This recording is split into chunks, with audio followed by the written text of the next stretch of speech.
everybody, what's happening? Good morning. Check, check, check. I don't feel like I have enough compression on my microphone. I don't get enough pop. Is that new or is that always? I've been thinking about it. Yeah, it's always. Oh, wait a second. Let me get things going here. Check, check, check, check, check, check. Check. Okay, good night, everybody.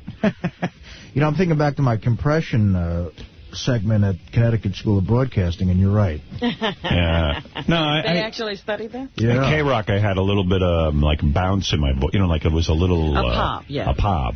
Maybe I do. I don't know. Who cares, you know? It's the different sound of digital, maybe. Who knows? No. Are we in digital? Yeah. Cool. No, yeah. It's cool as hell. David Spade is coming in today. Oh, nice. Artie's pal. You know, there's Pal, too? Yeah. There's a new poster out for some movie he did with... Schneider. Yeah, Rob Schneider, and he has a hair appliance on. Yeah, he does that sometimes. In Joe Dirt, he wore a mullet. Well, you had to have that Well, that was a mullet. but this looks like, it looks like a Beatles wig. He looks Really? like I saw a poster, yeah. Does he look like that guy in... Bill, no, what the hell's that movie with Dumb and Dumber? No, Saturday Night Live guy. Wayne's World. Does he look like that blonde guy in the Wayne's World? Dana Carvey? Dana Carvey? Let me think. That kind World? that kind of appliance? It looks like Peter Tork from the movie, from The Monkey. Oh, okay. That kind of hair. I saw the poster from a distance, and it looked like Spade's hair, but maybe I haven't seen it up close. I haven't seen it up close. I'm not saying Spade's hair isn't funny. His hairline is down by his eyebrows. Oh, yeah? Well, his regular hair is kind of funny, too, you know. Elliot often can't come into the building, even though I read his blog that said I was lying and that I'm just afraid of him. But no, seriously, we were going to have him back on again because he's always funny, even though he's yelling at you and me. But I heard them discussing how we could actually get him into the building now that he's banned. Yeah, well, actually, we're going to talk to him, but via satellite from the street. Oh, really? Now we have to hook up satellites just to talk to Elliot? Yeah. Elegant Elliot Often. My new favorite thing about Elliot, the way he sort of rocks back and forth and looks into space when he speaks, he doesn't make eye contact. He's like, yeah, right, the cunt, right. They even say, you know, people who don't make eye contact when they talk might be disturbed. You think? Is that the theory? Yeah. So, anyway. Yeah, he rocks like an autistic child. Oh, yeah. I think there's something going on there. Today on the show, we'll talk to Elegant Elliot Often from the street. And I'm sure that'll last about 30 seconds. Yeah, he'll scream and then leave. The reason he was banned was he was in the elevator coming up here. And I guess he was cursing and being Elegant Elliot Often. And some people in the building, this is the McGraw-Hill building, I guess it's called? Yeah. A lot of conservative companies are in here, and they complained about him and asked that he be banned from the building. Yeah, I heard the news story, and apparently some bigwig from one of these companies was on the elevator with Elliot. I pass one every morning. I'm waiting for my ban. I get a few looks up and down, I'll tell you that. Yeah, I'm still allowed in, but I come in through the garbage. I do. I get it. Today it happened. Some guy, I think they get to the gym real early, some of these successful guys, you know. And they look at me over, I don't know what's going on over here. Like, what, you know, the janitor's coming up with me today? Exactly. Elliot Often, David Spade, and Penthouse pet Krista Aine. Oh. Krista what? Aine. I met her, dude. Oh, yeah? Where? Hot as hell. I did Jim Brewer's show a couple weeks ago, and after the show, me and some of the guys from his technical team went over to some penthouse party that they got invited to. Yeah. I stayed for about 20 minutes, but I met this broad. She is smoking. Oh, she's going to be fun. Wow. And one of her handlers, I don't know if she was authorized to say this, but one of her handlers said, Sibian. Really? Yeah. Kept pointing to her. I don't think she knew what... And she kept nodding. I don't think she knew what she was talking about. S-Y-B-I-A-N, S-Y-B-I-A-N, S-Y-B-I-A-N, and Sibian is the name. Oh, yeah. Yeah. You take your clothes off and ride. Please take your clothes off and ride. Please take your clothes off and ride the Sibian. Spade called me last week. He got serious, and he loves it, but he had one of those kind of funny Spade messages. He goes, so I finally get serious. I turn it on the first fucking day, and I got to hear Mike Walker game. which is, basically 4 lies and 1 kind of lie, whatever. Yeah. He's pissed because one time Mike Walker did a story about him, and he swears it was completely untrue. Yeah. So, I don't know. Apparently something about him trying to hit on a chick in L.A. Yeah. He had the wrong chick. That time it wasn't true. Right. It was funny. He's like, yeah, 4 lies and 1 kind of lie, whatever. Well, let's see. Thursday night, I was over at Scores. Were you? Yeah, I got so shit-faced that I swore I never would drink again. And I'm sick. And it was just dumb. You drank through a cold, huh? Wow. Yeah, I love that. I was drinking with these 2 chicks. Yeah. Here we go. Now, you started off the day complaining about how sick you were. Yeah. And I'm being all sympathetic. And I said, are you going to be able to get some rest this weekend? Oh, I slept all weekend. And I'm still sick. But, I got to live my life. And it's like... After you went to Scores, you got some rest. Of course you got to live your life. I went for dinner. And I said, well, everyone was like, come on, you got to drink. So I figured I'll pour a vodka. I don't drink vodka anymore. I just drink wine if I drink anything. Right. And I just went, maybe my problem's psychological. That, I've been stressed out with this lawsuit crap. It really upset me and all this. And, it's like, enough already. Like, now's time to get over it. Yeah, I need a drink. Yeah. So I figured, because I'm always so uptight. And maybe the uptightness is what... Because this cough should be gone and all this kind of crap. So look, if it's gone from me, it should be gone from you. Well, you took antibiotics. Yeah, I took medicine. Yeah, it wipes everything out. And then booze. And you got well so fast, I know the medicine had nothing to do with it. Exactly. Oh, Christ, Robin has such a dark attitude towards me and my illness. So anyway, I was over at Scores, and there was a big bottle of vodka, and me and these 2 chicks were drinking. Yeah. And our game was like, you're not drinking. No, you're not drinking. No, you're not drinking. Sounds like a great game. So every time you say that, you have to take a drink? Yeah, I go, you're not drinking enough. No, you're not drinking. No, I'm not drinking. You're not drinking. It's whatever will shut them the fuck up for 1 second, too. Well, all I know is, within 2.5 hours, we'd gone through 2 huge bottles of vodka. Oh, are you kidding? Yeah, something like that. So that's what Ronnie claimed I was drinking. Oh, my goodness. You didn't pass out? No, but the 2 girls did. Oh, my God. They were gone. Somebody passed out. You outdrank 2 80-pound strippers. I didn't get a lap dance. I didn't get anything. I just was drunk. Obviously, you weren't drinking. So I came home, and then I woke up Friday morning with the worst friggin' headache. Like a hangover headache? I don't know what I did to myself. And then I just stayed in bed all Friday, all Saturday, all Sunday. You going to go after St. Patty's Day? I did. I had to go to the dentist. Oh, that's a good thing to do on St. Patty's Day. And my dentist is right near where the parade is. Dr. McKaufman? Dr. Kaufman, man. His office is right near the parade. And I was like, how am I? And I had to come up with a way to get through the route and all this. And then I got out and started walking, and every drunken Irish kid wanted to take a picture with me or throw up on me. Dude, I learned everything is right near the parade. Yeah. You can't get away from that. You are so right, man. And I'm walking through there, and I'm like, I looked like hell, because it was the day after the hangover, and it was it was a bad hangover day, and then these kids are going, hey, man, don't you want to take a picture with us? Come on, man, what are you too good for us? I'm dying. I go, dude.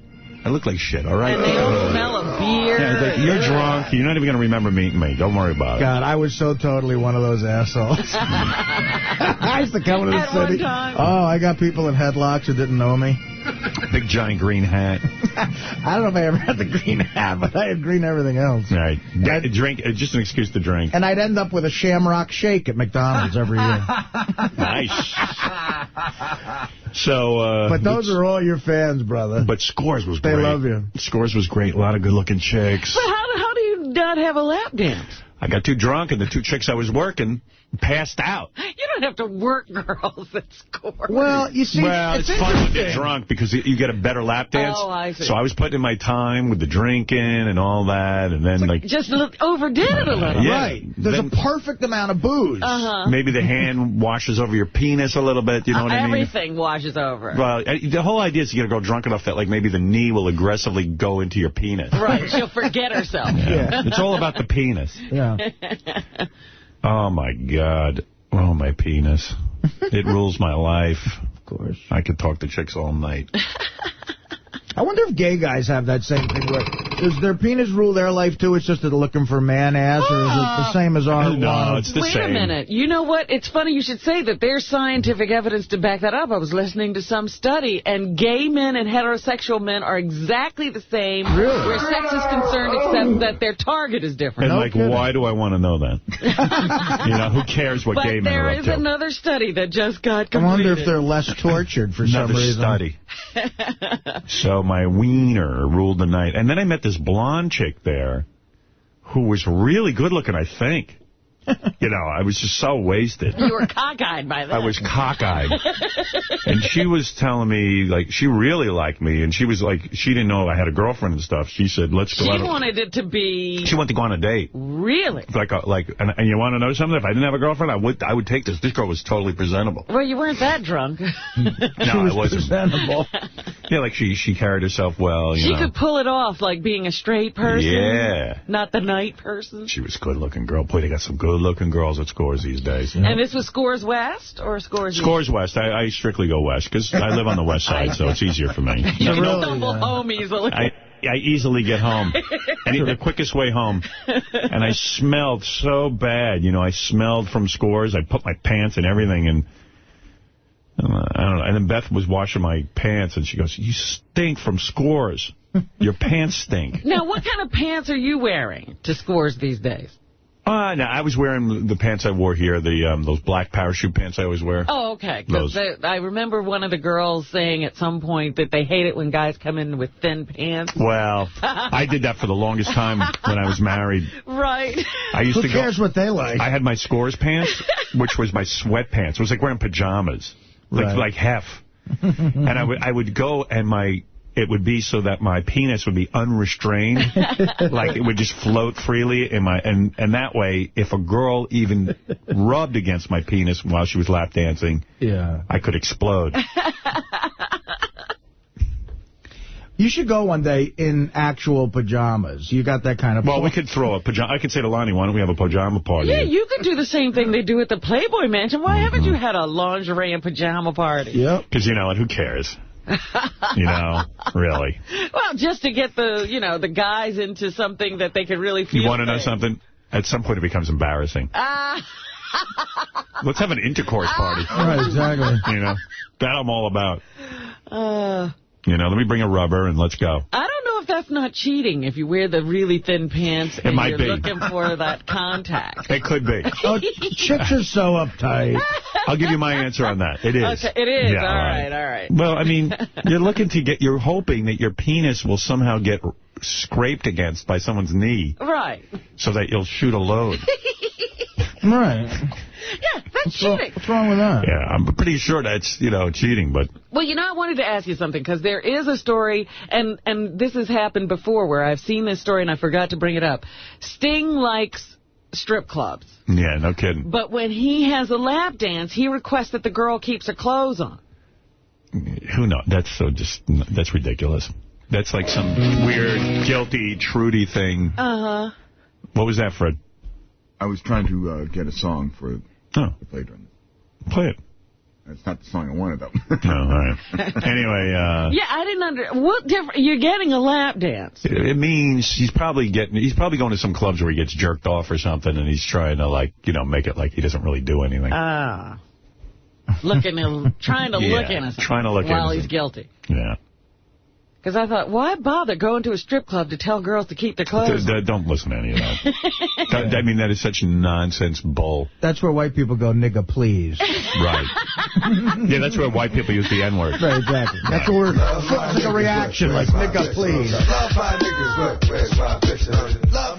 Yeah, so I was over there, man. I was so drunk. I had no idea I went for 2 bottles of vodka. That's insane. That's crazy. And I don't think you've ever done anything like that. I don't think I did. Ronnie says I did. I was there with Ronnie and Ganji and Doug. We all ended up there. But, now, was that a plan? What was that? I said, I'm still wasted from Thursday. Oh, my goodness. You weren't as drunk as I was. Yeah, I was. Oh, you were? I was. Huh. I was gone, man. Big time. But at one point... How do you know what I drank? Because they told me there was 2 bottles of vodka laying on the floor. Empty. Jesus. There was money. Jeez. There was money thrown. You got to see this scene. It was like a bomb went off. Yeah, I was wasted. Fun bomb. 2 bottles of vodka laying all on the floor, empty. Yeah. And whatever funny money he had that he had given the girl. Yeah, I lost it. Was thrown, like somebody took it and threw it up in the air in the room. Wow. It was all over the place. I don't recall that. It was crazy. It was nuts there. One of the broads did it. Yeah. Yeah, you just gave them all your money and they just threw it up in the air because they were out of it. Yeah. And then that shows you those girls love me. Yeah, you were doing that was- shots. they were You out were of it. also doing shots. Yeah, Shots of what? Vodka. Oh. No, he was doing. We were also doing shots of. We did a couple of lemon drop shots. I didn't do that. I don't recall that. You don't remember doing that at the That dinner is table? vodka. Lemon drop is vodka. Yeah, but It's absolute. He did some of those at the table too. He didn't even He remember. doesn't even remember doing that. I just thought I'd get a better lap dance if the girls had a few drinks. And then they had a few drinks. I know, but I think I went overboard because And I then ended they up were with no taken lap to the dance. hospital. Yeah. Yeah, right. There's a perfect amount of booze where you get the greatest lap dance, but then if you go overboard, they pass out. Yeah. Well, that's what happened. They passed out. Your calculation was a little off. We had to cover them up like dead bodies. You know what it is? I haven't been to Scores in a while. I've lost my touch. Yeah, you know, it almost sounds like that Elvis thing where he had the perfect mix of uppers and downers. Yeah. So that And he fried looked peanut normal. butter. Yeah, and Beth even said to me, just, if you go for an hour or two, okay, but I don't want to relapse because that's my weekend with you. And I go... Yeah, I see. A relapse of your cold symptoms. Yeah. So it doesn't matter. No matter what, you had to be a good boy over the weekend, right? You had to go out and perform. You had to go to dinner or whatever. No. I Ronnie's like, it's like you're putting on a play. I was in bed all weekend. I want to get rid of my cold. Although I got to admit, my cold was gone when I was at Scores. Yeah, really. What is the smell? The alcohol does it. I don't know what it is. I just get in there and all my symptoms go away. Ronnie's like, you got to perform. You've always said that. Yeah. That Scores is a cure for all disease. It really is. I don't ever feel any pain when I'm there. So, Ronnie, wait. If you're at dinner with your woman and it's not a strip club, pretending it's a performance. it's a performance if you like it? Well, if you've been to Scores the night before, yeah. Yeah, actually, we did go out to dinner, though. I went out to dinner Friday night and I got wasted again. Did you? With your wife? Oh. No kidding. Blasted. Yeah, me too, actually. No, what did I do for Friday night? I went with my daughter. We went out to dinner. And you kept saying, I'm going home at 11 o'clock. I said, yeah, okay. Yeah. What time did he get out of there? I don't even know. Oh. I got out at... I was home by 11:30. Was it? Yes. Oh, okay. Oh, yeah, I don't even know. I don't know what time. That's another great thing about that place. There's no clocks. It's like Vegas. You know what Scores is like? Lost on that island. You just don't know where you are. You have no clue what's going on or what time it is. I've said there I want to be home by 10, and I do it, but it's 10 a.m. Right. I remember when we used to do the daytime parties there. I mean, and then you would think it was like 5 o'clock in the morning. And you would walk outside, and it was like, still bright. It's 3 o'clock in the afternoon. Yeah. Well, anyway, so it was fun. Those parties we had were a great so time. wrong It was a in lot the of middle fun. of the afternoon. They are. I got to hang out with Lonnie, talk to him for a while. Yeah. He's Did a he good dude. dance for you? No, but he's a good dude. We had a good time. It was actually nice. It was. We all sat around. We talked. Lonnie really is a nice guy. I think people think he's a strip club guy. Maybe there's like... No, he's a lot of fun. Yeah, he's a nice guy to talk to. We were being very manly. Yeah. Well, and you the food know was what good. cracks me up is like there's a lot of stuff where Scores winds up in the newspaper, but Lonnie floats above it all. Yeah. Yeah, no, he's and fine. he keeps the club going. He's a Lonnie's floater. an honest businessman. That's his job. That's That's his why job. they call him the PR guy. You can't not like Lonnie. Or Anyway, Ronnie. so then, I don't know. I don't even know what I did all weekend. I'm telling you. I just been down about this lawsuit crap, and, it's just really gross. It's just so unfounded. Yeah, I was thinking about it over the weekend, and I said, what's sad is that you cannot take it as business No, as I don't. usual. I don't. You will obsess over it. You will be, agonizing and trying to figure out why, and it'll just be on your mind all the time. That's why the legal system is kind of unfair, especially when you get these big corporations that just sue. They don't have to put up their own money. Like Leslie Moonves doesn't have to put up his own money. And he doesn't have to think about it. The wheels will grind on without his Right. It'll just attention. grind. And I got to deal with the psychological implications of somebody calling me horrible names and fraud and all this crap. And, it was designed, the lawsuit was filed, it was designed to distract me and make me upset. That's why they put all those horrible words in there. That's why they threw in my salary in there. That's why. This is what it's designed to do. Just to irritate and make you uncomfortable. And if there's a God somewhere that I don't know about, or if there's some kind of karma thing going on, I just really pray that misery enters Leslie Moonves' life. I pray for misery for this man. It is disgusting what he's done for me. I pray that things get worse and worse and worse for him. That whatever skeletons in their closet come forward, whatever it is, I just hope his ratings on television crumble. I hope the radio division crumbles. I hope misery and pain. I hope his wife leaves him. I hope she fucks 40 guys a day. All of his friends. I hope she fucks me, quite frankly. And I would even say to Beth, I'm fucking that Julie Chen just to fuck over. Yeah, I just hope for the worst karma on the planet for him because he deserves it. You know. Well, you could be right that this is a desperate attempt to distract people from how badly things are going over there. Dear Jesus and baby Buddha Jesus. God help us, Jesus. God and baby Jesus help us. Dear God and baby Jesus. God and baby Jesus help us. Dear God and baby Jesus. God help us, Jesus. God and baby Jesus help us. Pray for horrible, horrible life for Leslie Moonves. Even though he just took $57 million payday from CBS, you know, I hope he loses all his money at the track. I hope he puts $57 million down on a sure thing and horse comes up lame. Let's hope he bet on Bucknell the other day. Strike him with a terrible gambling problem. Yeah, strike him with a horrible problem. Strike him with a cheating wife. You know, whatever. Let's hope he had North Carolina against George Mason. Yeah, maybe his wife will be the gambler, like, you know, in the Gretzky case. Right. Let's hope his wife gambles. I don't think she's doing any gambling there, bro. No, she hit the lottery. Yeah, she seems to look for the sure thing. She does. Somebody found a whole bunch of work once they married Leslie. You know what I mean? It's just unbelievable. I hope Leslie goes to prison and falls in love with Lexington Steele and has a big, thick black cock up his ass every single day. Okay? That's what I hope for. I'm sorry. I hope that happens, except I don't want Lexington to go to jail. Yeah, what's Lexington doing? No, Lexington's giving him conjugal visits. Oh, okay. Oh, they got married? They got married. See, he was arrested in Massachusetts, Leslie, where it's allowed to have gay marriage. I like Lexington. I hope it's another big black guy.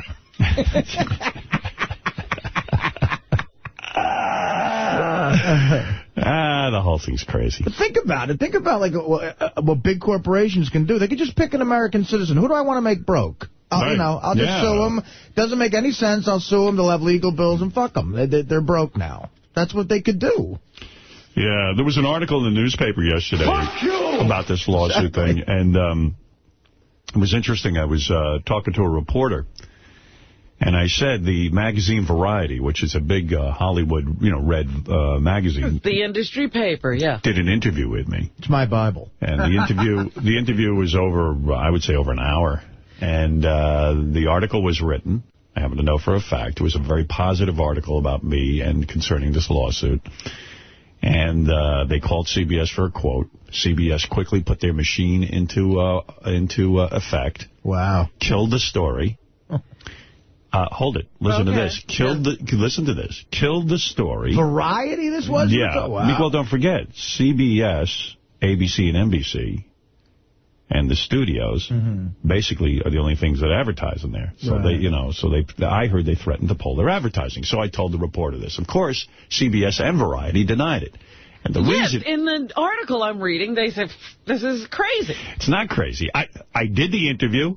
And I know about the article. Yeah, nobody ever asked them, did you do an interview? They did a follow-up article, Variety, came out a couple of days later, never called me for a quote, and it was basically a negative article put out by CBS. Oh. So I know what happened because I was interviewed for this article, and it wasn't the same author. Yeah, so, in the Daily News article, they just say that Variety denies it and CBS denies it. Well, not to criticize Richard Hoff, who's a nice guy, but I would have done a little follow-up investigation there because I'm not lying. I'm telling the truth. They never asked, did you do an interview and why didn't it run? If there was a yes to that question. It was an accepted answer. And I thought it was interesting. I was watching 60 Minutes last night, and the 60 Minutes piece was brilliant. They were criticizing the Bush administration because we have global warming, according to a major scientist. The melting of the ice caps. And the scientist had to submit his findings to the Bush administration.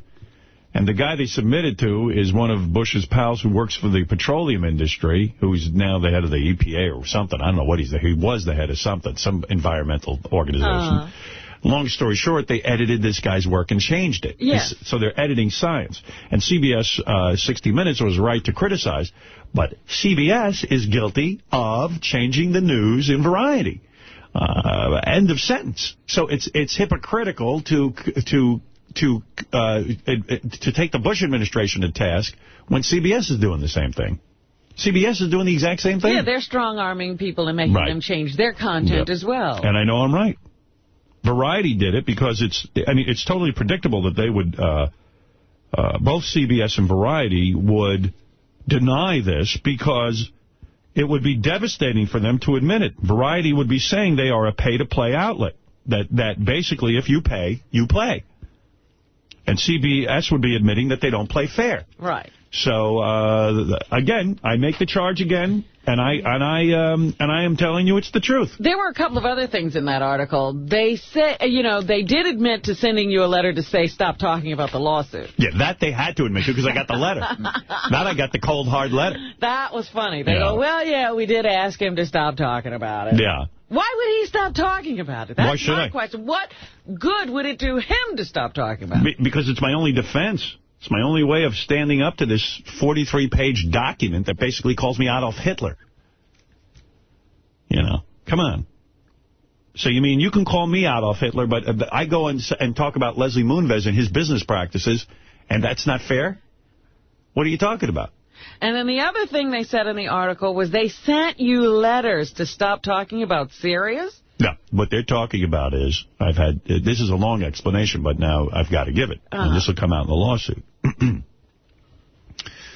When I first signed with Sirius, I don't remember how many letters they sent, maybe 1 or 2. Mm-hmm. In the beginning, they said, don't talk about Sirius. I told you that. Right. Then I had a meeting with Joel, and Joel thought about it and said, okay, I get you talking about it. Here's the parameters. That's when That's when I came up with that. Mm-hmm. For 13 months, he was fine. Then all of a sudden, he sends me a letter after he suspends me saying I've been doing something wrong. And I called him. I said, are you setting me up here? I've just been doing this for a year, and now you're sending me a letter? He goes, no. You had promoted something forward. In other words, you... Right, I remember that. I said, you want to sit down and talk about it? We had a lunch. He corrected what I did wrong and told me I could still talk about Sirius. That was it. So they, 2 times they sent me letters, and each time I said to my agent, I think they're setting me up with these letters. He says, well, we have to respond to these letters and make sure they understand that, we're not going to leave these unanswered. So there is correspondence back to them responding to each letter. Right. Because it still doesn't stand to reason that you send a guy a letter saying he's doing something wrong and you leave him on the air. Well, of course. He continues to do it. The whole thing was ridiculous. They only sent, all of a sudden they were trying to make a paper trail, and it was, weird. And then I'd go meet with them, and I'd go, Joel, why are you sending letters? He goes, oh, don't worry about those letters. We talked about it. It's fine. That's what he would say to me. And I'd go, well, I have to worry about letters because it seems like you're making it, you're going to use these against me. But my point is, they're acting as if their only recourse was to beg you to do or not do something. What you do is, if I was defying you, you fire me and then you sue me. Please. It's a ridiculous lawsuit. It drives me nuts. Whole thing's bullshit.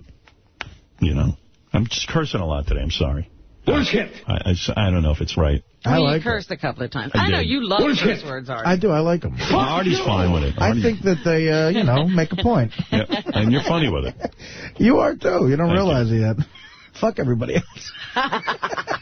Hey, Woody, you're on the air. Hey, Howard. And by the way, can I just say something, Woody, before you ask your question? Sure. I got to tell you, I'm reading the paper today, and they're saying the FCC is about to start fining radio. Radio thinks they got off because television just got fined. CBS Television just got fined about $3 million. That's what they got. $3.6 million. They're saying the FCC is just getting their act together to start fining radio Oh, yeah, they got to have something to do. They might even go back and find me some more. Well, that's what they're saying. This is a backlog, Artie. They were backlogged because they were missing 2 members. So thank God I got out of terrestrial radio when I did. I don't belong there. The FCC has a problem with me, and guaranteed this will be a whopping fine against me.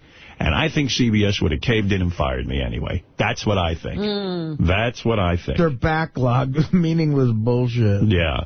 So it's really, really weird. And, you know, you always got to ask yourself a question. Whenever you see something going down in government, when they go, well, we have to find these radio stations and television stations because what if children hear about sex? Then you have to ask yourself, well, what if kids did hear about sex? What would happen?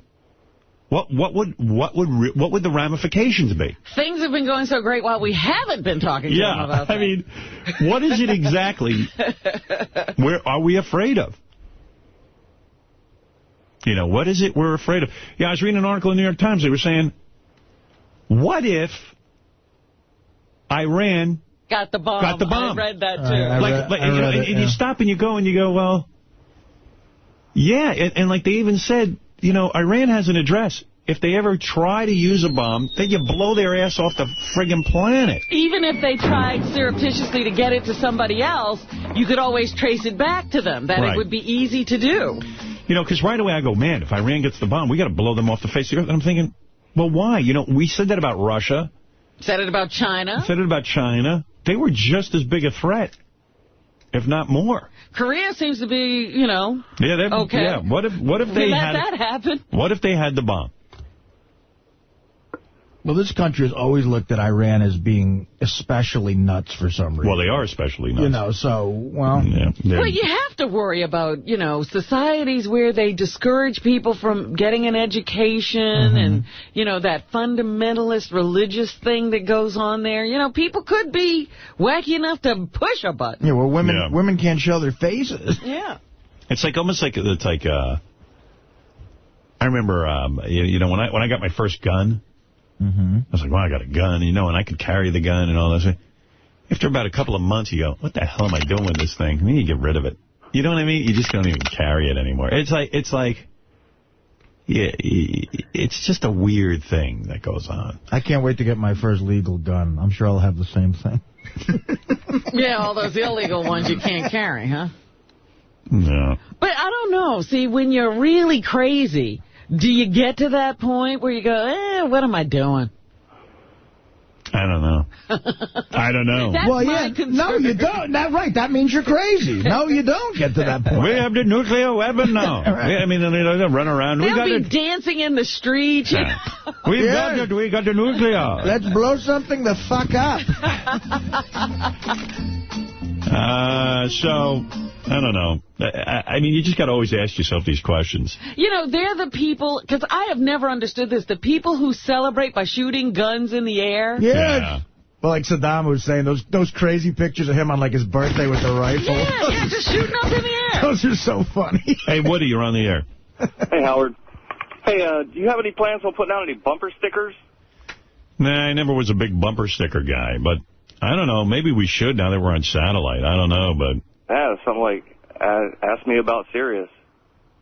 That's kind of a boring bumper sticker.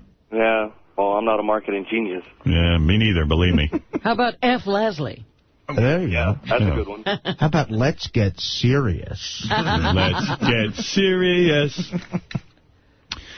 You know what? I don't know. I don't know, man. I was thinking of, like, maybe... I don't know. You know what? I just don't know anymore. I don't know if we should have bumper stickers. It's kind of gay, bumper stickers, radio station bumper stickers. I always thought it was so uncool. But people love them. They put them everywhere. Look at what Ronnie did to his Escalade. I know. There you go. Put bumper stickers on it? All over the back window. Yeah, it's like asking your audience to do free advertising for you, though. Although, like, look at all these shirts now. Like, I'm wearing a shirt now. It says Puma. Yeah, you're advertising for people. Yeah, maybe I should come up with a sweatshirt. Keep your name out there. Yeah, I guess. My name seems not to go away. Thanks to the CBS lawsuit. You know what? Now the FCC is coming to your aid again. Get it out in a positive way. I would say there are about 7 articles today alone between the Daily News and the Post, all mentioning me. So I'm hardly not out there. It's like, okay, there's a big ad for Howard TV, which now is officially launched. So there's a giant ad in the Post for that. Then there's an article in the Post in the radio section talking about how that the FCC is probably going to be fining, and then it mentions Howard Stern and fines and all that stuff. Then there's an article about the chick who came in here who's a masochist. A submissive. A submissive. That's what they call it. And she's pissed off at us because she came in here and we spanked her and were rude to her. You tried to humiliate her. Yeah, she's a masochist, but we tried to humiliate her, and she's pissed about it. Then there's an article, I think, about, I don't even know what. There's about 7 articles that I read all about me. So I'm hardly, you haven't gone away. No, and you know, it's something I suspect that for the next 5 years I will not go away. Somehow things just keep happening. It's crazy. But, okay, let me look into the whole bumper sticker thing. What do you think, Gary? Yeah, I think we should, and I got to tell you why. Because, like, I spent a lot of time in that stupid K-Rock van and going out doing appearances, and people love bumper stickers. People would pull the van over. They don't really love them. You know what it is? They just want something for free. Yeah, but, they do love them because people, it's like the way you're wearing a Puma shirt or somebody wears a band shirt. People want to put it on their car and say, I'm into Stern or I'm into Sirius. Let me tell you something. I'm a member of a club. Right. Let me tell you how I feel. Never put anything on your car that causes controversy. Now, I hear your mom talking there. No, this ain't my mom. This is my dad, actually. But I mean, like, seriously, this is what I think. Shut up. Why, first of all, where is the most violence? Road rage. Unbelievable road rage. So you think somebody would hit the car if they... I'm just telling you that, first of all, I see people with vanity license plates, women, license plate, but she used to have her name in it. And I had to hit the delay on myself. But I don't want to give out someone's license plate. But she used to have her name on her license plate. I'm with you on that, Rap. That just draws attention to you. You're a woman. Some guy fixates. Guys stalk and all that kind of crap. Guys stalk. Don't give him any help. It's not even that much. Like when I grew up on Long Island, everyone was into the Islanders. One of my friends wanted to get a license plate that said like Isles 5, and I was like, well, what if a Ranger fan walks by? He'll just key your car. Right. You know what I mean? Like, people do stupid crap. So you're agreeing with me. That part I agree with you. But putting a bumper sticker on is different. What's the difference? The bumper sticker is... it's asking somebody to disagree with you. If you put, even your political views. I love Bush or I hate Bush. You know what? I hated those baby on board signs. I would lose my mind every time I saw one. Right. Why exactly? I'm not going to drive different because you got a baby on board. You would like to hit a car because there's a baby. It'll run you right off the road. So... But see, vanity plates to me says I'm so conceited that I have to... It just gives people a reason to be... See, you're already pissed off at a vanity plate. Somebody gets pissed off. You got a nice car, man. Don't put anything on it that's going to piss people off. Or make them interested in you. Or make you stick out. Because someone goes, hey... Like Ronnie's got, NASCAR and all that crap. Right. It's him. So the day that he's looking to be anonymous, who knows? Maybe he's parked in front of some chick's house. He's banging. Maybe he's a homosexual and he's banging 40 guys. He doesn't want anyone to know. Hey, isn't that Ronnie's house in front of the homosexual's house? But you're missing something. He's parked out front of the cubby. Yeah, right. You don't want that. But you know what you're missing? As a general rule, people aren't looking to be anonymous. What they're looking to be is a member of a club. I'm telling you, clubs are dangerous. I knew a comedian who had this joke, and it involves a real offensive word, but I thought it was funny. He said he figured out a bumper sticker that would piss off everyone in the world. And I said, what is it? He goes, I love niggers. Oh, God.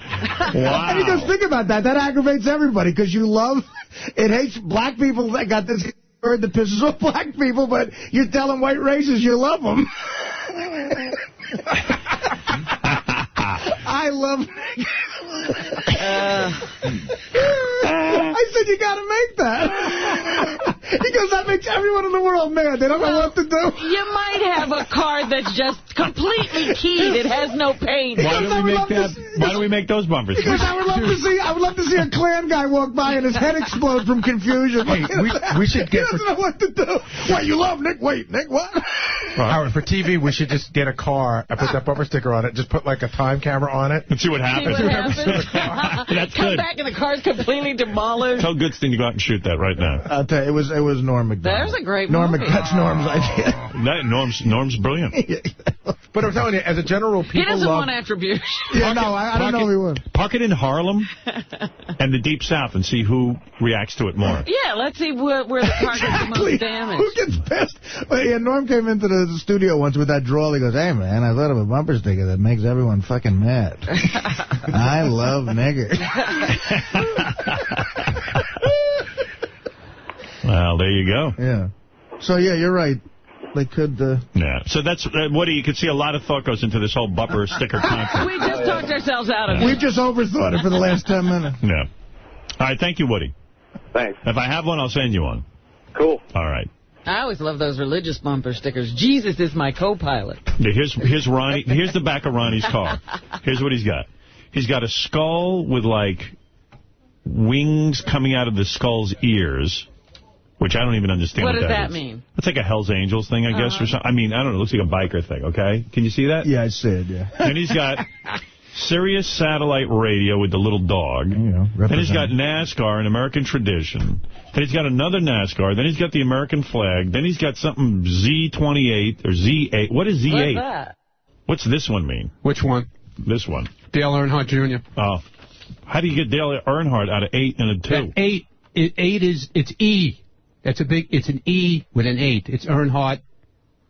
It's an E with an 8? Yeah. There's no E. It's a big E. That's what it is. It's an 8. What is E8? How does that get to be Earnhardt? It's an 8, bro. It's an 8, but the sticker, it's like a big E, the whole thing. That's their trademark on their car. Oh. Yeah. And the other one is 20 is Tony Stewart. Look what's going on the back of his car.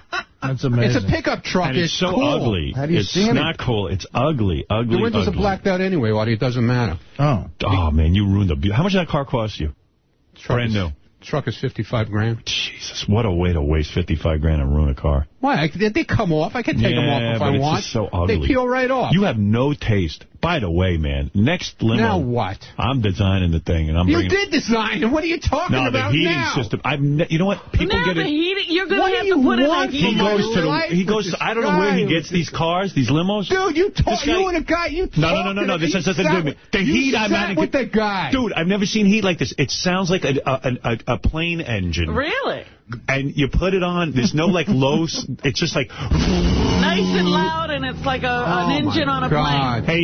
Hey, Gary, send someone down with a tape recorder in my car, put the heat on, and listen to what's going on.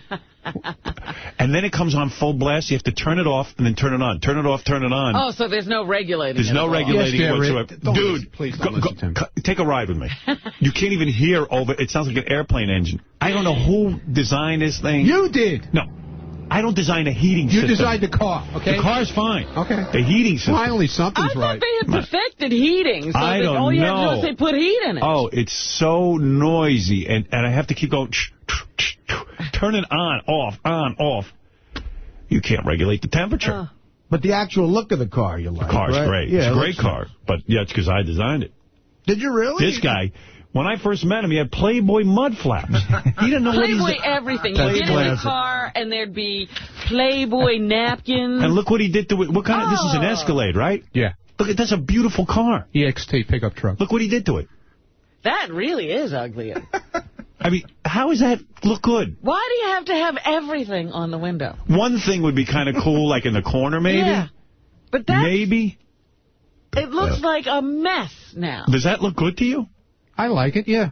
What do you like about that? Explain I just think it's cool because it's a pickup truck. That's the way a pickup truck's supposed to look. This guy, and also with those tattoos.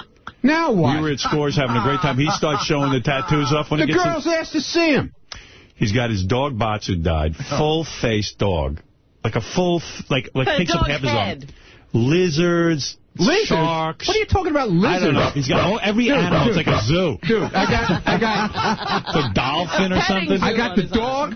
I got a shark, which I had where you got me. Yeah. All right? I went with you.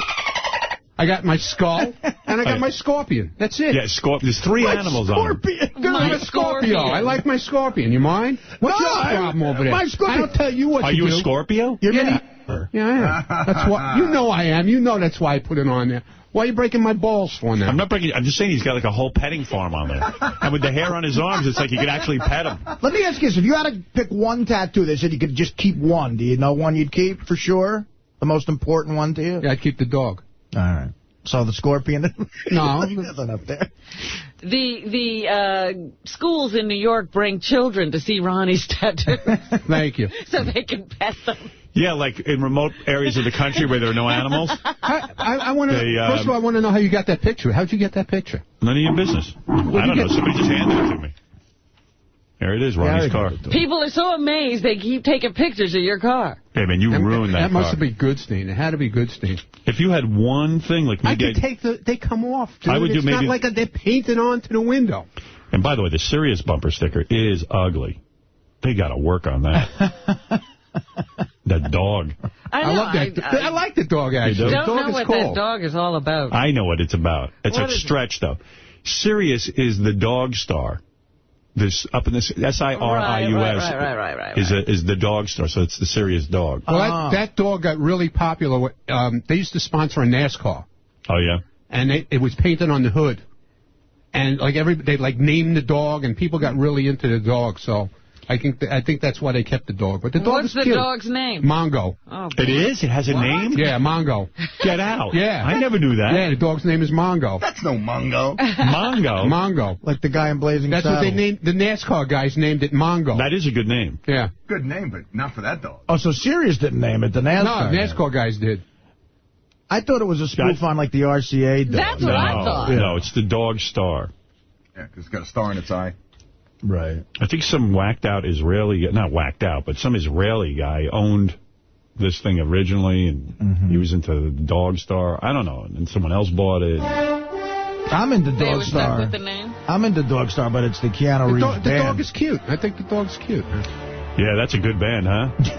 Hey, do we have that in our library? Dog Star. Have you heard their latest? Keanu Reeves. I'm into that. Somehow I doubt it, but let's look. Yeah. If they have that, I'd be impressed. That'd be amazing. No, we have Dogtown Clash and Dogwood, and that goes right to Dokken. All right. What's your Dokken? What's up, Artie? Hey now. Hey now. You daffy Jewish bastard. Ronnie is the only Jew in America that's into NASCAR. I know. Did you read that recent article in the Post about Larry King? You know, people saying he's getting very frail. You think he'll kick? No, you know. When I Larry always looks like he's going to kick, doesn't he? But I got to tell you, when I did his show the last time, he looked really skinny. And, really? Yeah. Old. Really? Yeah. Any chance I could have like a show like Open Phone America on Howard 100? You? Yeah. No. Come on, Hal. Let me Not take you. one call. Let me take one call. I don't know who you are. All right. You seem annoying already. I'm Open phone. Everyone thinks Open Phone America is so easy. You know who did die is Bill Beutel, that newsman, legendary newsman from New York. Yeah. Wow. That didn't affect me that much. I just remember him as a kid. You know, it's one of those things from your childhood. I just remember seeing his face all the time. I remember watching him as a kid and then thinking he got really old because I noticed liver spots on his hands. Right. That's what I always remember about him lately is that he had all those spots all over him. I wasn't a big Bill Beutel guy. I mean, I guess it's sad whenever somebody dies who you kind of watched on TV and stuff. It's like when Bob Hope died. I wasn't a particular huge fan, but it's just like a guy you always saw. Some guys really affect me when they die. You know, it's got to be somebody I really relate to. Like Barney Fife. Well, yeah. I was all right about Barney Fife. That's the guy you always saw. You didn't care that Barney died? You know, I didn't. Oh, my. I'm shocked. I cared when Paul Winchell died, the ventriloquist. What about Gilligan? Really? I carry a picture with him with me. You do? Paul Winchell? That's right. No kidding. Even his daughter doesn't do that. I have a different feeling about the guy. Mrs. Winchell. I have a picture of Paul Winchell with Jerry Mahoney and Knucklehead Smith, and I carry it in my book. Let me see that. I don't believe you. You think I'm lying? Yeah. Produce that. Oh, Jesus. Why don't you believe me? Because that's crazy. Why are you carrying his picture? I believe Knucklehead Smith. I love the guy. I believe Knucklehead Smith, but not Winchell. This will show me that you really are ill. Put the camera on that. Yeah, so Robin can... Oh. There it is. And I got the day he died, June 27, 2005, right there in my book. That's crazy. Where's the camera? Oh, so this is recent. Camera guy? Yeah, he didn't die that long ago. Hello? I see no it. cameras on. There you go. There it is. Oh, where? You see that? Which one's Knucklehead Smith? Do you see it, Robin? Yeah, I can see it now. That's Paul Winchell. This is Knucklehead Smith, and that's Jerry Mahoney. Right there. Oh, there's something terribly wrong with you. You know who I was really affected by the death of? God rest your soul, Jesus and baby Jesus. I used to keep a picture in my wallet of Oscar Gamble. Jesus, God and baby. Because he had this great baseball card from the 70s with this enormous afro. Exactly. I used to keep it. Howard, you know when I was really affected by the death of someone? You called me the night of 9/11 to tell me that Danny DeVito was dead. And I remember being so bummed out. And then like a day went by. And Oops, sorry. So he's not even dead. No. I think we even announced that on the air. Let's well, it was Sam Simon with the good information. That was the news. Hey, I realized we just talked for an hour. I got to take a break. I was just going to take... Gilligan's death didn't bother you? No. There are some people that, and it's random. It's like... it seems to skip all over the place with you. You know what it is? When I see him on the Academy Awards and they put that sad music behind it, then I get affected. All right. Because I got affected by the death of that actor. I never even knew his name. John Fiedler. And I saw it and I go, I knew that guy, and I started to get sad. He was Piglet. Piglet, yeah. Piglet. What about, like, Richard Pryor? Does that affect you? Yeah, that affected me. But that was all right. I mean... I told you, Paul Winchell affected me. See, he's carrying a picture of Paul Winchell. Right. I love him. That was a genius. And the things that his daughter said, this was not a great guy. Yeah, Paul Winchell was not a great guy, but for me, he was a great guy. If you didn't know him, he was probably great to you. Compared to my dad, he was a great guy. You know what I'm very sad is dead, Meg Ryan. Meg Ryan is not dead. Oh, I thought she was dead. All right, what makes you sadder, Gilligan, Don Knotts, or John Ritter? Of those three, John Ritter. It's my generation is more of him, And his death was untimely. Yeah. The other guy's got a good long life. Probably Ritter. Yeah. Gilligan for me. How old was Gilligan? Like 65? Something like that. No, he was 70. Yeah, he made it to 70. And Ritter was like, what, 52? Yeah, he was younger. Let me take a break, because if I don't, we're going to get in trouble. We're going to get off on this tangent. Yeah, I'll take your phone calls next, and I got a bunch of clips to play for you. Also, David Spade stopping by. Elegant Elliot Offen is going to be outside. And right. Penthouse pet Krista Ein. And we need to talk about what's going on with Sal, too. Oh, that's funny, yeah. What happened? Yeah, right? It's disgusting, actually, but we'll talk about it in a minute, right after these words. The Howard Stern Show. Behold, now you can listen to big time radio program. Uncut. You gotta break the rule. Promised Land is here. Permission to enter granted. Colorado State legislature's condemning him, and Rocky Mountain News, which is one of the main papers in Denver, ran an editorial saying he's got to get out.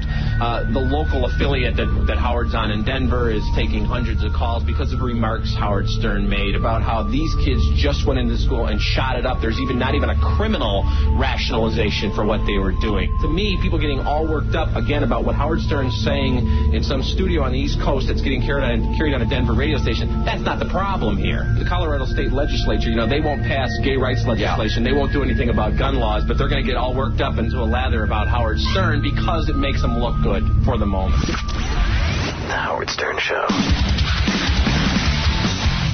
Yeah, that was another moment in my career that dumbfounded me. That I didn't understand at all. They just wanted me out of Colorado. They were looking for any excuse. You think? We're back now, though, via satellite. We're on everywhere, every state in this great country of ours. Well, you sort of realize how little backbone most people have whenever we come under attack. They fold. Even though they think they can handle it. Right. They just fold. Let me get to some phone calls and play you some stuff in this segment. By the way, Artie, you'll be interested in this. What's up? I got an email from Leslie West, who said to me, hey, man, I know you were talking to Artie about going to see the Allman Brothers. They asked me to sit in with them on Tuesday night. Oh, cool. This Tuesday? Yes. If you were going to go to any Allman Brothers show, this is the one maybe you want to go to, because we're going to do Born Under a Bad Sign. Oh, shit. I would. I would love to. It's just so tough on a weeknight. Yeah, Leslie goes, come on, man. You'll come back, sit on the side of the stage, stay up one fucking night.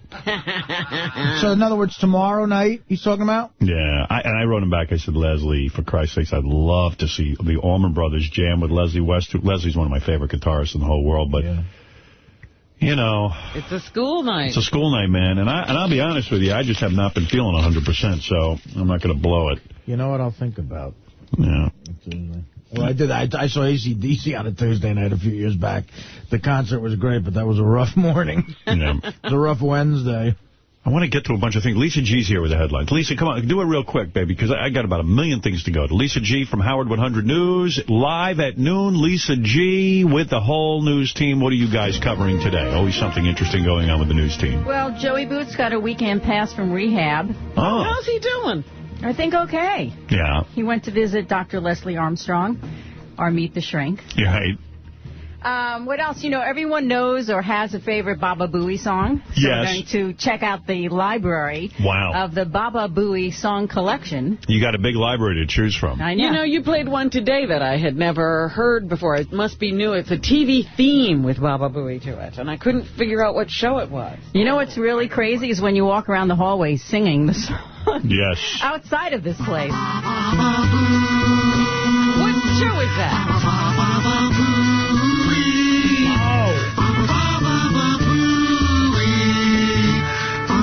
I'm playing a game. I'm trying to guess. Okay, go.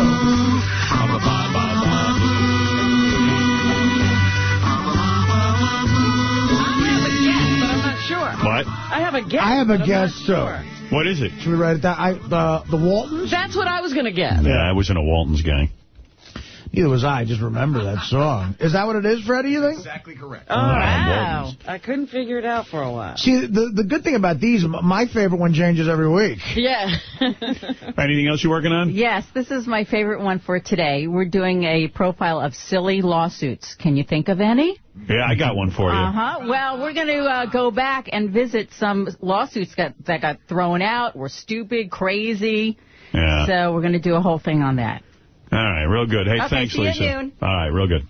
Lisa G, everyone, with the Howard 100 News. And check her out at noon with the whole news team. We got a whole 17-person news department over there. When is Dan the Song Parody Man going to come up? Some people say we're getting sick of silly lawsuits. Oh, there you go. Yeah, he writes 1 million of them. Yeah. Very nice. Hey, Howard. Yeah.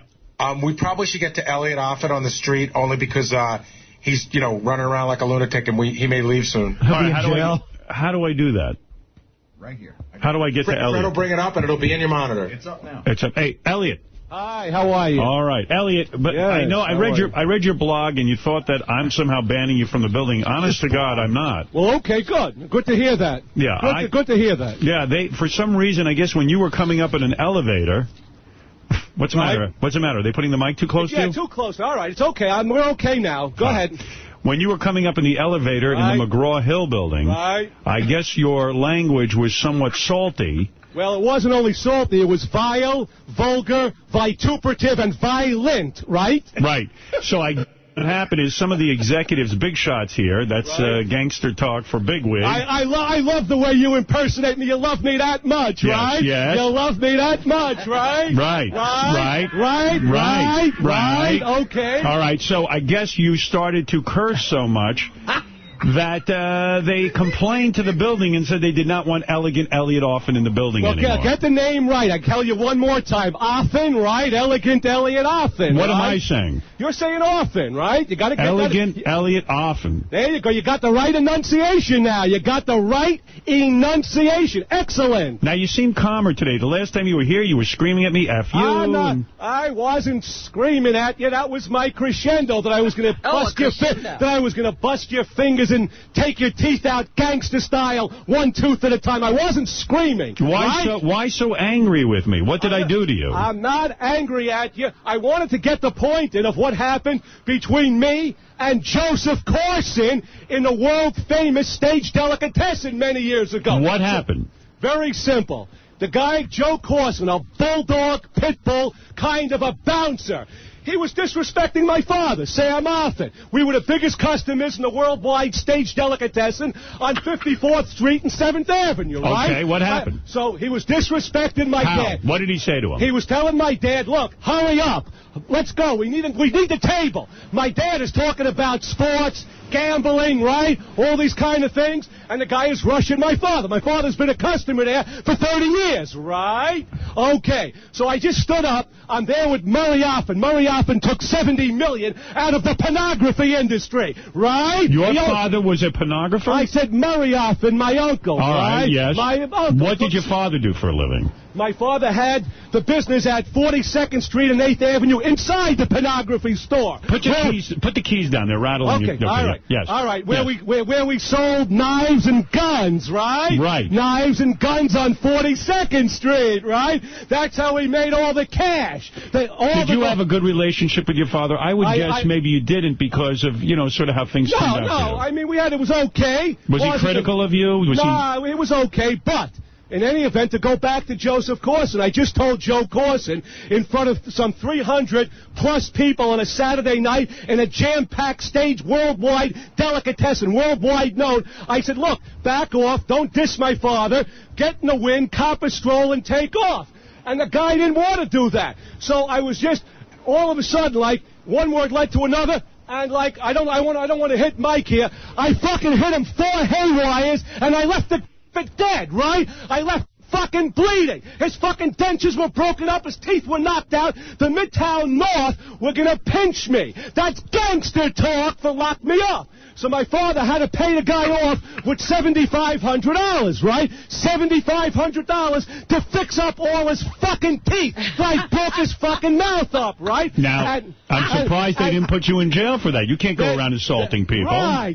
That was a Class A felony, right? Right. But we paid the fucking guy, Joseph Corson, off in dollars, right? $7,500, right? Now, listen, by the way, I appreciate, you letting me air that story. Do me a favor. Tell that fucking frog face in the back to keep her fucking cunt closed when I'm talking. Who? Okay. Who are you talking about? Oh, I thought she was giggling in the background. Okay.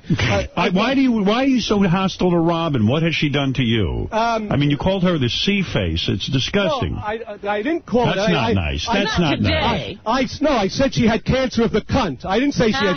Now, you punched... The last time you were here, you got so violent, you punched our wall, and you punched right through the wall. I busted your fucking wall, and at that time I was so irate I was wishing your fucking head was behind that. But right now... Why would you be so angry with me? I've only given you radio airtime, something you crave, and let you promote your product. How dare you? By the way, right now, like, you and I, we're communicating better right now, because you're calmer now. No, you're calmer now. No. But in any event... I'm always calm. Thank goodness you got better. In any event, that was the story. So, by virtue, to avoid getting pinched on a felony for first-degree assault, that was the fucking story that I just wanted to unveil, that I wasn't going to let anybody take advantage of my father, right? And you got upset the last time. I thought you were going to come in and explain to people that you had a car accident where unfortunately a woman was injured and then died. Right. But I thought you were going to come in and just say, listen, it was an accident and it was a terrible thing, and you got angry with me again. Well, whatever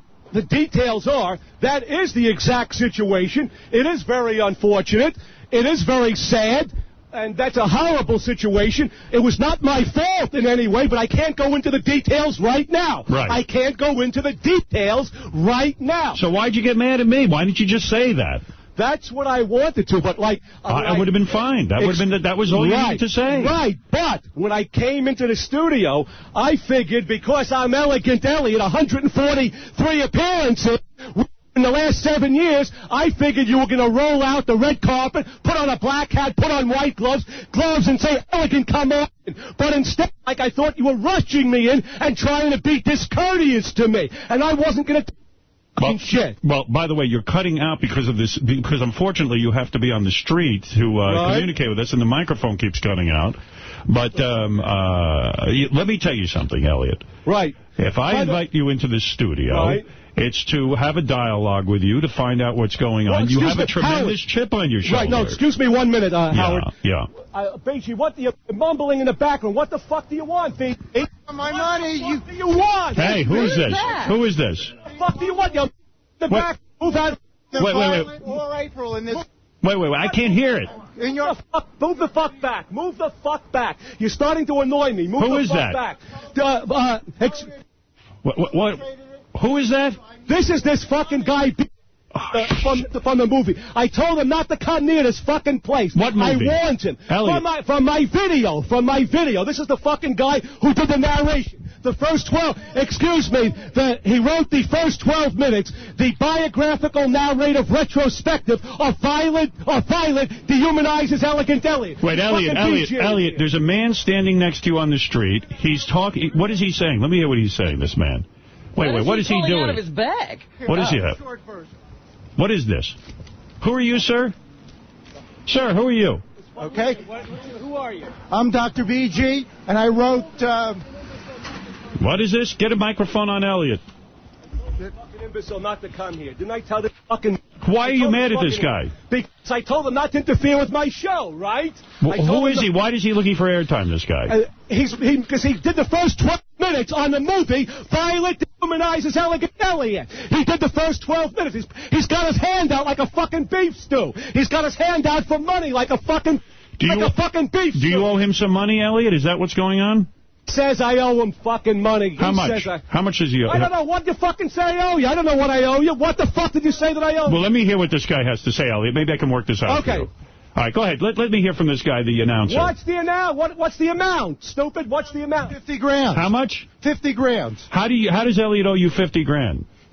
Because I wrote this, I edited it, I announced it in the video, and then I illustrated it. So I put in a lot of work. I took time off from work to do this. So you followed him down here to confront him on the radio? That's right. That's right. Do you think that's wise? I mean, Elliot is a gangster. He could erupt. I'm not afraid of him. I traveled through the subway in the middle of the night with him when I was working. I spent the whole night in the video place and not at the safest of neighborhoods. Elliot, I'm not afraid of him. Does the guy owe the guy 50 grand or not? I mean, well, let's straighten this right out. I don't owe the guy 50 grand. This is a fucking bunco artist. He's trying to fucking bunco me for large amounts of cash. What does bunco mean? He wants to fucking bamboozle me and corn swaddle me and flim-flam me for about 50 times. 50 times. Gangster talk for 50,000. You know what's sad about this, Elliot? Right. It seems like all of your relationships go sour. Do you notice a pattern? The pattern is because I gave this guy 12 minutes of fame to be in my fucking movie, and now he's trying to, rip me off for $50,000 worth. He put 12 minutes for $50,000, right? That doesn't seem normal. It doesn't seem right, does it? Did you promise him money for services?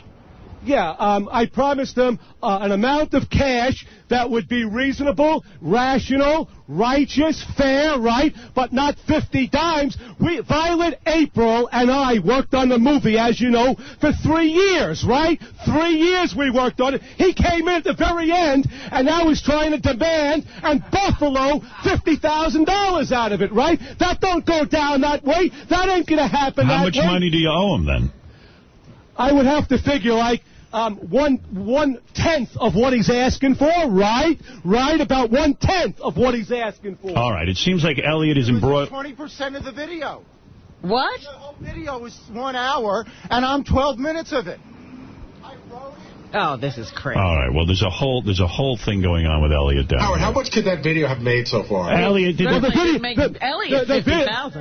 video is so. Hey, don't make me start abusing you, stupid, right? You have no idea what it made. And listen, anytime I got a pretty good idea that it made anything. And listen, anytime you put your nose into it, a frog face, what I do, I find you on York Avenue where you live, and I slap the fucking shit out of you, right? Oh, I wish I could see that. I find you at 77th Street and York Avenue. Who lives in York Avenue? I find you at 77th He's talking Street, about right? me. Oh, you. Right. Robin. Right where the cunt lives at 77th and York. York, right? Well, when did you slap me, you right. nutcase? Then I said, I will slap the shit out of you. I'll slap your fucking eyes out. Right?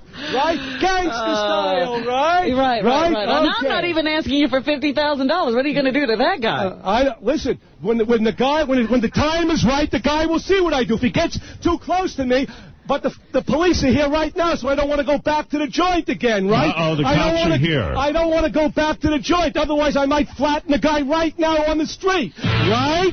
I might flatten Elliot, him and bury him right now. It's turned out to be a very negative thing for you, this videotape. No, the tape is great. It's selling all over 8th Avenue, in the Funny Store, 44th Street, and all over 8th Avenue. The tape is doing great. Do you ever not yell? Do you ever calm down and just relax like the Hulk? You're like the Hulk. This is my crescendo, right? All right. By the way, I see all your fucking beef stews here. All your rusty nails, your broken fingers are dressed warm. They look cold. Get a look at the gander, right? Get a look at the fucking calf muscles, right? How are the deltoids looking? That's optimum health, right?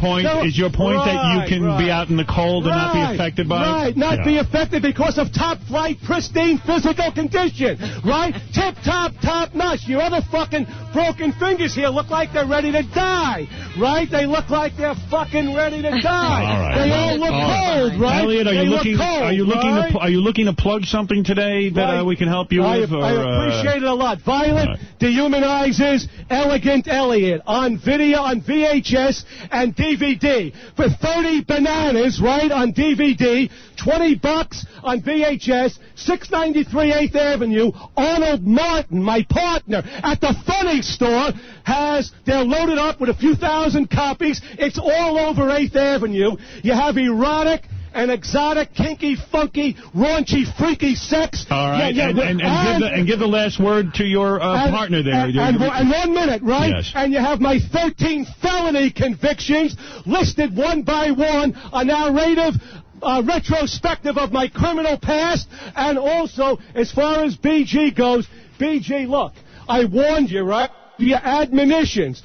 Don't break into my fucking show, right? Now, if the cops weren't here and you came this close to me, I'd do to you what I was going to do to Stern, what I'm going to do to Robin Quivers if she gets him. I'm going to slap her fucking face open. I would slap you in the fucking face, and I'd knock your fucking teeth out right now, right here and now if the fucking cops weren't here, right? I'd punch you the fuck out right now, right? I'd punch you the fuck out right now. Well, let me talk to this gentleman. Sir, I would say you should maybe keep your distance from Elliot. This, right? Maybe you should just take it up in the courts. Elliot, don't get any blood on your green slacks. No, that my family knows his family for almost 60 years. That's the life-saving. That's probably what's saving your life, because your family knows my family, right? Because you're because you're going to raise money, right? Okay, right. What is that, sir? I can't hear. I was going to raise money to make a movie based upon a book I was going to write. This is a better story than The Sopranos. I mean, he was a great criminal, if that's what people like. But now you will not do business with him because he didn't pay you. Well, we'll see. We'll see. All right. Okay. Thank you two. All right. Elegant Elliot Offen. Get the name right, Offen. And by the way, listen, Stern, by the way, good luck with what you're doing. The only thing that's troubling me, listen, I don't want to put a damper in it. That's gangster talk. Arnold Martin, who gives, my partner at the Funny Store, says the Sirius stock is down to $4. What's going on? Can you give me an update on that? Are you okay? Is everything all right? Everything will be fine, Elliot. Thank you. Listen, the best of good luck. Thank you. Right. And we're going to be back on the show as soon as I can unveil and disclose, give you a full divulgence of what happened in that horrible, tragic car accident. All right. We would like the full information when you are able to give it to us. Elegant Elliot Offen. All right, Stern. All right. There he is. On the street fighting with a guy. Still the greatest. Still the greatest guest. I don't know. I was a little bored through some of it. Thank God that stepped up. You were getting tired? I think what we saw was an elaborate 5-minute plug for the movie. I think that was staged. That looked a little fake to me. At least it brought some life back into it. Thank you. Some wrestling going on there. And now he's going to find me and beat me up. Oh, boy. Oh, man. I am endlessly entertained by that maniac. I really am. I know some people like his appearances and some hate them, but, I can only go by my sheer enjoyment at listening to that. Why do I care that he hit somebody 20 years ago? Joe Corson. I don't know. And it sounds like the guy was so... Joe Corson. He knocked out his dentures. I think the guy was a bouncer at a speakeasy. Well, there you go. Elegant Elliot Offen. Yes. It was vibracious didactic. Vituberous? Yes. Phil, you're on the air in Arkansas. Hey, buddy, what's going on? Hey, now. Hey, I have two things to tell you. One, man, I can't stand that guy, dude. It's bad. My fucking head is killing me because of him right now. Right. God. You talking about Ganji? Oh. No, I'm talking about Ganji. No, well, it's funny. The last two appearances Elliot Offen made here, people were saying they didn't like him, and then the last two appearances, they loved him. So it goes up and down with Elliot. You got to, you take a spin with Elliot, and you see what you get. I guess so, man. I guess so. But one more thing. Hey, I love the rerun show, man. I think it's awesome. I mean, fucking makes my day so good all the time. But I have one quick suggestion. If you do a Friday show, do you guys think that maybe you guys can, on the weekend, run your, Monday through Thursday show, back-to-back, on Saturday and Sunday, instead of running the Friday show all the time? They didn't run the Friday show all the time. I thought they reran other shows. I heard the Friday show just once. A couple times. Just once. Okay, maybe that's when I caught it then, I guess. But I was thinking that... Now, I heard the Friday show, a portion of it, and I liked it a lot. I was shocked. I tuned in the middle of us interviewing Jay Leno all the way back at NBC days. And it was a weird thing. I didn't know who it was. The guy was hysterically funny, and he sounded effeminate to me. I didn't know who it was. Yeah. So no, I didn't know it was Jay. Yeah. And it was weird. I was like, oh, who's that woman? And then it was weird. I never had that reaction to him before. And then I was listening to some other things on there, and I thought the guys did a really good job.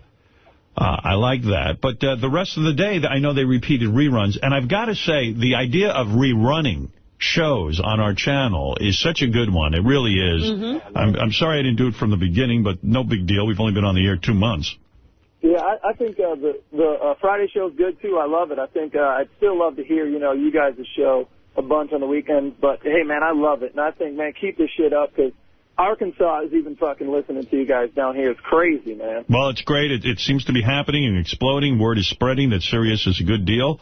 And people are getting turned on to the show, so I'm glad about that. The replays are great. In fact, I got to tell you, I always had an aversion to listening to my own show. I never really wanted to listen to it. And that's the reason I didn't do replays, because I thought, oh, well, gee, people don't want to hear it all day. But now that we're doing the replays, I got to say, this show is really funny. I mean, This is a good show. I've been listening, too. And I'm like, boy, I was there, and I'm still interested in what we're saying. Yeah, evidently it is a good show. And I've got to say, I don't know how you feel about this, Phil, but I've been listening to the Bubba replays, and I heard Bubba do a bit with a guy who eats feces as a fetish. Was the funniest thing I ever heard. I heard that on the replay. And I heard Bubba's interview with Tucker Carlson, and I thought that was really, really good.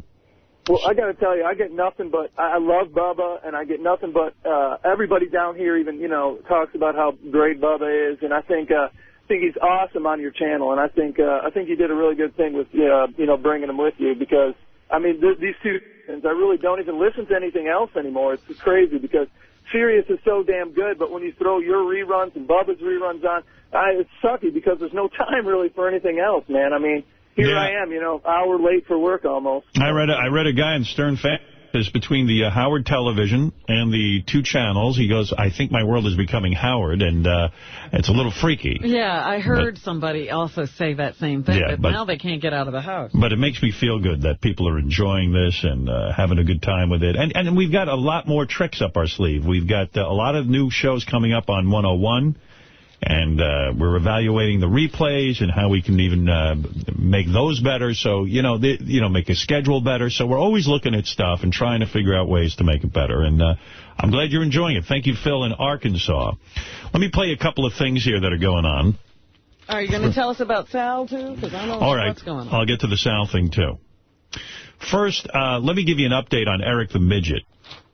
Eric the Midget, when we last left you, said that he was upset. We gave him his own show, and he feels the show was a setup So that we could do what to him? So that Richard Christie could call up and ask about his small midget cock. I see. We would do all of that just to get that phone call in? Yeah, it's crazy. You know, let me see if I could even find that. I should play that one more time where Richard called in and asked about his small midget cock. Hey, anybody know where that is? Can you give me a hint? I think there's an Eric page. A whole Eric page? Because this is a whole long thing I got to turn you on to. You know what? Here's the deal. I got to get that for you. There was an Eric page, and we got rid of it because we just weren't using it anymore. Oh, okay. All right, well, whatever. So what happened was Richard called up during Eric the Midget's show and said, hey, tell us about your small midget cock. And then Eric said, that's it. I'm sick of you guys. I'm never calling in again. That sounds like Richard Christie to me. Yeah. The call's on your page in pink. Okay, thank you. Hey, we got another call. Thanks for calling, Corey. Rodney is on the line. Rodney, you're on with Eric, the expert, everything. Hi, Eric. Hello. Eric, big fan. Hey, I got a question about tonight's American Idol. Okay. Sure, how big is your midget cock? Oh, Richard, come on. I know. Gentlemen, play it out and measure it. This sounds like Richard Christie to me. It's Rodney, Eric. Okay, whatever. Rodney, ask your question, Eric. How big, Eric? Be honest. I'm not answering that. Please, the world wants to know. It's 5 feet 2 inches.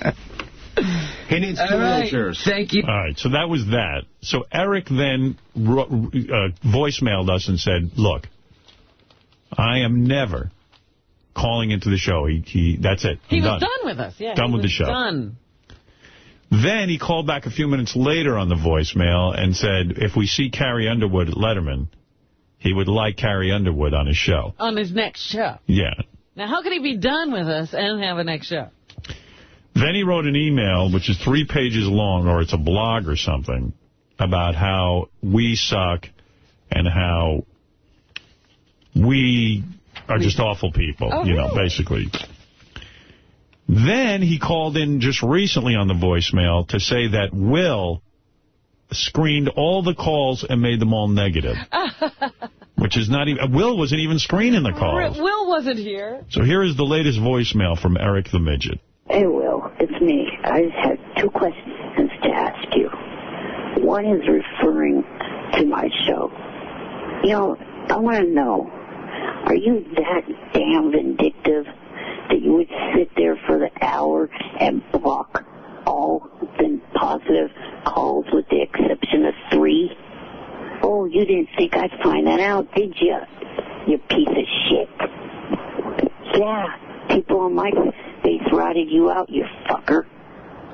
Someone wrote me telling me that you sat there for an hour blocking all the positive calls with the exception of my Aunt, Jessica, and Ralph. Well, here's a news flash for you, dumbass. If Howard wanted me to fill the full hour talking, a good idea would not be having idiots calling me up telling my voice sucks. Doesn't really give me confidence to talk, dumbass. Doesn't that make sense to you? Or is your brain that dumb that you can't even get that? Another thing, I think someone that survived cancer like you did would have a little more compassion and a little more sympathy towards disabled people and not come up with dumbass ideas like fight videos between disabled campers. You are a heartless shithead. To respond or forward, press 1. Now, there's a great example of a negative call. Now, as far as I know, Will wasn't even screening the calls. But that was, what can I tell you? Well, who ratted Will out? I don't know. Somebody probably wrote Eric the Midget on MySpace and just tried to rile him up. But anyway, I don't know. So we haven't talked to him in person. He's just leaving email and voicemail. Yes, he hasn't completely stopped. And then this blog, Gary said, which I can't read. It's mind-numbing. It's 3 pages What does it start it? Hi, everybody. This is his blog. On March 10th, 2006 was my last call into Howard's show. I'm so tired of being made fun of by him and his staff. I'm tired of being the butt of their jokes and the nicknames. I'm tired of every time I open my mouth to answer a question of theirs or to say something that is on my mind, them making fun of my voice and others making fun of my voice as well. I wasn't born with the world's best voice. No reason to make fun of me. I mean, look at Stern. He wasn't born with the world's best nose. I'm tired of dealing with some of the assholes on his staff like Jason, Will, Gary, and Tim. Those assholes are one of the main reasons I don't want to deal with the show anymore. Those assholes can't let that little post I made on here go. I found out from someone on here that Will, during my show, let all those negative calls through and only let 3 positive calls through from Ralph, Jessica, and my aunt.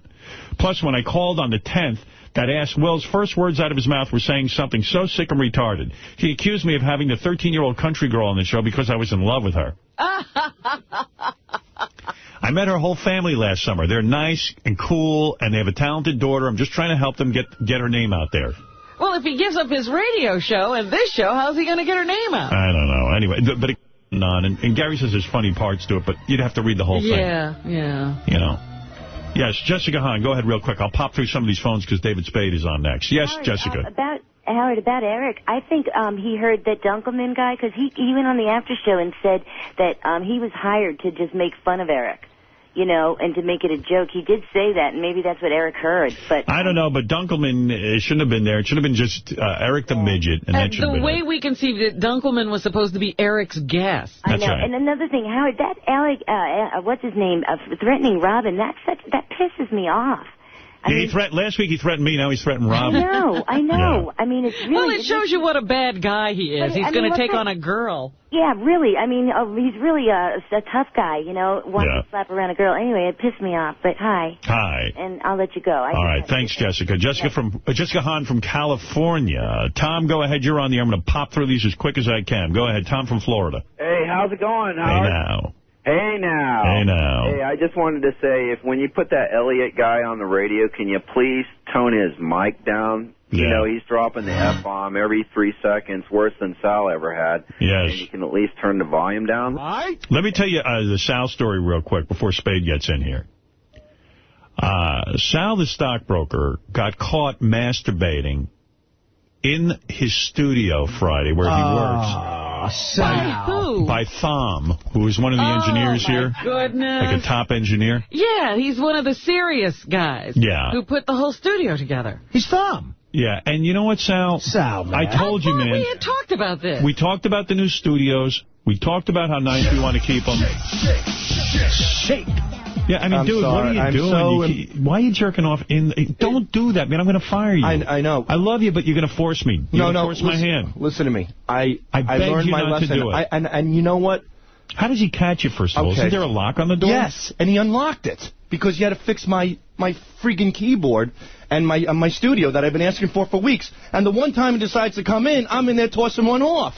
Are you for real, man? Well, this is what happened. Why you're so horny? Don't blame it on Thom. He's blaming it on Thom because he's fixing his computer. No. Are you one of those freaks? I'm sorry, Howard. I learned my lesson. Are you one of those freaks who gets off on doing it, like in public places or weird places? No. Like, why work?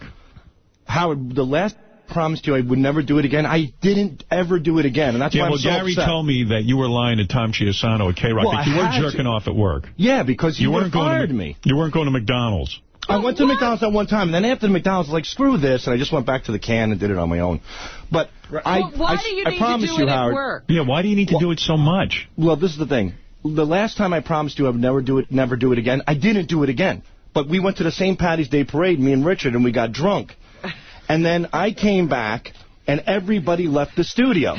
So I went outside. Jason was gone. Will was gone. I went to the on-demand because I'm always thinking Scott DePace could be taping me. Right. I opened the on-demand. Everybody's gone. I go back to the room, and I wanted to pull some porn for you, old lady porn. Yeah.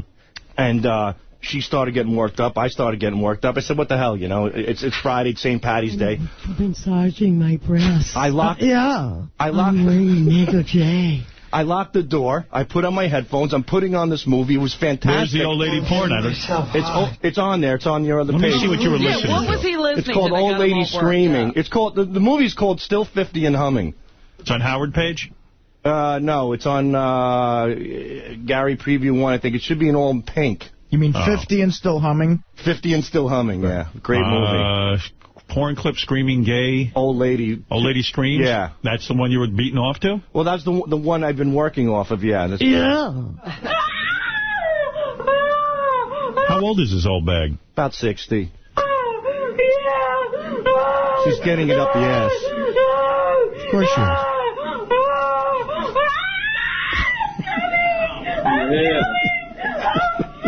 That got you nuts, huh?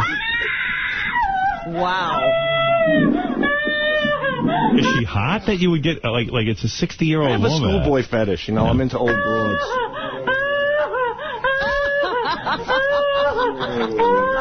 What a noise.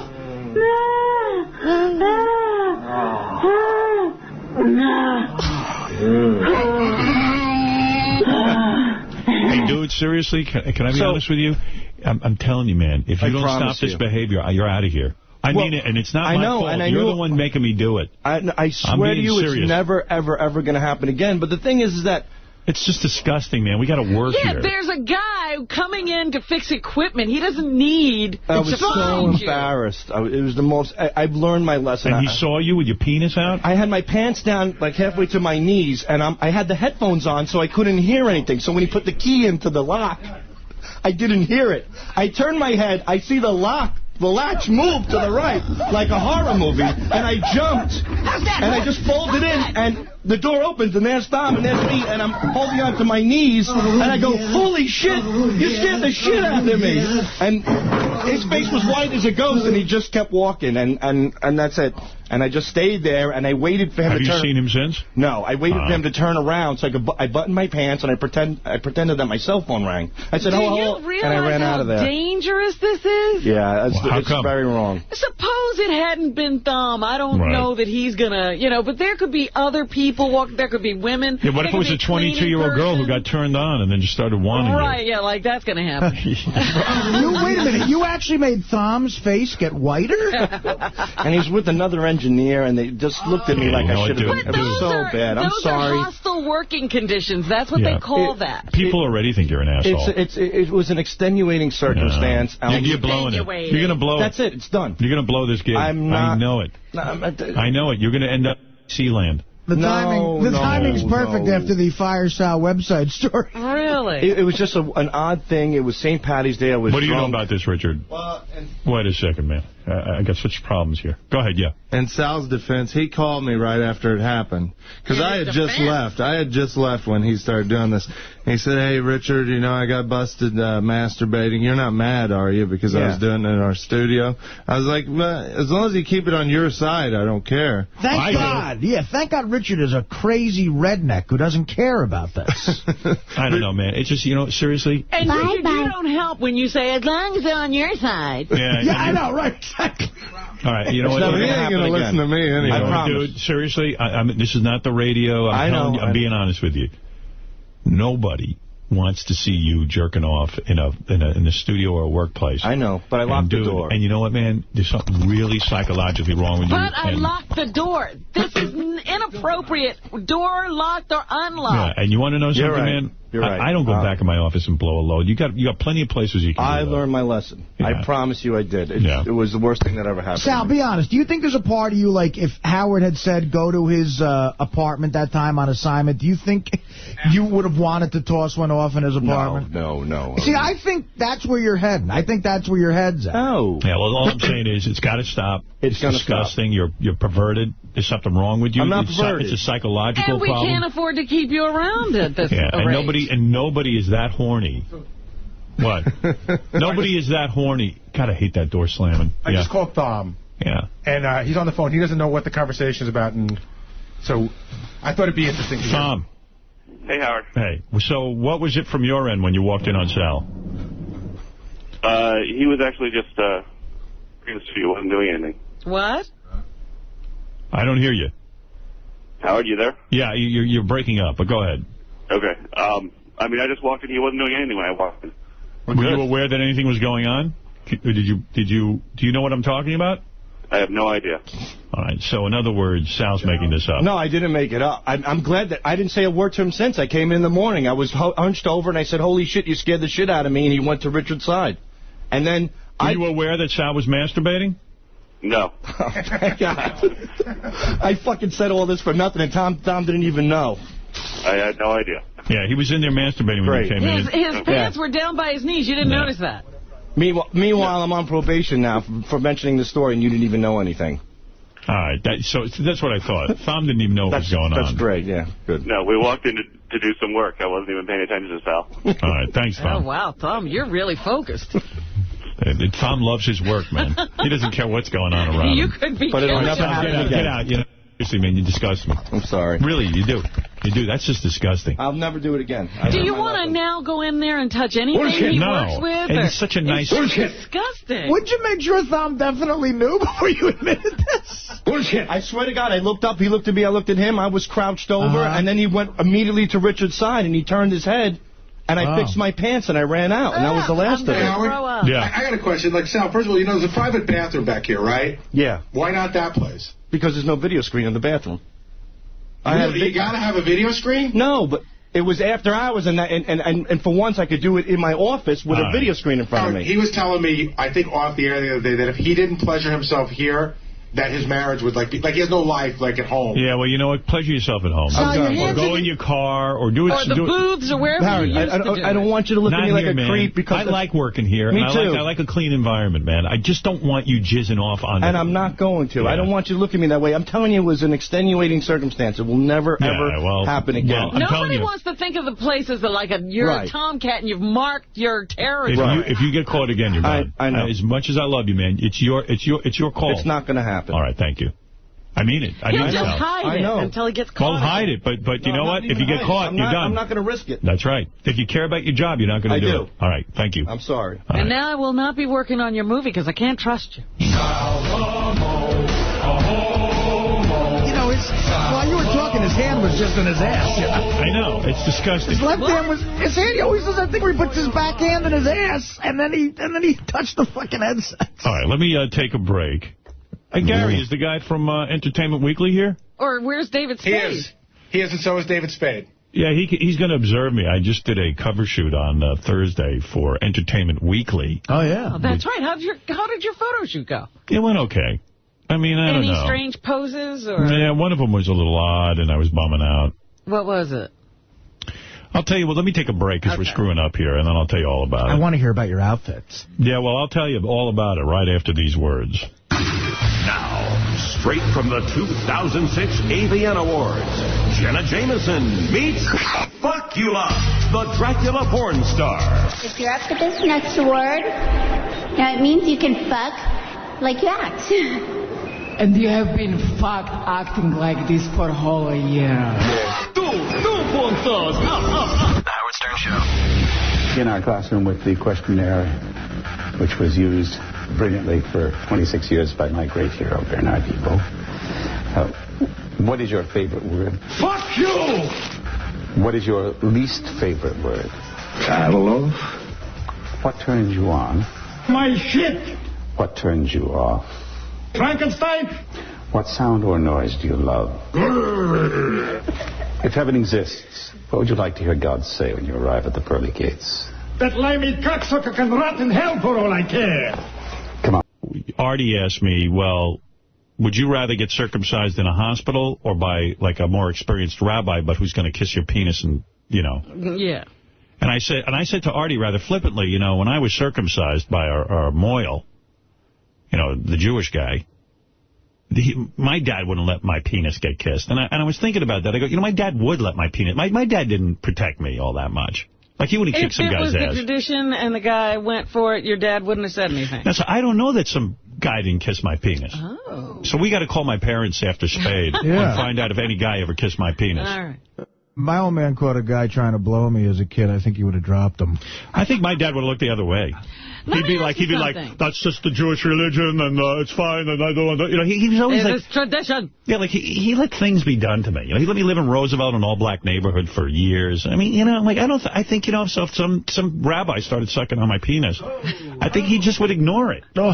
And that distresses me, and I've been having a lot of agita over the weekend over it. But isn't that like a conservative Jewish thing? Were you guys conservative, yeah. Really? Yes. I thought it was just these whacked-out Hasidic-type sex that the rabbi sucks the penis of the boy and then can give him herpes. But it's not. But it's not. I mean, I don't know. And when Artie said to me, oh, you didn't have your penis kissed, I go, that's right. And I'm like, is that right? I don't know what happened. Who knows what happened back then? I know my Uncle Jack held my legs down, like during the ceremony. I was nude in front of my entire family. They strip you. And they strip you and cut your penis open. And then somebody holds your legs. It's and then like... a strange man sucks on it. It's like Richard Christie. I was going to say, it's like the Richard Christie waxing. Yeah. Ooh, ow! Ooh. I would never do that to a son of mine. All right, David Spade is here. He's promoting some stuff. And by the way, the gentleman in the corner is Josh Walk from Entertainment Weekly. I call it EW. EW. I did the cover. Here, I'll let you say hello to Josh. Is that you, Josh? Let me see. See if that works. Nah. Scott didn't set it up right. See, say test 1, 2. Test 1, 2. Say it again. Test 1, 2. No. He didn't set it up right. He sucks. Try it again now. Test 1, 2. There it is. There he did set it up. I'm an idiot. Who's the idiot? Hey, Spade. Hey, Spade, sit over there. Just be quiet. Spade's looking to make quote of the week. Yeah, Spade wants to know if he can be quote of the week. Yeah. I'll see what I can do. Right underneath something from, like, fucking Gilmore Girls or something.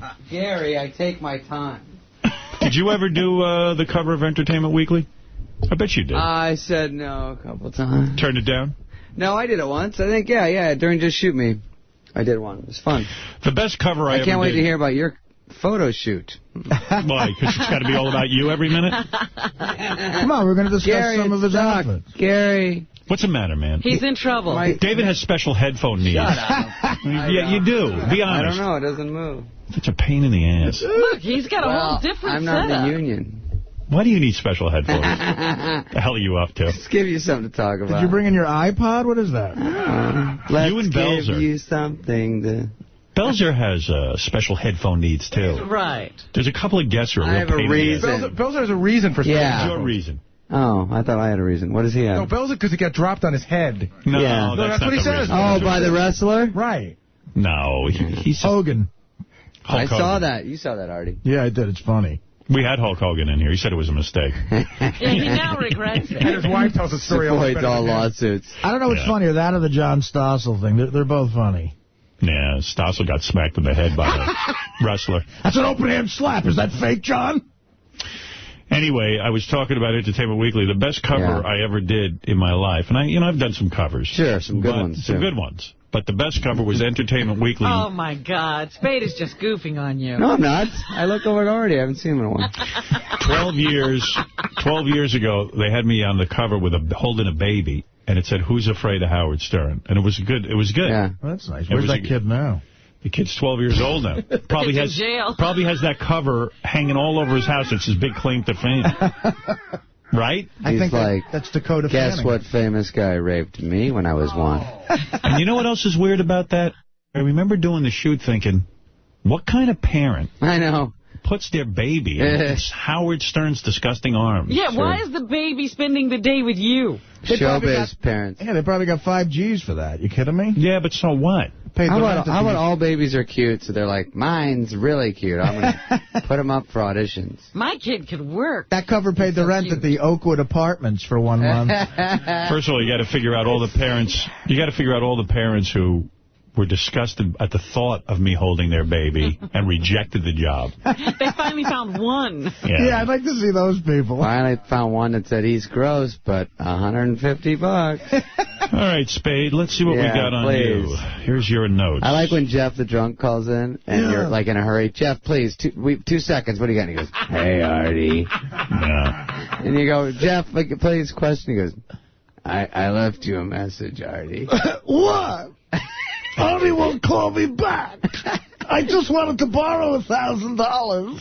Well, Spade, first of all, I want you to know. Yeah. What's with Spade's facial hair? What is all this? What is What's it? going on here? He's looking older. He's trying to. He's in Atlanta yesterday. He's trying to get chicks who are out of their teens. What are you growing facial hair? I like how you got serious. Are you growing facial hair? Yeah. Yeah. What's up with that? It's just, I don't know. Actually, I don't know. Because... You trying to look older? I haven't been working on the show, and so in between you can do whatever. So Artie does. He does little experiments, you know. Oh, you're experimenting? Mustache is so weird, man. Like Spade doesn't have a good... weird? You don't have a good mustache. You're like me. You have like a crappy mustache. Oh. And you look like a young boy trying to grow a mustache. First I'm hearing of this. Well, he's not bound by those 8 rules for dating your teenage daughter anymore. Yeah. And I don't know. I can't... Just, like, mustaches are weird. They're a little weird. It's just hair in the middle of your face growing. Yeah, I'm looking at it from the side, and it sort of, it looks like you're dirty or something. You like it. Thank you.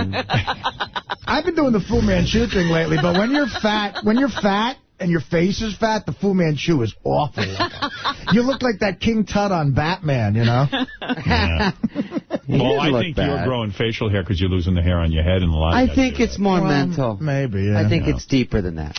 Anyway, I just want David to know that, first of all, Entertainment Weekly is here to observe him being interviewed by me. That's number one. So far, I really haven't hit the Richter. So far, I don't see anything that good for your article. I haven't seen much scribbling. Not much to put down. Howard did a very boring interview with David Spade. I think quote of the day is going to be, Gary, my thing isn't working.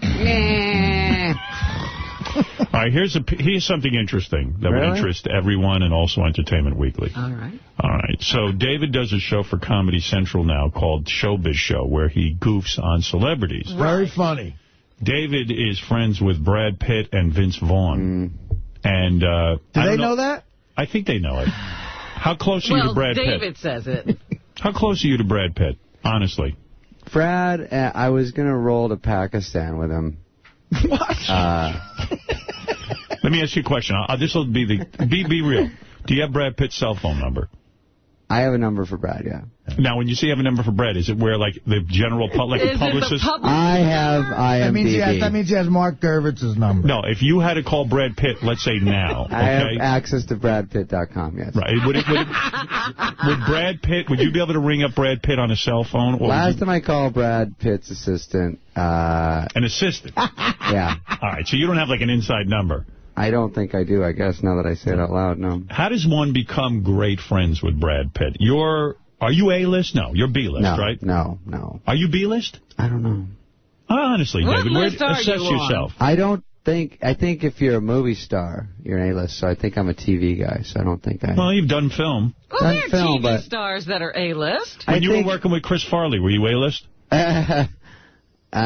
No. Because those movies made a lot of money. No, those were funny movies. I thought they were, but great movies. I think it takes like Tom Cruise, like really, like Sandler, those guys, Jim Carrey, that make huge $100 million movies over and over. Am I A-list or B-list? That's been a question on this show for a long time because I've been called I'm thought of as B-list, but I'm really A-list. No, I would say you're A-list because you don't go do a lot of stuff and you've got I have an over Mystique. $500 million. I don't have over $500 million. I don't. Okay. No, I'm not winking. I don't. No, I know. $500 million. No, I know. They I can't get my hands You're in on the that 400s, but it's still a lot to people. Right. Are you B-list? So how does a B-list like you... I try not to. How do you get to be friends with an A-list like Brad Pitt? Where do you meet, and how do you make the move to get his level? level? Are you really to be friends? honest, how do you call yourself his friend? Yeah, how many times do you I like how I keep saying I've never said it. Entertainment Weekly scribbling. I like it. I know. Go ahead. We must be on a roll. You know, I'll say this. One time years ago, like the summer of '98, Spade took me and Norm to Adam Sandler's party in Bel Air, and Brad Pitt was there with Jennifer Aniston. So do you think the connection was made there? And I don't know, but I remember me and Norm were like, who's that hot chick with Brad Pitt? And Spade said, are you two even in show business? That's how I sound. But you know what's sad to me? Brad Pitt will be friends with a B-lister like you, but you would never be friends with a C-list.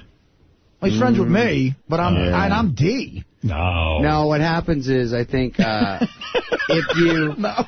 You're not even on a list. I think it depends on the letter.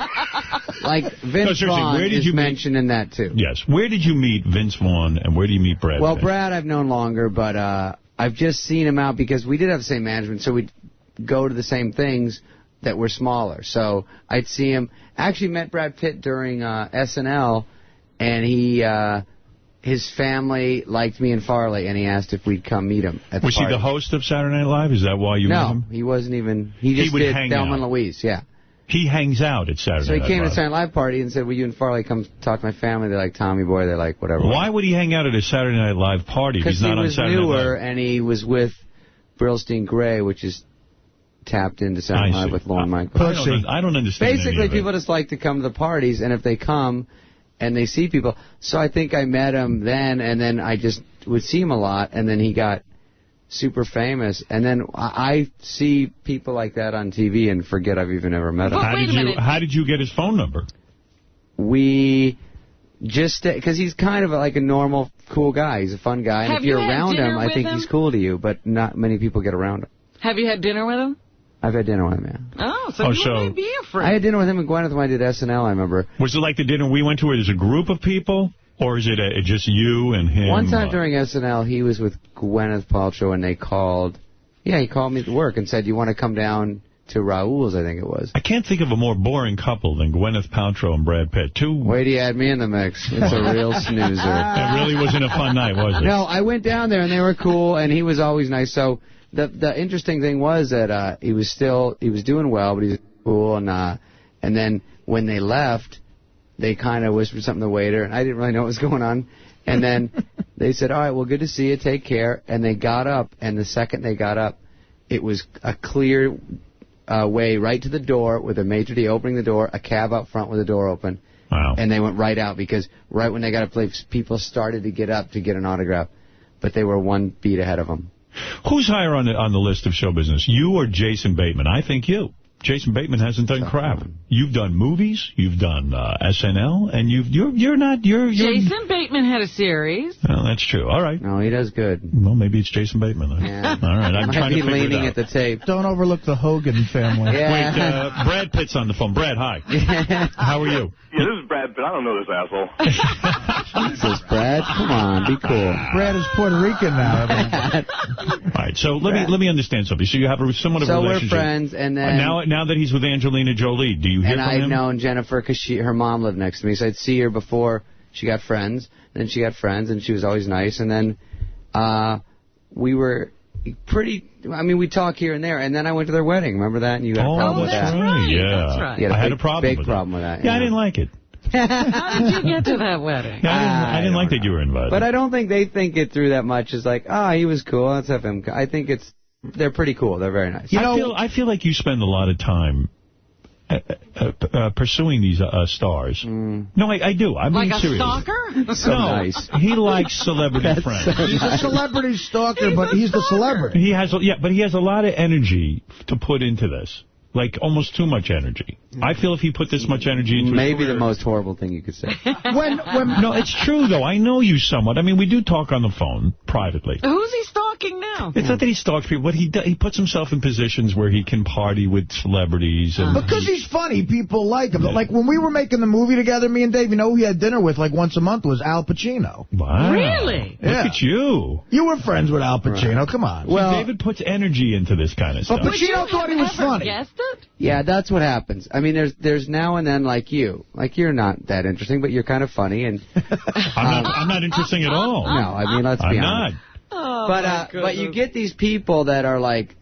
Have you boned secretly Lindsay funny. Lohan yet? Oh, no. Have you tried to get in her pants? Is she here? No. This Would guy's got great stories of chicks he tries to get in their pants, but he never comes clean. Come clean today. Today's the day. Is it? Come on. And Weekly's here. Oh. Yeah, they want to know. Throw this guy a bone. Yeah, Have you met Maddox and Zarooster? Zarooster. What is the name? Maddox. I get a little jealous. He's of got a Maddox. great bit about Maddox. Where is he from? What's that bit you do where he finds out she wants to go What? He's like, no, you're a fucking kid from wherever he's from. No, I said it's hard to get adopted. And then if you're from Cambodia, it's probably harder. I'm not sure, but I'm guessing. Right. And that's who gets you. Talk about Willy Wonka and the fucking golden ticket. I mean, he's like, that's my mom, the chick from Tomb Raider? Am I being punked? And then he's like, nah, pick me up. Rubs her boobs all the time. He knows what he's doing. Don't be stupid. Do you know Angelina Jolie with Brad Pitt? Carry me. The kid's 10. He can walk. No, do you... Exactly. Do you know the... Do you know them? Do you know Brad Pitt and his new wife, Angelina Jolie? Do you know them? Partied with I've them? met Angelina. She's another one. This sounds so dumb, but she's nice. And I think these people are cool. Meet them, and everyone's cool to you. I think either they're pretending because they're just being nice to other people on TV. Who's not nice to you? Some aren't cool, yeah. Like who? Who's been I mean to just you? know that there's just no hangout or no chatting for a second because there's nothing really to talk about, or I don't think they're interesting or whatever. Angelina was working out at my gym, so I got to see her. Nice. Oh, that must be wild. And I gave my trainer, I was freaked out to see her. And did you try to get some action? No, I know some boundaries in life.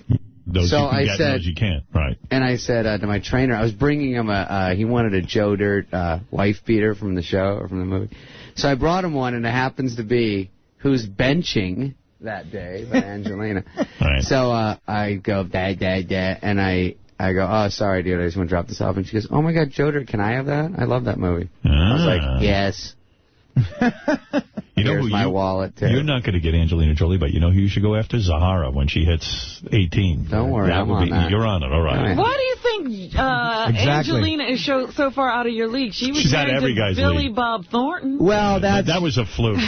If there's like a beat-up dude in the mix, you know, then you go, hey. He's got an Oscar. So what did you say on your... What did you say on your Comedy Central show, Showbiz, the Showbiz Show, which, of course, premieres this Thursday night at 10:30 on Comedy Central? There you go. What did you say on your show to offend Brad Pitt and Vince Vaughn? Brad Pitt. Vince Vaughn's, I think... Well, I read that story that you read, and it was that Vince came to rehearsal and was mad that I was doing jokes about Jennifer. We did one about Vince where he got pulled over by the cops for drunk driving. They said they pulled him over because he looked drunk, beat up, tired, and sleepy, and then they found out that's how he always looks. Right. And he took offense to that. He took offense to that. No, I don't think he did. I'd seen him since then. Okay. And why did Brad Pitt get offended by your...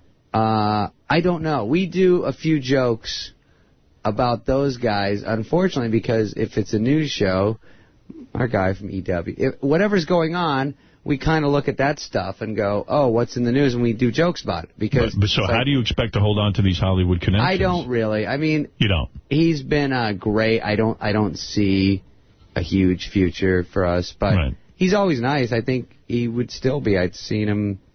it's actually been a while. So you didn't get a call from him saying he was upset with you? No, he's not mad. And we have the same publicist and the same man. But Vince Vaughn never approached you because that's... Well, Jennifer, I think, is the toughest one because I see her more and she is in the mix of the show more, and that's the hardest one to try to figure out. Because we did one where we said Jennifer Aniston's... Remember the guy broke into her house? Yeah. And we said Jennifer Aniston had a guy break into her house, and he got sentenced to 1 year in jail. Things apparently went better for the guy that broke out. They show Brad Pitt.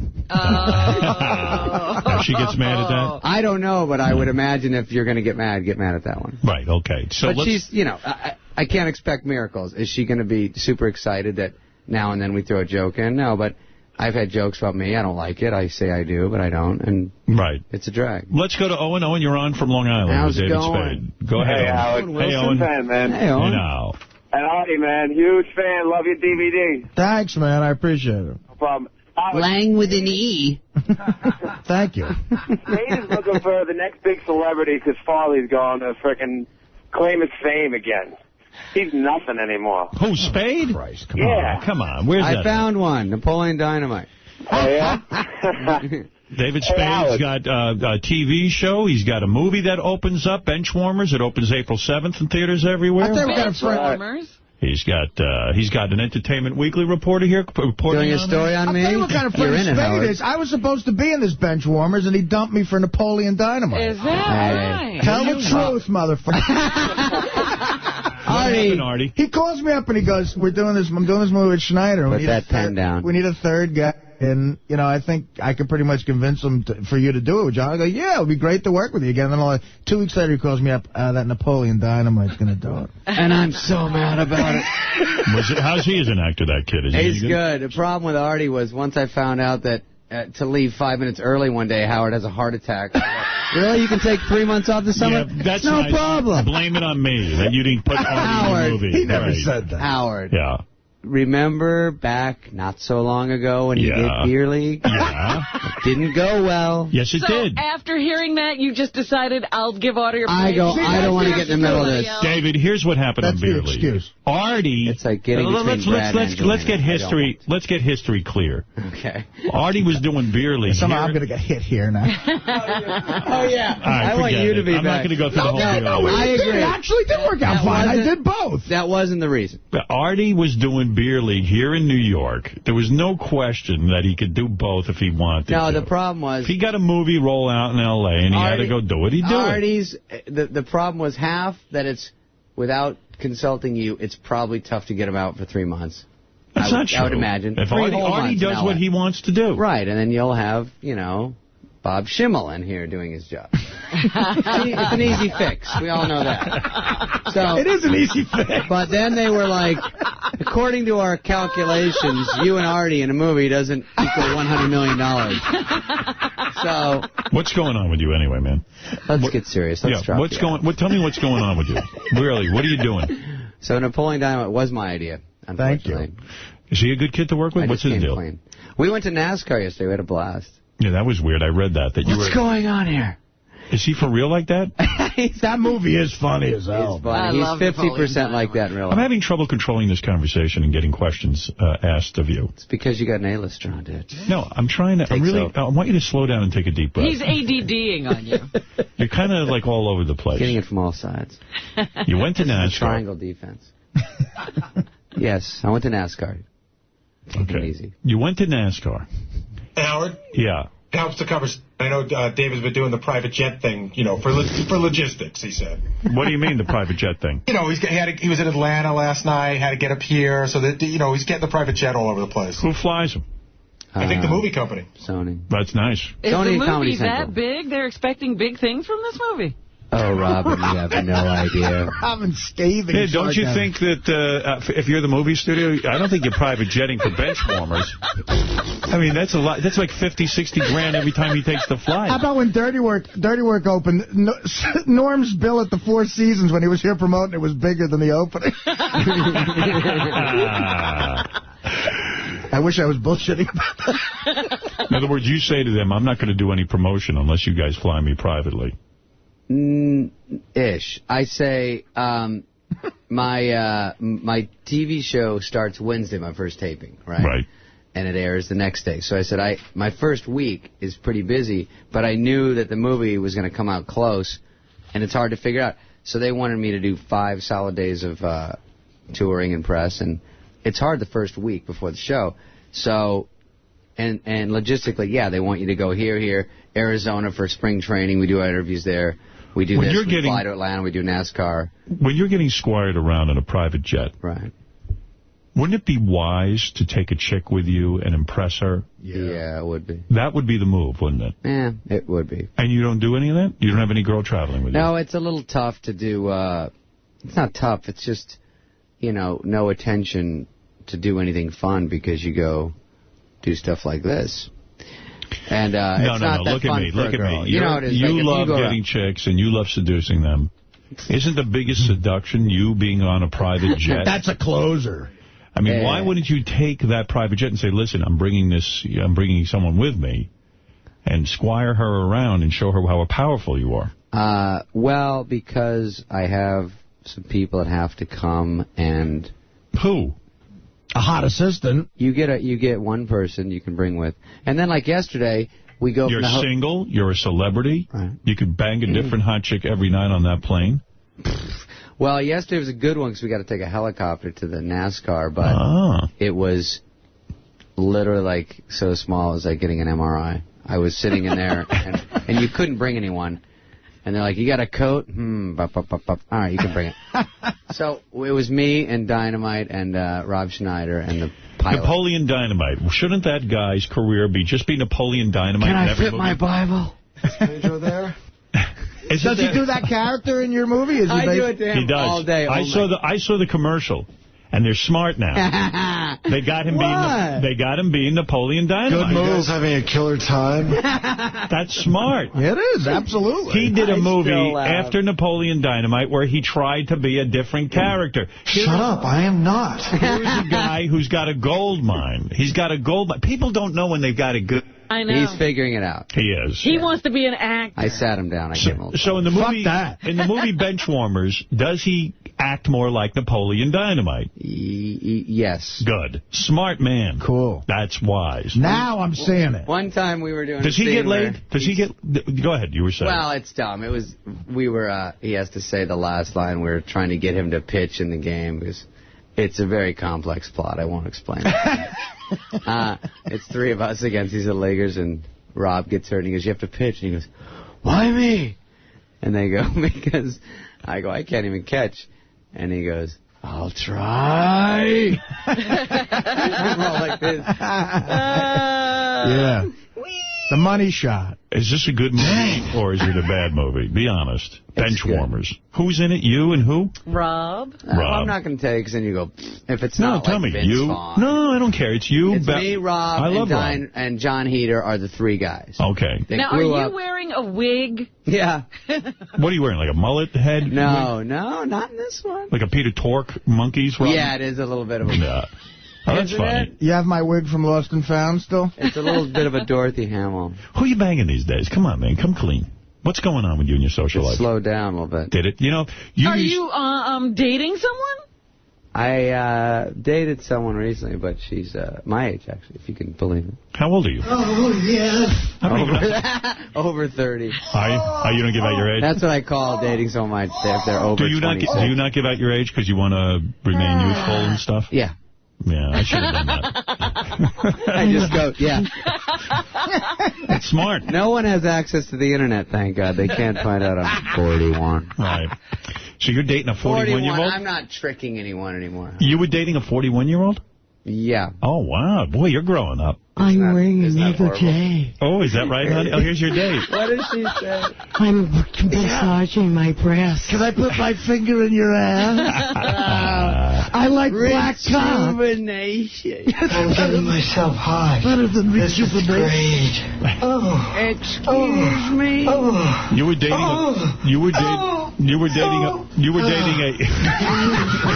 You're fucking her. You were dating a 41-year-old? Yeah. Wow. In the biz? No. Terry Hatcher? No. Look at that. Isn't that the most gorgeous thing you've ever seen? And look at his body. I don't like when this girl ad-libs. You work out. Myself. Oh, yeah, stick to the script. Yeah, you like the walker. No one's telling her to All fill. right. Okay, listen to me. So things are going well for you. Things are fine. You got that show. Are you wrapping it up? No. I'm asking you if things are going okay. I might have been wrapping it up. What were you going to say? No, nothing. Things are going all right. I'll do a summary. The Vince Vaughn, I don't think, is mad. He's funny. I saw him at a table read about 2 months ago. It was cool. For what? Sean Penn's directing a new movie. That Look at you. Yeah. No. It's David tries to act like it's no big deal. No, I got caught in that one because once I go, where was it? And I go, oh, that sounds stupid. But I think Vince would be really funny in that. I don't think I'm even going to be in it. I think he just brought it into... Hey, the Entertainment Weekly reporter just fell asleep. Spade had a funny story where he was staying in a hotel under a different name, and Sean Penn was there trying to find him.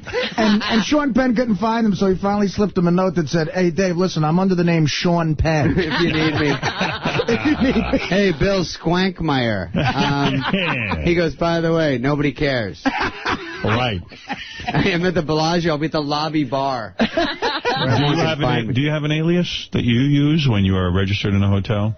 Sometimes, but it doesn't matter. We stopped doing it. All right, yes. What is it, Bubba Gary? Bubba Bad News is here. You know, it's funny. When David said, when he was asking about his age, you know, I went up to IMDb, so that's got all these notes on him. Yeah. And so I'm looking through this whole thing of notes, you know, who his, you know, sister and who his brother is and all this stuff. And at the very end of it, it says, do you have a tattoo of Calvin from Calvin and Hobbes that Sean Penn gave you? Yeah, it's bad.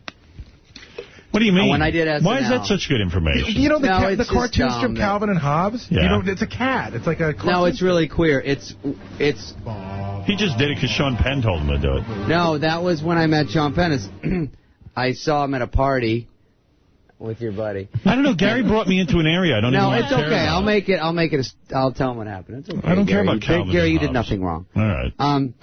I think he did. No, so I hear at this party that Sean Penn says, he goes, I try to do a tattoo. I've done it on potatoes and stuff. Yeah. And I don't know how to do one, but I'm learning. So I do SNL a couple weeks later. I have no idea for the week. And I go, ooh, Sean Penn's doing Letterman. I'll see if he'll give me a tattoo. And then I can interview him. And so I get his number from someone and leave a message. And he calls me back. Yeah, okay. I go, I don't even know him. I go, oh, okay. So he comes out. I get him a driver. We go upstate New York.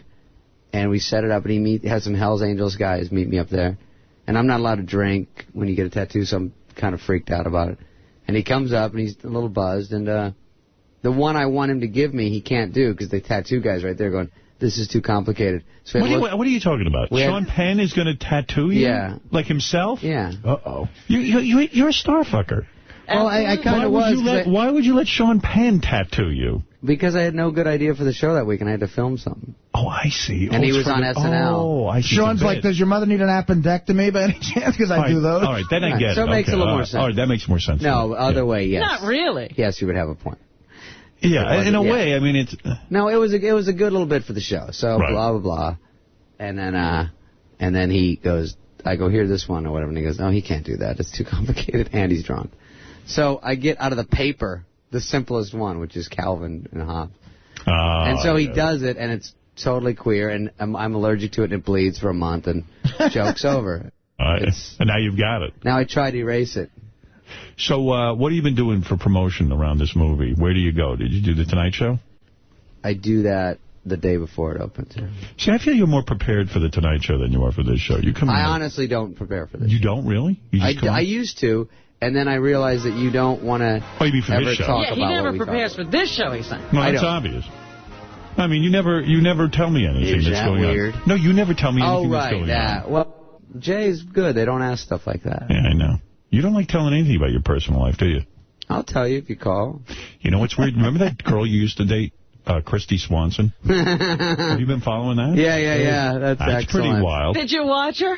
I did not watch it, but I did think that was crazy. First of all, you dated her when she's hot. She's kind of chubby now. That's number one. Number two, for anyone who doesn't know, this girl Christy Swanson, who was the original Buffy and Buffy the Vampire Slayer. The movie. Very pretty, very sexy girl. She totally did something freaky. She was on Skating with the Stars. Not the freakiest part. And that's not the freaky part of the story. It's coming up. Not only was she on Skating with the Stars, she skated off. The guy she was skating with was married with a kid. The woman was pregnant at the time. Yeah, falls in love with the dude, and now they're in love, and they're skating on the show together. Didn't you think that was interesting? Yeah, I was shocked. And I now understand it's in the tabloids now that she had a boyfriend as well, and he walked in on him. She got rid of him, too. Thank God you weren't her boyfriend, and she dumped you for the guy on Skating with the Stars. You know what? A bit of a drama grenade would go off about every week with her, and it was tough. Really? Yeah, and so this is not super shocking. Wow. So you weren't surprised by this behavior? Not really. Yeah. I just thought, wow. I thought, well, if they're going to do their big finale like on The Dancing, the audience will be freaked out because all the women will not like that. But it was already taped. She had already won. So did you dump her? Did you just get away from her? Was that the MO? It was too much drama? Ultimately, yes. Yeah. That was. It's hard. It's hard for a guy like me who's already iffy about all that, and then it's just so much drama. It's easier to bail. Yeah. Well, because I remember at the time thinking, wow, that's a major score. You're going out with that girl. And then when you dumped her, I was like, man. You know what the funny thing is? Same thing. Like, girls like that will say at some point, I can't believe I'm even going out with you.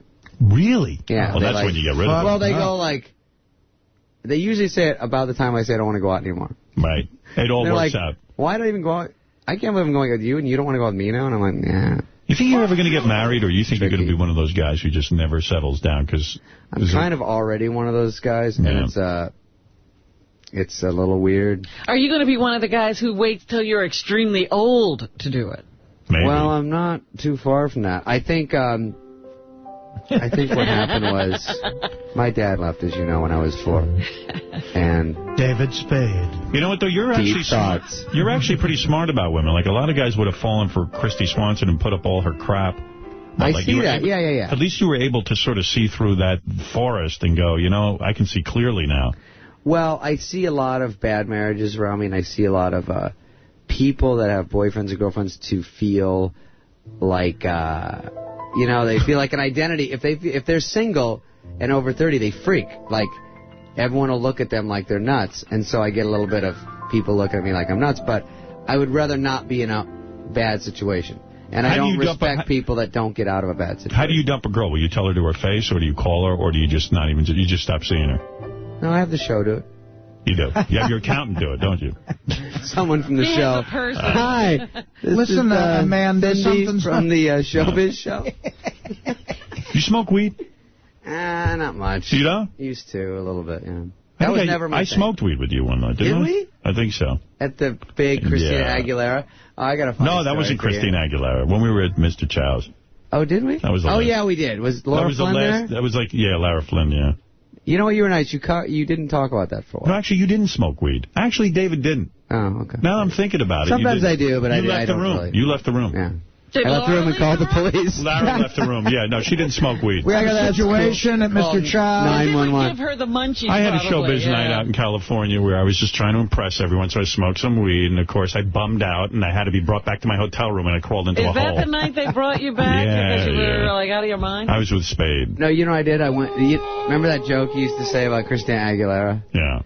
That you kind of twisted the story, but fine, it's your show. I didn't twist any story. What was the twist? Remember I went to a Grammy party with him when I got single. I have a news story for that. Okay, but wait a second. I went to a Grammy party with David Spade when I got single. Right. You're better off with Stamos. He does a lot better.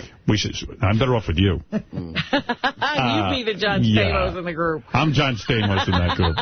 There's a bunch of hot chicks around. You want John Stamos looking at. Yeah, you're right. Yeah, it works out great. No, but Spade and I were at the party, and Christina Aguilera was there, and she was, I don't know what she was doing, but she was laying on a couch. Yeah.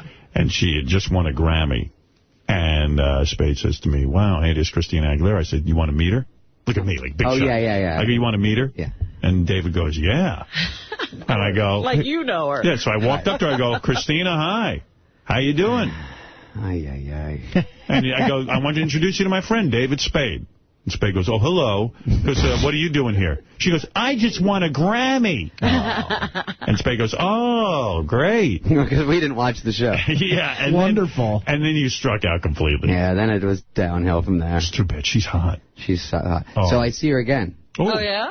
So I see her at a, was it Grammys recently? Yes. Or something? Grammys or Oscars? Oh, yeah, I think it was so I go to some thing.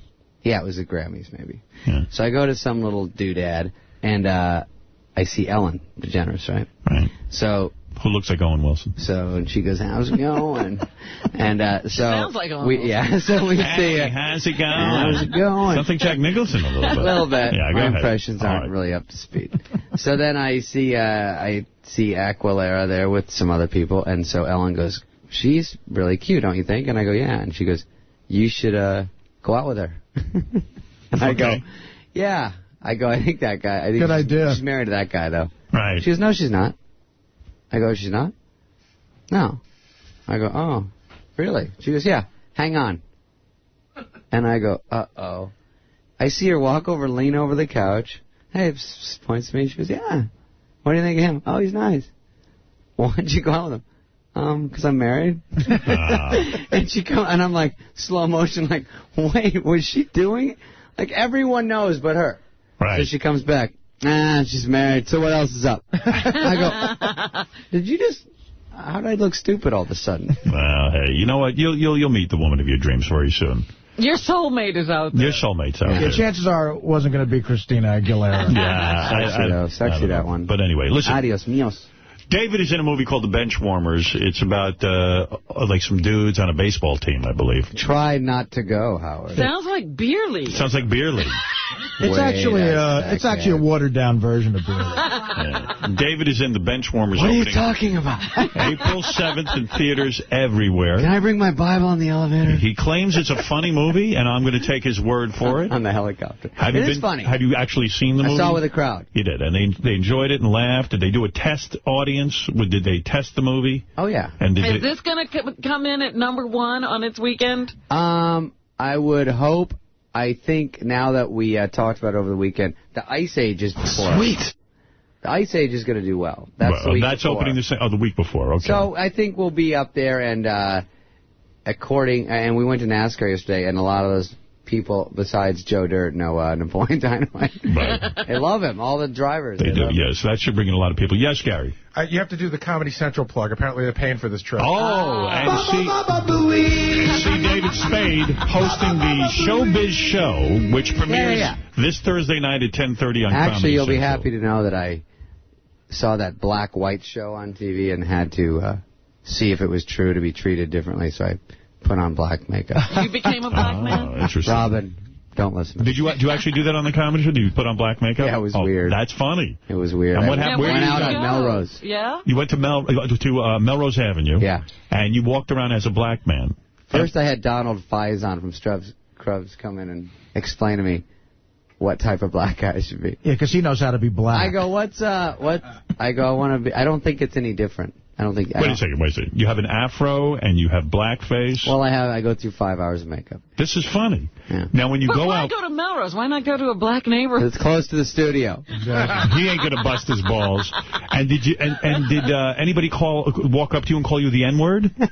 Were you a victim of racism? They called you Spade. They knew it was me half the time. I couldn't believe it. That's Did funny. people know it was you? Did you put on a black affect like a rap guy? No, I didn't want to. It's dicey. What? So you used your regular voice? Yeah. And your You were regular walk? You didn't have a black walk? And you went to a neighborhood where only your agent and manager hang out? You didn't go, hey, yo, what's up? You didn't do any of that. See, that's a good black guy. Why don't you fly to Utah and get lynched for some fun? I should have done that. Yeah. Well, so you walked up and down, and then what? Did anything unusual happen when did you realize a difference between being white and black? Was there a difference? No. No difference. You learned nothing as a result of being black for the day. See, I want to walk around with just a black cock. No, because I'd walk up to people and go, hey, can I hold your baby? And they'd go, no. And I go, because I'm black. And they'd be, no, because you're weird. That's right. All right. Anyway, go watch that show. The Showbiz Show is very funny. Very funny show. Really funny. I watch it. That one will be on Thursday with the black guy. Thursday night, 10:30, Comedy Central, and see David in the Benchwarmers opening April 7th in theaters everywhere. Now we're doing the wrap-up. We've done with you. You were fun, Howard. I hope like so. the new studio. I like when you walk in, there's no one in the front anymore, just like the last place. Do you like the satellite setup? Is it fun? It's great. Beautiful. And I guess most of the $500 million went in your pocket. No, but it's nice. And let's check in with our Entertainment Weekly reporter. Was this a good interview? Do you feel that something was learned, or is this going to be, oh my God, I sat in a train wreck. What do you Not think? that bad. I think I can make it work. You can make it work. Get me on the Simeon. What was the highlight? What was the highlight of the? What was the highlight of the interview?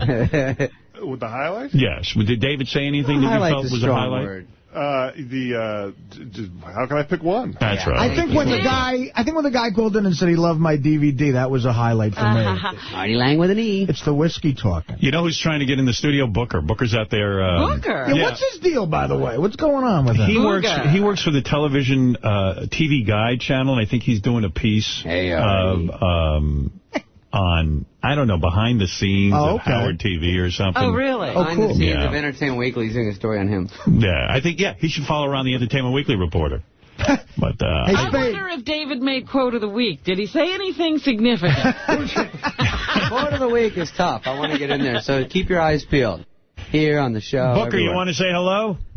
Or can't you? Would you be an enemy of CBS? Yes, can he do the satellite radio show as well? I don't know. Let's find out. Who is he? What does he do? He's a disc jockey over at my old radio station. One of your 500 employees that works. You want to? I see you standing around out there. Booker is a disc jockey at Free FM, formerly K-Rock. Where? Over in California or here? No, here, this one. Here in New They York. have Free FM here, too? Yeah, it's everywhere. Yes, it's taking the country by storm.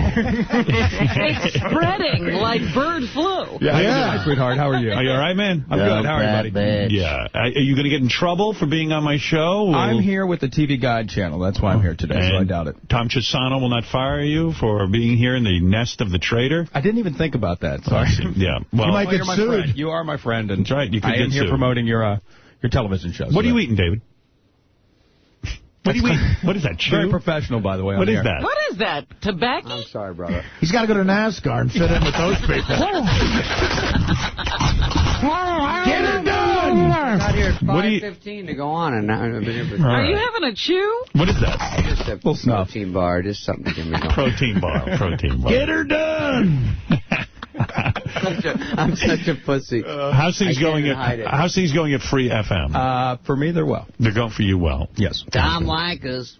Dumb bad bitch. He's the L.A. guy, yeah. That's the L.A. guy, yeah. Oh, he's only L.A.? Only L.A. Apparently Tom has issues with women. To say David's eating the bar, because that was another thing I saw in his bio. He's hypoglycemic. All right. God, well, all these hot things about me. All right, listen, I got to take a break. Hi, Booker. Drives girls crazy. David, thank you very much for coming in, and Thank good you, luck buddy. with all your various projects. You're a real success, and that's what's good about you. And everyone is excited for all of your different projects. I think you might be A-list. What? Dave, you know what I learned? You know what I learned? Awesome. What's Artie? You know what I learned, Dave? That when Robin a few years ago said she liked Lost and Found, apparently she was bullshit. Robin, I thought you liked it. What was I going to say? Thank you. Thank you, though, Robin. But she said it during a commercial. I'm a fan of the movie you did with Mary McCormick. Which one is that? Oh, Dickie Roberts. Dickie Roberts. Right. That's my movie. Okay, good. Well, maybe... Whatever. Fuck you! I didn't come here for this. Fuck you!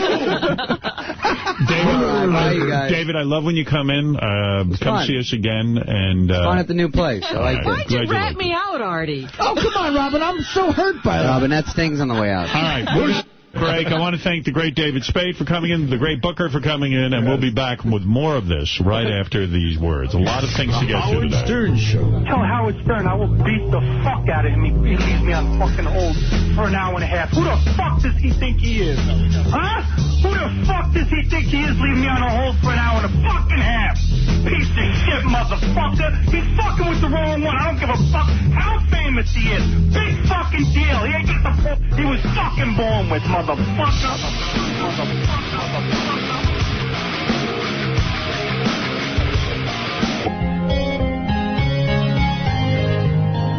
I think I've got too much stuff to get to play this now, if you don't mind. Unless anyone feels like hearing the Backside Boys. I wonder what Spade thinks of the new Saturday Night Live cast. I was watching Saturday Night Live the last couple of times, and I was thinking it was really horrible. Really? But then, like, when Spade was on, remember how everyone used to go, oh, it was horrible? But now you pine away for the Spade days and the Sandler and all those. I think maybe it's always... Yeah, the Spade and Chris Rock. Like, remember even when, like, the Joe Piscopo and Eddie Murphy, like, oh, they suck? I love that. No, but they suck compared to the original cast. See, Spade and Sandler I always liked, but Chris Farley, did he? To me, he never did anything that wasn't funny. Me too. Farley. I always Everything I saw him in was funny. Yeah, there have been good and bad eras, and I think the Sandler... Spade, Farley era was a pretty good one. Now I miss the Jimmy Fallon, Monkey Boy guy, Goat Boy, Jimmy Brewer. I miss those guys. Who's on now? Like, can you name a person on now except for the chick? The two chicks that anchor Tina right now. Fey and the other blonde. Tina Fey and the blonde. Who's really great, and I know, and I can't fucking think of her name. Horatio? I love her. What does Spade think of the cast? I don't know, let's ask him. Just ask him real quick.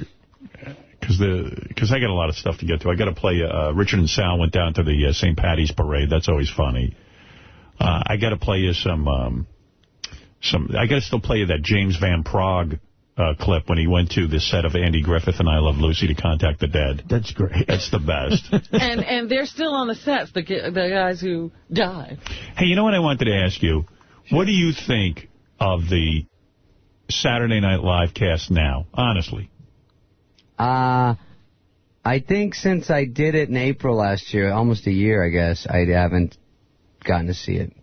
But I think they were, there's always a few nuggets on there that are funny, a few people that do a good job. So you like it? I just think that it's kind of, they always, with the speed they have to put it together and get the sketches, and some sound funny on paper, and you get out there that... You're really saying this to be politically correct? No, I think that there's always a couple that are funny, and a lot of them eat it, but... I realize I'm not a judge of Saturday Night Live, because even the years when you and Sandler and stuff were on, I was like, the show isn't that good. Now I miss those years, because I thought they were great. Too. We heard that we weren't good, but the one before us was great. No. And then now these people have to hear that Will Ferrell and those guys are great. So I think it is kind of, you always get a few people that do a good job. And critics were so brutal on you guys, and I never thought that was, See, I thought your sketch, Bye-Bye, was the funniest thing I ever saw. And I remember... he stopped doing it. No, but then I think you stopped doing it because critics were panning it. I stopped doing it probably because I didn't want to whore out and just do it every week like Church Lady or Wayne's World. Like, you get it. And you did it. You try not to just beat the shit out of it. You just said the S word. I did. First time you I was telling him out there, I go, oh, my God, I don't even say anything bad. Very liberating. Maybe I'm just... Maybe you don't have to work blue, young man. Maybe. Spade is corporate clean. He is. Yeah. That's where Do you speak corporately? Do you go around and do corporate? I do. I motivational speak. Yeah. No, I don't mean that. I mean, do you do corporate functions where, like, they pay you money to do stand-up? Yeah. It's for, like, Howard, IBM. the money he drags in for that. What's the money? Give me I'm not going to say. I'm not going to say. Just Shoot Me Money Tree has been chopped down. I know what I think he gets for a corporate gig. You can do low-end $75,000, high-end $200,000 for a corporate gig. And you know what? Like artists. Is that true, David? That's true. 75 to 200 grand, depending on what you do and what corporation you work for? Yeah. And what do you get as an average, would you say? Probably 100. Wow. Holy gazookas. Let me put it into perspective for you. Before I got into show business, I did a corporate gig for Kodak, okay? Mm-hmm. I played Farley, and this other guy played Spade in a sketch. This is before I got on Mad TV. I swear to God, for Kodak down in Houston, I had to pretend I was Farley. Is that the one me and Farley turned down? This other guy, and I got paid $5,000 for it. Wow. Just for pretending to pretend. So what do you think they would have gotten for that? They were saying come on. How many of those do you do a year, would you say? Would you do 20 of them? Yeah. No, I don't do that many because it's most of them are on the East Coast, and it's during production of stuff. It's hard to just get out and go, but for the money, I usually always do it because I have to. I go check to check. It would be a sin to turn... No, but it would be a sin to turn that kind of money down. Yeah, you feel stupid. You're like, are you kidding me? But, and it's not that hard if you know your act. And, sometimes you have to do over an hour and you have to... Oh, really? You do meet and greets and stuff. And you have to be clean. And when you have to be totally clean... Are you in touch with those people from the John Ritter show anymore? Or is it like you guys don't even talk? No, I talk to them here and there. It's like any movie you do. Everywhere, everyone goes their separate ways, their separate shows, and it's hard to... keep it up. And you still have the commercial, right? I haven't done the commercials in a while. No. Really? What was the commercial for? That was a good one. Capital One. Yeah, those were good. Yeah, they were funny. That fat guy from his commercial, he probably made like a few $100 birthday? Were you there? No, I didn't go to he came around. Everyone loved to see him because he's really like a nice, happy, cool guy. You doing Letterman tonight? Yeah. Are you nervous about that or you don't care? I got to go write it. Yeah, it's hard. It's tricky. What do you mean you got to go write? Well, I got to at least think of something to talk about. Here, I come in and... have some fun. I just goof around with you guys because I know I can't steer it. Well, what about... Well, it's hard to steer him, too. He will go, tell me about your dad. And then you just go, wait a second. No. That's not on the paper. Does he do pre-interview?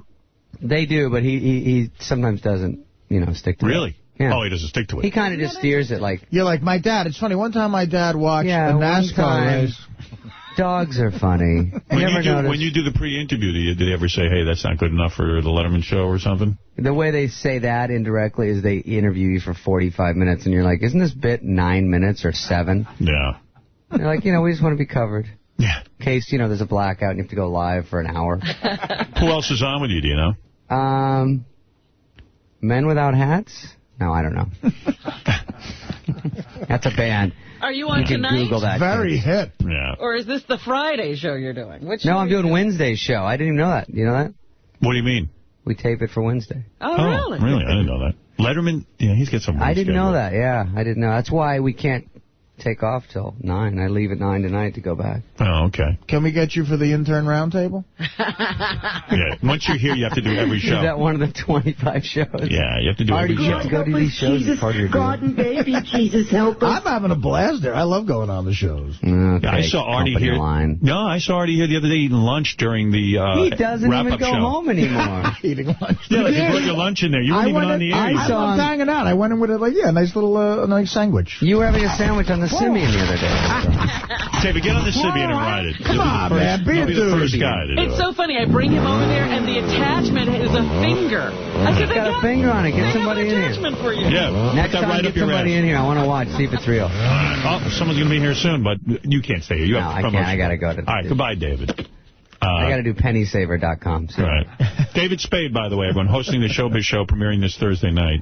I have at 10:30 on Comedy Central. Breaking news for us. What do you got? Let me see. Ooh, wow, this is exciting. What's this? Hey, here we go. Sirius Satellite Radio passes 4 million subscribers. Whoa! New York, March 20th, 2006, Sirius Satellite Radio totally announced that it recently surpassed 4 million subscribers nationwide. CBS takes full credit for it and will be suing Sirius for $9 billion. Well, that's amazing because, they just hit the 3 million mark around December, January. Yeah, so they've signed up another million. Yeah, in like a month and a half or something. Yeah, I'm sure it had nothing to do with us because we weren't on Free FM to sell anything. We couldn't tell anybody on free radio. Right. Well, that's exciting news. Welcome to all people who have just recently signed up. We're at 4 million people and growing. Yay! Very cool, because they were saying, yay! I think they have a target of 6 million by the end of the year. They're going to surpass that, I think. At the end of the year? Yeah. Wow. That's crazy stuff. No, they're very excited about what's going on here. Wow. Isn't that great? Well, I'm excited. That's nice. And we know a lot of people are listening because... Well, we don't know that a lot of people actually, we do, because we keep jamming up the phones and bringing down websites and all kinds of things. Yeah, but that's just Eric the Midget calling over and over again. I read over the weekend, too, that we signed a deal with Volkswagen. Yes. That's really big. I saw that, too. Yeah. That was extremely exciting that Sirius is now exclusively with Volkswagen, which brought up, I think I read this statistic, Sirius has like 40% or some 38% of the car market. Yeah, something like that. And XM had like 50-something% of the car market because they had a year jump on us. But, that's all starting to change. 4 million people, that ain't nothing to sneeze at. That's great. Good. Okay. Awesome. Nice. It was funny because we were just asking the other day, when do they put out those updates? Now we know. Yeah. Whoa! So I was saying on Thursday afternoon, I did a shot a cover for EW, which is Entertainment Weekly. Now, where'd the guy go? He just wanted to sit in for a segment?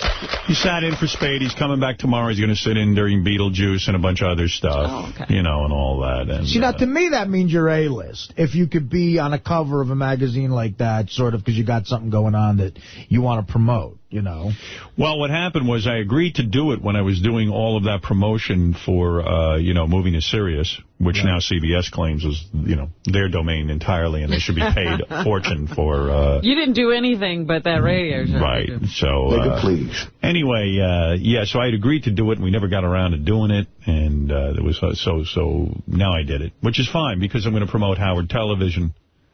I'm going to talk to him about that. Great. Well, Artie, are you having an argument in your head as to whether Howard's A or B? Well, you never know, because you hear arguments about a movie star, like if Nicholson is A, then what is what is anybody? What is the, All right, I can give you both arguments. Here's the argument, I'm A-list. Okay. If you add up all the money I made for CBS, it goes into hundreds of millions of dollars, probably bigger than any Steven Spielberg movie. Right. I've probably earned over $1 billion-something for CBS. So you could say if it was box office, I've made over $1 billion for a company. Not for myself, but for a company. Right. Okay. Secondly,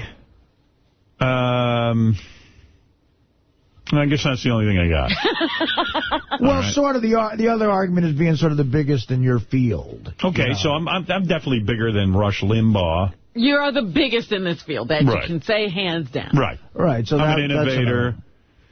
People seem to recognize me, even young kids. You know, they seem to know who I am, sort of.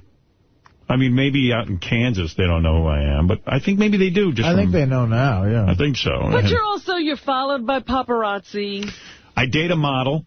Right. That's a prerequisite. Right, but you also followed by paparazzi. You know, like your picture running down the street gets into the newspaper. Yes, that's right. That's a big deal. Nobody they're not photographing Joe Schmo running down the street. Man. They put Howard Stern running in the newspaper. Here's my criteria, too. Someone you date becomes famous. And Beth has happened. Beth's having a lot of success right now. You should see. She's getting offered TV shows, all kinds of stuff. That's the key to an A-list. Yeah. All right. Dating someone who, you make them famous. And Beth's not paper, you know. Independently. She doesn't have to be with him necessarily. Right. It's Betho who dates Howard Stern. That's a criteria. Yeah. Right. That's a big one. Spade told me it's time for me to leave her and start dating Jenny McCarthy. Really? Oh, really? That's his move at this point. He that feels would be a career move. He feels I should be dating Jenny McCarthy. And I said, well, she has a kid, and I love Beth. You don't date women with children? I don't. I don't.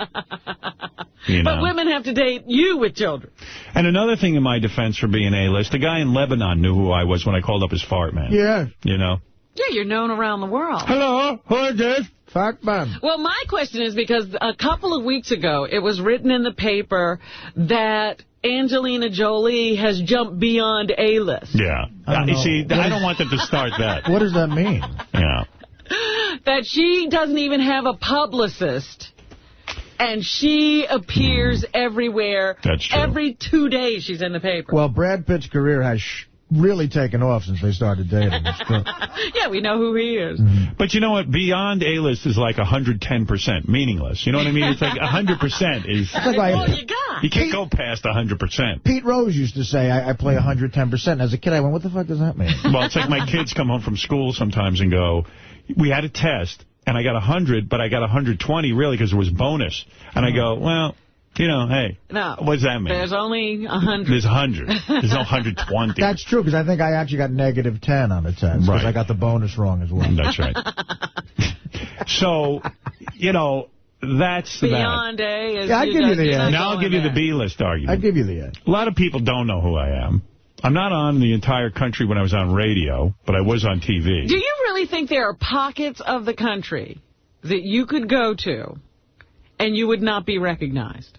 Oh, yeah.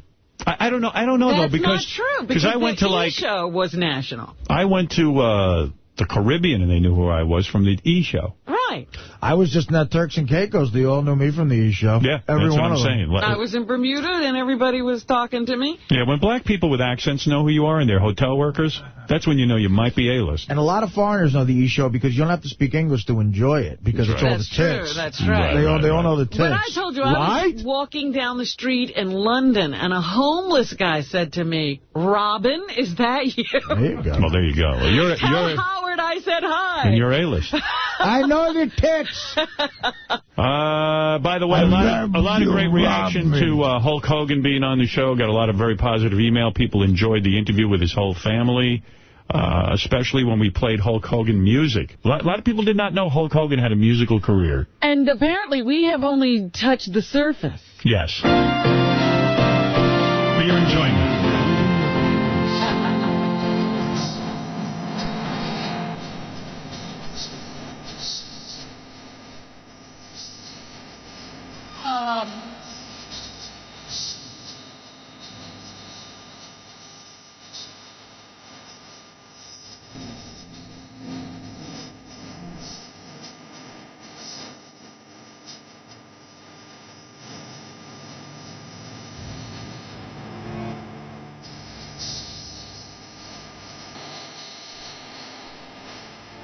Wow.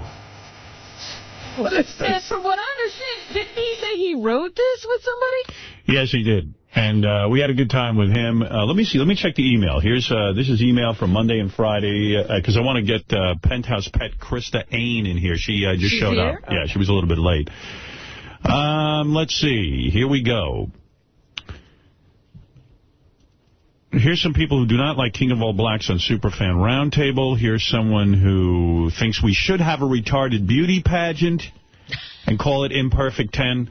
You know what? I would do the retarded beauty pageant if we can get some moms to bring their retarded kids down here. Our mom's going to say, yeah, my retarded daughter is beautiful. Let me put her in a pageant. If I hear from some parents who want to do a retarded beauty pageant, I'm all up for it. You know what helps? A good prize. A good prize. Right? Go try and find one. A good category could be best shit eating. Oh, jeez, Artie. Oh, come on, Artie. That's what the guy said. He said they eat shit. You're insane. That was the guys. Here's a guy who's upset with me that I gave Simon Cowell a free radio. You effers. When people call and say they wish they could hear you on Sirius, you eff and yell at them about how cheap they are. You ask them when they spend their money on and what they spend their money on and tell them they can afford it, and you hang the F up on them. Then Simon Cowell calls, and what do I hear at the end of the interview? Gary saying, you're going to send Simon a radio. Are you telling me that Simon cannot afford a radio? How about sending some radios to people that truly can't afford it? Here's the difference. If you send a radio, a Sirius radio, to Simon Cowell, he's famous enough, interviewed enough, that he might start talking about it and turn people on to it. So not only that, we wanted his opinion. We wanted him to judge it. Yeah, we also feel that it would be a funny bit to have him judge it. So you can't come down on us too much, but if you do, we don't even care. Here's a comment. People love Fred on the Wrap-Up Show. What is it called? The Wrap-Up Show, right? Yeah, the Wrap-Up Show. I hope you keep up the appearances, Fred, regardless of the impending griping Howard will do one day because of some innocuous remark or a smart-ass call. I don't know. Who cares? But he likes Fred on there. Here's a guy who says, Howard, take every Friday off. Feel free to take some Fridays off between Howard 100, 101, and Howard TV. Especially now. I need a little downtime to actually acknowledge my family. You guys are doing an awesome job, and On Demand is the most insane deal in the world. Any of those shows by themselves is worth $10. F. Elliot Offen. Okay. Right? And here's something, here's a guy criticizing Scott DePace for his conservative reviews. Here's a letter complimenting Bob Levy's Miserable Men Show, and I'm sure it's sent in by Bob. Someone notices a hostility between me and Lisa G. Whenever you talk to Lisa G., you talk to her in a cold way. You don't seem to get along with her as opposed to George Flowers. I don't know what they're talking about. I like Lisa G. very much. Okay, Howard, here's a sick one. I hate to ask for it, but I'd laugh my ass off if Symbian and Blue Iris met. Oh. I would like to see that. Yeah. The Sybian and Blue Iris? Come on. Okay, as soon as she's out of the hospital. Yeah. I would. Some comments on Howard TV now that it's officially opened up and we can run the Sirius shows. Howard, I was checking out the new shows this morning and ended up leaving 45 minutes late for work because I was watching Richard Christie getting waxed. That was hilarious. I may have to leave work early to go watch the other new shows. Howard, is there anything in the works to put Howard on DirecTV? I mean, come on. Who has cable anymore? I'd watch any sort of pay show on DirecTV. I don't know. I have cable because of On Demand. I love all the different On Demand channels. Yeah, and there's no such thing as On Demand on satellite. Yeah, here's a bunch of Hogan stuff. Hogan Family was great. Great interview with the Hogans. Hulk's daughter sounds great, but if you hit on her, the Hulkster will break you in half. I got to tell you, I found her very attractive. You know, she was hot for you. I know. And so the Hulk has a real problem with that girl. And let me tell you something. I would never do anything to that girl. First, she's 17, and number two, in no way would I want to piss that guy off. He seems to me. Yeah, I agree. For real. I agree. Yeah. Really? You got that? I thought he was rather reasonable sitting here. No. I think he'd kill you if you did anything wrong. I think he would kill you. I think he'd break your effing neck. You don't think since the days that, you know, he almost killed Richard Belzer and stuff, he's learned his lesson? No. He's calmed down? Not when it comes to his kids. I think you'd look like Joe Corson after Elliot got to him. Here's a guy who thinks the Hulk interview was embarrassing. You went way too far with the questions. It was embarrassing. So there you go. A little bit of controversy. Hey, Howard? Yes? I just checking on something you said earlier. Do you want me to try to get your mom and dad on the phone now? Oh, yeah. Can you get them on real quick? Let me see if they're there.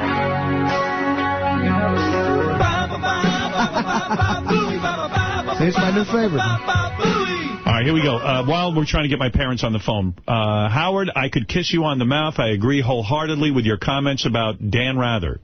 He was an incredibly dedicated journalist, and he was completely hosed by CBS. When you were back on K-Rock and Dan Rather's dismissal was going down on CBS, you were slagging him about how he failed to check his sources, and that made me scream out loud at my radio because I thought you were so wrong. And I was wrong. He was completely dicked over by CBS, and I have nothing but respect for him. I have always loved and respected you, Howard, even when I disagree with you. But one of the major reasons why you deserve everyone's respect is you are not afraid to admit it when you've been wrong and you've had a change of opinion. Thank you for today's positive comments on Dan Rather. Death to CBS. Karma's a bitch, Leslie. You better watch out. Well, there you go. Howard, your mom's on line 20. Oh, great. Thank you. Hello, Mommy. How do you do? Okay. Quick question. I was thinking about this. I was reading that in the paper they were saying that when some Jewish boys are circumcised, the mohel will kiss the boy's penis. In fact, it's controversial because the boy is bleeding. When he kisses it, some of the boys have gotten herpes. My question to you is, when I was circumcised, did the rabbi kiss my penis afterwards? Howard, do you think that I looked at what the rabbi was doing? Oh, no. I couldn't bear to look. I was in another room. I couldn't take that. Well, this was my little baby. But why not? You see, here's the thing. You know what? I really have the feeling that even Dad, if he saw some rabbi, putting my penis in his mouth. Oh, stop it, Howard. I don't think Dad would even do anything. He'd be like, well, that's what they... what you're fixating on. Go ahead, have fun. A man in his 50s, and you're worried whether the rabbi kissed your penis. Does Dad know the answer to this? Did he watch... How do I know what Dad knows? Did Dad watch me get circumcised? Ask him. I don't remember. Is he there? Yes, he's here. Would you like to Yes, speak I'd with like him? to ask him. All right. All right. Hold on, Howard.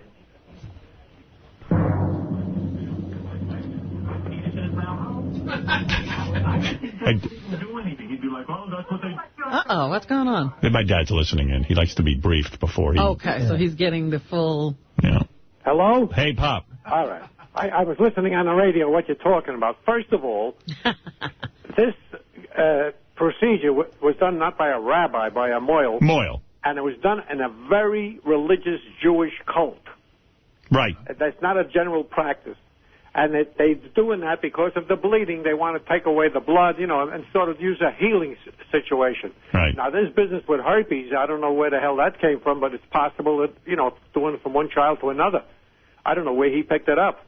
Well, I don't know that. The kids don't have it. Come on. No, the kids can get the herpes. No, but your dad is saying maybe from one child to another. I'm like, no, the kids aren't giving the guy herpes. No, the mohel's got herpes of the mouth, and he passes it on to the child. That's right, because he's gone from child to child. Now, I don't know where the hell that came from. Now, did the mohel that did me, did he kiss my penis? Absolutely not. How do you know? I was there. And you watched? Of course. Now, if he had gone for it... Excuse me? If he had tried to kiss the penis, would you have stopped him? He would have been in big trouble. Nah, my dad would have been like, that's the Jewish religion. No. It's not the Jewish religion. In fact, in some cases now, they're doing it in the hospital. They have a hospital room, and you use it. So, it's done on more sanitary conditions. But basically, it was the circumcision, is an old biblical thing, it's Abraham and the rest of it.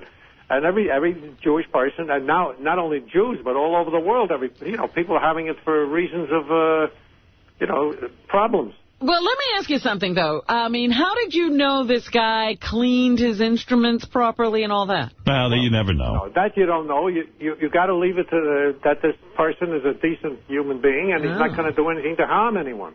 All right. That's the individual. I was just curious because Artie asked me if my penis had been kissed, and I said no, and then I realized, well, maybe it had. How do I know? No, absolutely not. All right. Good. I'm now glad. rest easily, and you have no problems at all. How you doing?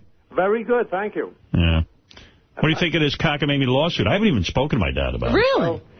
Well, I mean, it's disheartening that this guy would think that it's low level, and I don't know what the hell the idea of it is. I mean, he just wants to hurt you, or it's a vendetta, that's all. Yeah. Listen, it's a marriage that broke up with a bad divorce. And Not on my part. There were good divorces and the bad ones. This guy decided he don't want to get an easy situation, and he's just carrying it to the extreme. Do you wish bad things on him? Listen, he'll get his comeuppance at some point, hopefully. Oh, soon, I hope. Yeah, but listen, I'm not going to sit there and wish anything on him. I do. You know what? I pray to Jesus and baby Jesus. that bad things will happen to him. I really do. I hope he has a heart attack and drops dead. Help us, Jesus. God and baby Jesus, help us. May a Moyle kiss his penis. No. Unfortunately, if he dropped dead, the suit would still go forward. Right, exactly. Listen, you want to win this suit on the merits of it, which you have. Right. And no, I know. My lawyer even said to me, Pop, he said the lawsuit makes no sense. Listen, I'd like to see when they have the hearing as far as the meeting of the lawyers to see what comes out of that, if there's anything valid. Well, if I was, you know what? Well, hey, let's not get into it. It bores people. All right. Hey, thanks, Pop. All right. So, did you tell him? Did you hear 4 million subscribers? Yeah, I meant to tell you, congratulations. And boy, I was elated by it. It's a wonderful feeling to know that this thing is going over. In fact, yesterday I was over in one of the shopping centers, and I was walking out with your mother, and two young guys there. They were collecting money for some reason. Oh, hello, Mr. and Mrs. Stern. I says, really? Well, I'll have to give you a donation. And wow. What I'm saying is that young guys are now listening to you. These guys couldn't have been more than 17 years old. Yeah, they were collecting to pay their monthly bill. Right. Nah, that's the big problem. They were collecting to pay for Sirius. I think they were collecting money to pay it Sirius. That's right. All right. Listen, what are you doing today? You going to stare at the wall or? Oh, I'm going to the gym. Oh, that's right. Yeah, it's gym day. My parents go to the gym today. Monday's my big day. All right. Good luck to you. Okay, thank you. All right, I love you. Bye. He never says he loves you. He did say it, didn't he? No, I said I love you. Yeah, and I said, all right, bye. Yeah. Oh, he'll take your love, but he's not giving any back. My father feels it's frivolous to say I love you. Well, if you're forcing him, he doesn't want to just say it, I think. My dad's like Arnold Schwarzenegger now that he goes to the gym once a week. Really? Yeah, he's all pumped up? He's pumped up. He's huge. He's put on 30 pounds of muscle. Good. He must be on the juice. Yeah. Anyway, yeah, I think I finished the email. There's a couple here. I was in the middle of a... Let's see. Anybody notice? It says here, Artie's impression of Blue Iris is identical to his impression of Jeff the Drunk. Very funny. He means it's funny. I only do 3 voices. I love it. I love when you do those. Wait, I think the Blue Iris is way more effeminate than the Jeff. Well, the guy says it's funny, and so I agree. Yeah, don't change it. It's funny. Here's a guy who says, Howard, you're crazy. Ashley Simpson is so not hot. You must be gay. Well, that wouldn't make me gay because I'm attracted to a girl. It's just I'm attracted to different girls than you are. Well, yeah, I don't understand. Why is that gay? Yeah. And a lot of people agreed with my opinion that AA is secret. Alcoholics Anonymous is secret, should remain secret. And my point about the fact that some people, whether they be executives at a company, they get very nervous about going to a meeting.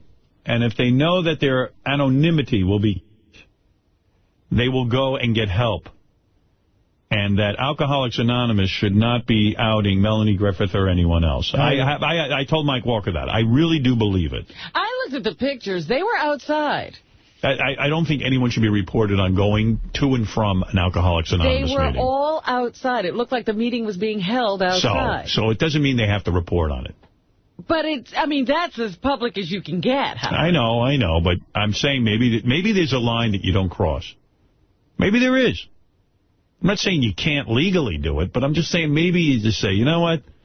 They obscured the faces of everyone but Melanie Griffith. That's what I mean. What's the point? What do you mean? I'm saying Melanie Griffith is well known. Maybe she doesn't want it known that she's in rehab or in AA. Maybe she doesn't. Maybe she should choose an indoor meeting. All right. Well, I don't know. It's just very clear to me that you don't do that. But that's my opinion. Apparently you do that because the Inquirer did it. I know, but I disagree with it. I told you the thing that bothers me is when they climb a tree to put a camera in your hospital room. Now, see, that's invasive. See, that I like. All right, real quick before we get to Penthouse Pet Krista Ain. Sal and Richard went to the St. Paddy's Day Parade. I have not heard this, so we'll take a chance and assume it's funny. Here we go. Let's see what we got. There's 3 different clips here. How do you feel about gays being in the parade? Not good at all. Why? They shouldn't be here at all. I don't like them. Oh, my lover. Are you intoxicated? Just a little bit. How do you feel this parade compares to other ethnically themed parades in New York City? This parade's the best one out of all of them. You don't need any other parade. Now, what makes this one the best? Mostly whites. What does St. Patrick's mean to you? Drinking. A lot of loose women. Who is St. Patrick's Cathedral named after? Some guy with a big hat. Hey, guy said he likes the parade because it's mostly white people. Did Sal interview himself? The guy sounded like Sal. It did, yeah. Anybody think that was worth playing? No. Yeah, I should pre-listen to these, shouldn't I? Gary said to me, these are really funny. He says, just like, trust me. Are Sal and Richard trying to be serious interviewers? Is there tape of Sal jerking off? Howard, yeah. I told you not to play the first one. Start at the second one. Oh, really? I didn't hear that. Yes, and you did. You played the second one. The second one's a riot. I didn't hear the second one. I haven't played any of these. You started to play the second one, and then Spade interrupted you. Oh, really? Not that I recall, but okay. And I didn't hear you say don't play the first one. I did. I said skip the first one. Go to the second one. So then why'd you put the first one up there? I was going to play it for you and ask you what you thought of it. All right, that sucked. That's what I think. The second one is much better. Okay. When you open your mouth, I want to run away. I've got to get away because your breath smells like a pile of shit to me. Baba Booey. Hey, Fred. Your breath's like... All right. Fred, can you play more songs while the Entertainment Weekly reporter interviews me? Why are you here today? I'm here to have fun, to enjoy that parade, man. The St. Patrick Parade. Now, are you Irish? No, I'm not Irish. I'm Puerto Rico, but Irish my people too, man. Well, how do you feel about all the Irish today celebrating, having a good time, and drinking? Okay, celebrating, they supposed to celebrate their culture. The drinking, come on, if you're on Puerto Rican Day Parade, when they start drinking, they start locking people up, they start doing it, it's a different, they're approaching it differently. It's a different approach. It's a different approach. When the street. What's that? Also, you know, in the Puerto Rico parade, you're a minor. You're not allowed to drink in the street. It's a lot of minor Irish in here drinking, and they don't say nothing. You know, I don't think that's fair. You know, it's fair for one, it's fair for everybody. You can drink, but come on, you don't have to drink in the street, and you're a minor male. You saw him drinking? Hell yeah, I saw her drinking. 2 little girls like this want a beer. Come on. Are you celebrating the St. Patrick's Day Parade? No, we walking through here. We ain't celebrating and we're not celebrating. That's not our culture. That's not our culture. Oh, man. What's that about? You think that the police are nicer to the white Irish kids than they are to the Puerto Rican kids? Who cares? Is that a question? You know what? I don't really care. Do you want to hear the third clip? It must be better. Okay, I'm going to tell you right up front. I'm a little iffy on it. It's just this white sort of, at the end of it, this white chick gets a little racist. Oh, I like that. I like to hear white people be racist at a St. Patty's parade. Yeah, a religious parade. Yeah, at a religious parade. How do you feel about the St. Patrick's Day Parade in comparison to other ethnic parades like the Gay Parade and the Puerto Rican Day Parade? No, they can stay home. It's not their day. It's not their fucking day. It's our day. PC the skin color, it's our day. What skin color is that? Caucasian? If St. Patrick was black, would you be here today? No. Why is that? Probably not. Because a nigger's a nigger. No, of course. Wow. Yeah, that's the one you would play. What do you mean you're iffy on it? Yeah, that's the only one to play. Will there ever be peace on this planet or not? Yeah, when everybody's off it. To a Nick fan, St. Patrick is black. Thank you. What? St. Patrick Ewing, my friend. We always used to say that. Oh, okay. St. Patrick Ewing was our guy. Well, Penthouse pet Krista Ain is here, and I hear she's real hot. Smoking. Yeah, Artie met her. Artie gives her the Artie seal of approval. Oh, you know what that means in the hot chick world. Should I take a break first, Fred? You can if you want. We're flexible. We're flexible? Yes, sir. When did that happen? When did we get flexible? Since we came to Sirius. Yeah, it's nice. All right, well, maybe I'll take a break here, which would be like, 3 minutes. And then Well, then it might be a little longer than that, but pretty close to that. Oh, okay. Whatever you want to do. And however long it takes to get a ring ding. Yeah. And I'm going to eat my lunch. Right. I scarf my lunch down in 3 minutes. You know what I might start doing? Just paying for my lunch and getting yours. Like, just say double it up, and I'll get what you eat. Okay. It looks good. It's good, and it's healthy. I was talking about you last night. If you got away from the vending machine... Yeah. Because I was telling Beth, I said, Artie eats, Beth has a horrible diet. She eats all crap all day, too. But, she looks like Yul Gibbons compared to you. You eat just ring-dings and devil dogs and 4 or 5 root beers. And, you don't eat anything healthy. I was telling Artie about the article I read in the paper yesterday about the guy who probably weighed 900 pounds when they hauled him out of his apartment because he fell down and he couldn't get up. Right. So they had to use those straps and everything, and they had to haul him down. They couldn't get him through the window. He's now lost 100 pounds, and he says his diet is plateaued. And they caught him with some snack food around him. He said, yeah, but before, my whole apartment would have been covered in ho-hos. I thought, Artie, because in the sandwiches my mother makes for me, there's good shit in there. She'll put broccoli rabe, sauteed spinach, pepper. Yeah, but it's laced in oil and dressing. It's all that, too, yeah. Yeah, I was looking at this recipe thing, and they always call for a stick and a half of butter on some of these dishes.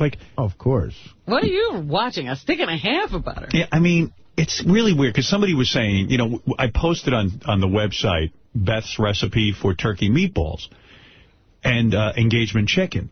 And it's real bland stuff because when we eat at home, we don't eat with any oil or any of that stuff. So some guy had... So you love your engagement chicken? Yeah, so some guy made this comment. He goes, hey, man... I'm not impressed with Beth's cooking. It's well, dude, anything you make with tons of butter and oil and you soak it in, of course it's going to be way tasty. The guy goes, well, there's not a lot of flavor. Well, yeah, that's the problem. The challenge is to make something non-fattening that tastes good. That's right. But you know what? I'm just objecting to you eating engagement chicken all the time because apparently it loses its effect if you eat it too much. Engagement chicken, I eat it at least once a week. My mother made turkey meatballs a couple times, and some of my uncles looked at her like, what the fuck are you doing? Yeah. Do you still do the beer can chicken? Well, in the summers, I barbecue. Yeah, I want to try that. That sounds good. Where are you going to barbecue? No, I want to try Howard's. I'm gonna grill for him. Oh, okay. On the other side of the studio. Yeah. Sounds not jerking off. There's a guy in the lobby with a case of devil dogs for Artie, 30 boxes of them. Oh, no. Yeah. Where did he get them? He works for the company, I guess. For devil dogs? Yeah. He works for English Muffin, but he used to work for Drake, so he got them from his friend, and he wanted to bring them to Artie. I love English bring him in Muffin. real quick. Go see if he's out. I love the nooks and crannies of English Muffin. But real quick, because the show's going to go 15 hours today. It's already 9:23 here, and I got news to get to, and I got Krista Ain to get into here. Yeah, it's Monday. I got to go get a steak down at Del Frisco's. The guy didn't realize he could have brought you English muffins. You love those, too. He'd like to make an English muffin devil dog sandwich. Oh. By the way, down at Del Frisco's, I've been eating there a lot. Great steak and shrimp scampi.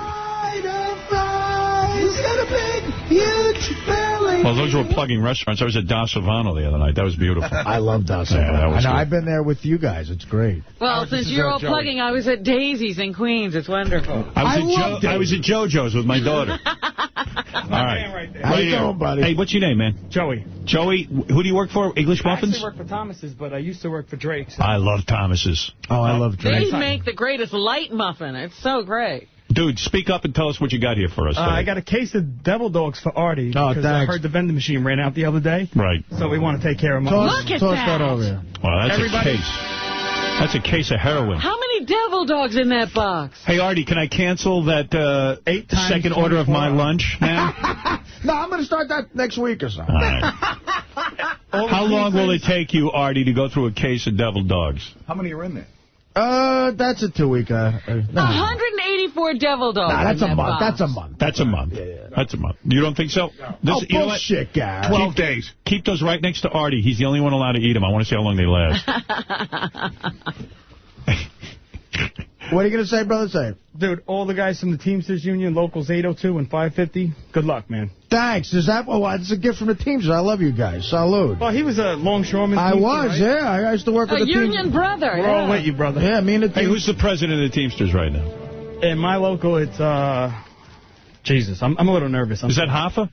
The national No, president. he's dead. He's been dead for like 30 years. No. The son. Hoffa Jr. I get the magazine every month. I don't even look at it. Oh, all right. Because I was backing him, the guy who won.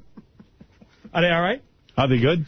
You're fucking right. Are they nice and fresh? Oh, they're beautiful. They're fresh. You know, they're just the right temperature. This is absolutely fit. You're the greatest guest we've ever had. Thank you. Well, thanks, man. And Thanks, thank you to Thomas's English Muffins and Devil Dogs Dregs. Thanks. Is there any way I could go to a Yankee game, hang out with Artie, just get smashed with him? Yeah, you know what? Leave your name over there. For this, we'll go to a game. I got 4 tickets. I'll keep it coming, bro. All right. Well, and the Muffins. absolutely. And the There Muffins. you go. All right, you can go to every game with Artie then. I don't know about every game, but... I'll take you. I got 4 tickets. I'll take you to a game. Thanks as long as you don't man. mind sitting next to my buddy Deej. I don't mind. Dude, you bring another case of those in, you can sleep with them. I don't know about that, but... You'll be right up his hairy ass. Honestly, we'll do the whole spiel. We'll go to the Pasquale Rigoletto's, we'll get pork with sweet and vinegar peppers, and we'll go to the game. Yeah. All right, cool. All right, cool. Well, You're a good on member you. of his family now. Yeah, you can have Robin, sex. you're beautiful. You can have sex with his whole family. Thank you. Take care, man.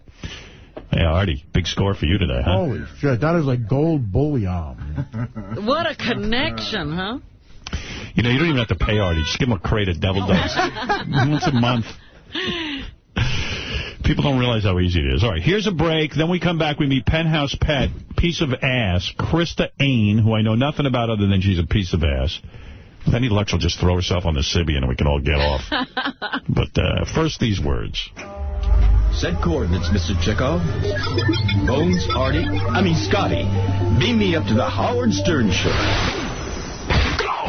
Let freedom ring, and let it be run by strippers. The Howard Stern Show is the place to go when you want uncensored radio. It's about freedom from the FCC, Religious Right, and the Contact Clear Channel Company. Can I kick you?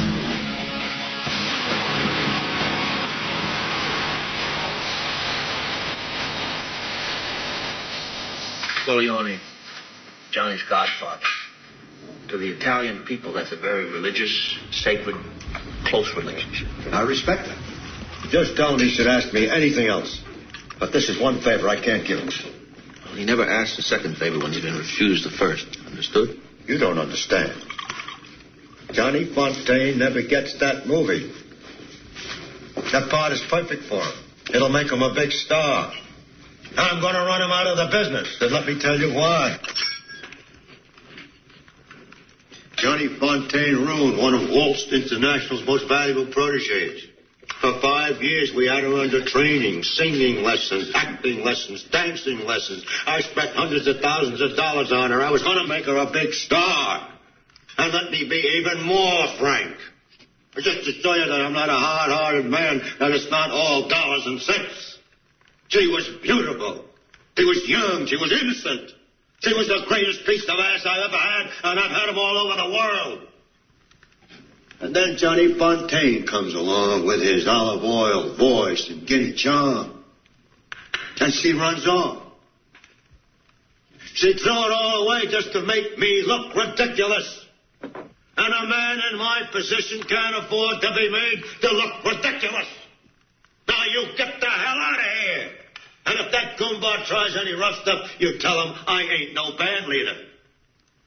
Yeah, I heard that story. Thank you for the dinner and a very pleasant evening. Maybe your car could take me to the airport. Mr. Corleone is a man who insists on hearing bad news immediately.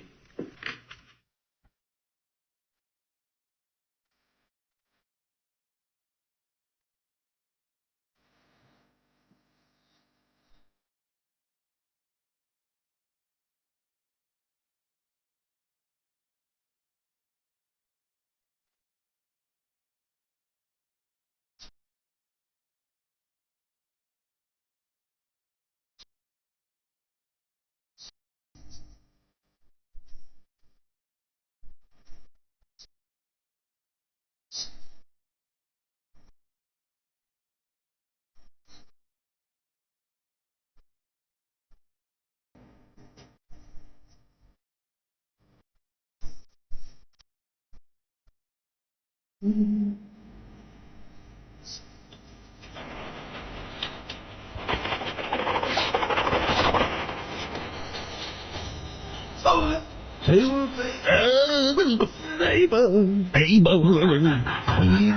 like when Joe Walsh sings it, even though he didn't write it. Joe Walsh takes it up to Queen of Hearts is a girl you never met. And what is the real lyric? Queen of Hearts is always your best bet. Joe's version was better, though. I like it that way. Yeah, it's kind of cool. Want to meet a hot chick? Oh, yeah. Sister, she had a three-way one night. Nice. Just one night? She said she'd ride the Sibian, too. Really? Well, and she's gorgeous. I was just looking at Penthouse. Is this the current Penthouse, or is this an old one? Let me see, because I met her. I'll tell you if it's... Is that old? That's current. Yeah, I think that's the one on the newsstands now? Yeah, because I think that's definitely her. Oh, she's got some body, this chick. Hey. How old is she? She's probably like 22 or something. I heard, yeah, like 20 or something. 23. Look at the nips. Let me see. This is just a shot of her in her shirt. Look at those nips. Oh, man, yeah. And I don't mean Asian people. 23, Howard. Yeah, I just read that. Okay, are you ready for her? Yeah, what's she wearing? Jeans and a little bustier thing. Bustier. What did you used to call that? Bustier. Bustier. I've grown. Gary had an audition on camera at MTV to be a VJ, and he called it a bootsier. We can still play that, can't we? No. That's been, Viacom owns that. Oh, darn. It owns that gem. Yeah, I don't know about that. I say, hey, baby. Shit, hey. What do you say? There's a broad right there. Someone's been working out. And it ain't me.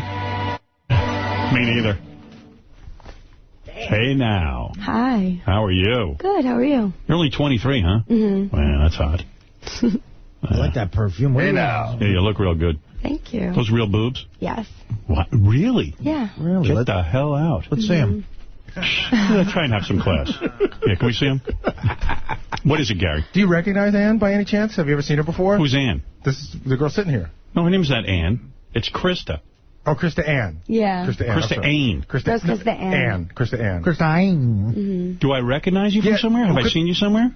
She was on the show 5 years ago. Were you? Yeah. 5 years ago? Yeah. 5 years ago. She came in for an evaluation, and Ralph sort of ripped her to shreds. You? Mm-hmm. I didn't rip you to shreds. No, you did not. Nice. No, he didn't rip me. He just said, like, I wasn't hot enough for Playboy, which I had actually already done Playboy, but I'm hot as, like, a club girl. Like, I'm a hot girl in the club, but no, you didn't say anything. His opinions are way off. You're way hot. Thank you. There's no way. Well, you've made him the buffoon because you've been in all the magazines. Oh, yeah. Yeah. I don't know what's with Ralph. He's a girl. You shouldn't be judging women. What's wrong with this chick? She might be the sexiest thing I've ever seen. Yeah, you're way sexy. Are you an Italian girl? Yes. Yeah, you seem Italian. I like that. Yeah. Artie, you like Artie, that. you could marry her. She's like a less hot version of Dana. Oh. Okay, Yeah. little less hot. His girlfriend. Right. Oh, okay. Having troubles again? Whatever. What's going She's on? a little less hot than Dana. What's going on with you and Dana? Everything's great. Yeah? Oh, we're having a thrill a minute. What, did Dana get a Sirius radio? Is that what you're doing? No, No, She's at work anyway. She's a teacher. Really? I'm looking forward to the therapy. Yeah. Oh. I'm going to go. When are you starting? Next month or something. He hasn't made a call. I really didn't. You're right, Robin. You got You didn't make an appointment? No. See, if Artie's going to stay with his girlfriend, he's got to start therapy because she insists on it because Artie's all messed up. I actually think couples therapy is really healthy. Not couples. Artie's individual therapy. Yeah. Which somebody joked about my weight that was like a couples therapy. Have you been? Yeah, right. You're goofing on Artie's weight, saying he's a couple, right? Yeah, thanks, Krista. I didn't mean it like Have you that. been in couples therapy with a guy? No, but I was actually discussing it with my boyfriend. I was like, I think everyone should go, like, even if they have no problems. Oh, you have a boyfriend? Yeah. Oh, too bad. Yeah. Take it easy. How long has he been with you? 2.5 years. Is he jealous and everything because guys are probably hitting on you all the time? No. No? He's in the music business, so he doesn't, like... He sounds like a dirtbag. We have to say A that. dirtbag in the music business? Oh, yeah. What's he do in the music business? He's like a singer, songwriter, producer. Is his name Bruce Springsteen? Tell the truth. No. See, if I was Springsteen, I'd be dating a broad like this. Yeah. I don't know why Springsteen even, like... See, well, people could say that, too, of anybody in show business, why they're in a relationship. Well, he's got kids, you know. And yeah. But the temptation. I don't know. I always like to think that Bruce got something on his side, but what the hell? Yeah. No, she's in the band. How's he going to do that? I don't know. Hold on. Ralph wants to defend his evaluation of Krista. You want to hear it? Sure. Let him rip. Oh, God. Dude, you were way off on her. She's hot. I'm looking at her layout. It's way hot. Dude, 5 years ago. So she probably dropped a few pounds and pulled it together. Is that true, Krista? Yes. I mean, to be honest, I did lose a little bit of weight, but only, like, recently, and I don't think... Yes, and I actually like you. my body. No. This girl's ass. I'm looking at your pictures, your ass, your boobs. Smoking. Yeah, your so I got to see her now, you know? Your feet are hot. Yeah, 5 years ago when she was 18, she must have been ugly. She's already proven she can get into the magazines. She doesn't need to prove anything to you anymore. You even got a cute vagina. Thank you. Are you the girl I met at that party? Yeah. Oh, because I don't know. I thought you were a different chick. Yeah, you look good, man. What, was she hotter than Dana that night? No. Well, Dana's always a little hotter. But where are you from, Brooklyn or something? Originally Staten Island. Yeah, look at these pictures, man. Oh, look at that. That's but pass it back to me after you're done. Don't bogart that mag. Right. Yeah, Ralph, you were way off. Yeah, no offense. Well, 5 years ago, dude. 5 years ago. All right. I'll have to go check her out now. Yeah, You're supposed to be looking for potential. You didn't get it. No, I don't have time for potential. See, this chick is my type, too. A little Italian broad with that accent. Oh, fucking Jesus Christ. Yeah. You got the whole thick Italian accent, too, Who right? isn't your type, Artie? I've actually been trying to get rid of it. Oh, no, don't do that. It's all your character. It's not going to work. Were you real bad in school? Were you like a bad girl? No. No? Mm-mm. Did you study and stuff? Not really the school type, but like when I had to. See, I don't see you studying at all. I seen you having a boyfriend in high school. I see you cutting class. I see you smoking cigarettes. Oh, you could never cut class. I went to Catholic school. Oh, yeah? Never, ever. You went to Catholic school? Now you're naked in a magazine. They must love you. I know. Yeah, did the nuns ever say, what the hell did you do? I mean, not to me. I'm sure they say it behind my back, but... Have you gone back to school? I haven't. But whatever. She's like Steely Dan. Right, She doesn't go back to school. Here's what I know about you. You appeared in a Jesse McCartney Beautiful Soul video. You were in 50 Cent's Out of Control video. You were in a Bon Jovi video. Oh, what is this? After the video shoot was complete, Krista had a threesome with a guy and a girl from the video. No shoot. Not the 50 Cent one, right? No. Bon Jovi. It wasn't any of the members of the band, was it? No. So you like girls? Yeah, depending. Like, I wouldn't, like, date them, but they're hot. How's the guy get you? What was the guy? Was the guy an actor or something in the video, or was he like one? He was. Yeah. So he was a good-looking dude. Yeah. And you start hanging out with him. Well, it was just funny because our scene in the video, which actually didn't even make it in the video, was to have, like, a pretend threesome. Oh. And it was with a guy, it was, like, the three of us, and they had to, like, take pictures, and then, like, supposedly his girlfriend finds that that's the whole thing of the video. Was the chick super hot? Was she, like, a model or something? The other girl? She was, like, an actress. Yeah, she was. Like an actress? Yeah. Were you attracted to her, or are you more attracted to the dude? She was cute. The guy, probably. Yeah. Yeah. But, and then, I don't know, we just, like, we went out after, and then it was just joking about it, like, oh, we should, like, finish it, They were drinking and stuff? Yeah. Yeah. What do you like to drink, vodka? Yeah. Oh, vodka. Mm-hmm. Oh, man. Now, you were reading about somebody the other day who wanted to go to Scores with you. It wasn't Krista, was it? No. Where were we reading that? I don't know. You were saying, I got to get a party together because some good-looking girl wanted to go to school. Oh, no, I know what. that was Ralph. I thought that was Hulk Hogan's daughter. Ralph wanted to go to school. I said, that'd be hot. It was Ralph? I was just kidding, though. I thought it was Hannity's girls. Oh, that's who it Oh, was. yeah, they're hot. Yeah, we didn't call them. Well, we went over Scores Thursday night, and we didn't call any of Hannity's. Flipper, yeah. We were going to call those girls, but, I didn't went and partied with Adam. It's fine. I didn't want to get started. Turns out there were other hot girls around. Yeah, you don't work for Sean Hannity, do you? No. So you went to Catholic school? Did you wear a uniform every day to school? A little Catholic school uniform? Yeah, for 14 years. Did you used to hike up your skirt and all that? We used to like roll it as much as we can get in trouble. There were no boys at the school, right? Elementary school there were. High school there wasn't. Wow, so you would wear a little hot Catholic school uniform to your high school every day? And all the girls, like, why would you hike it up and stuff? So girls would see? Or were there priests and stuff? Like, no. I mean, who cares who's going to see you? Want to feel sexy. You just want to feel sexy in front of the other girls? No, I mean, I didn't care about the other girls. Like, my hair would be, like, in a messy bun or whatever. But, yeah, I mean... You'd make your skirt extra short, and would the nuns get... Because some of those nuns are lesbo, right? Yeah, they would get mad. They're like, you're taunting me. They would, like... break out a ruler and come here, honey. Like a certain length. They would measure your skirt? Yeah. The nuns would measure your skirt? Yeah. And would they spank you if it was too short? No. Were you ever spanked by a nun? No. Were you ever spanked by a dude? No. Were you... Oh, wait, what do you mean? Oh. No, I mean like a priest or something? No. We didn't have priests. Did any of the nuns ever run their hands up your legs when they were measuring? No. No? And the nuns would measure your skirt, and then if it was too short, they would, what, yank it down? Like, not all the time, but yeah, they would, like, sometimes. Or, like, you'd be walking, and they would just, like, yank it. Would you wear thongs underneath your Catholic girl outfit? I didn't. We used to have, like, like, we used to wear, like, shorts or something, like, under, but, like, short ones, but it was just more comfortable.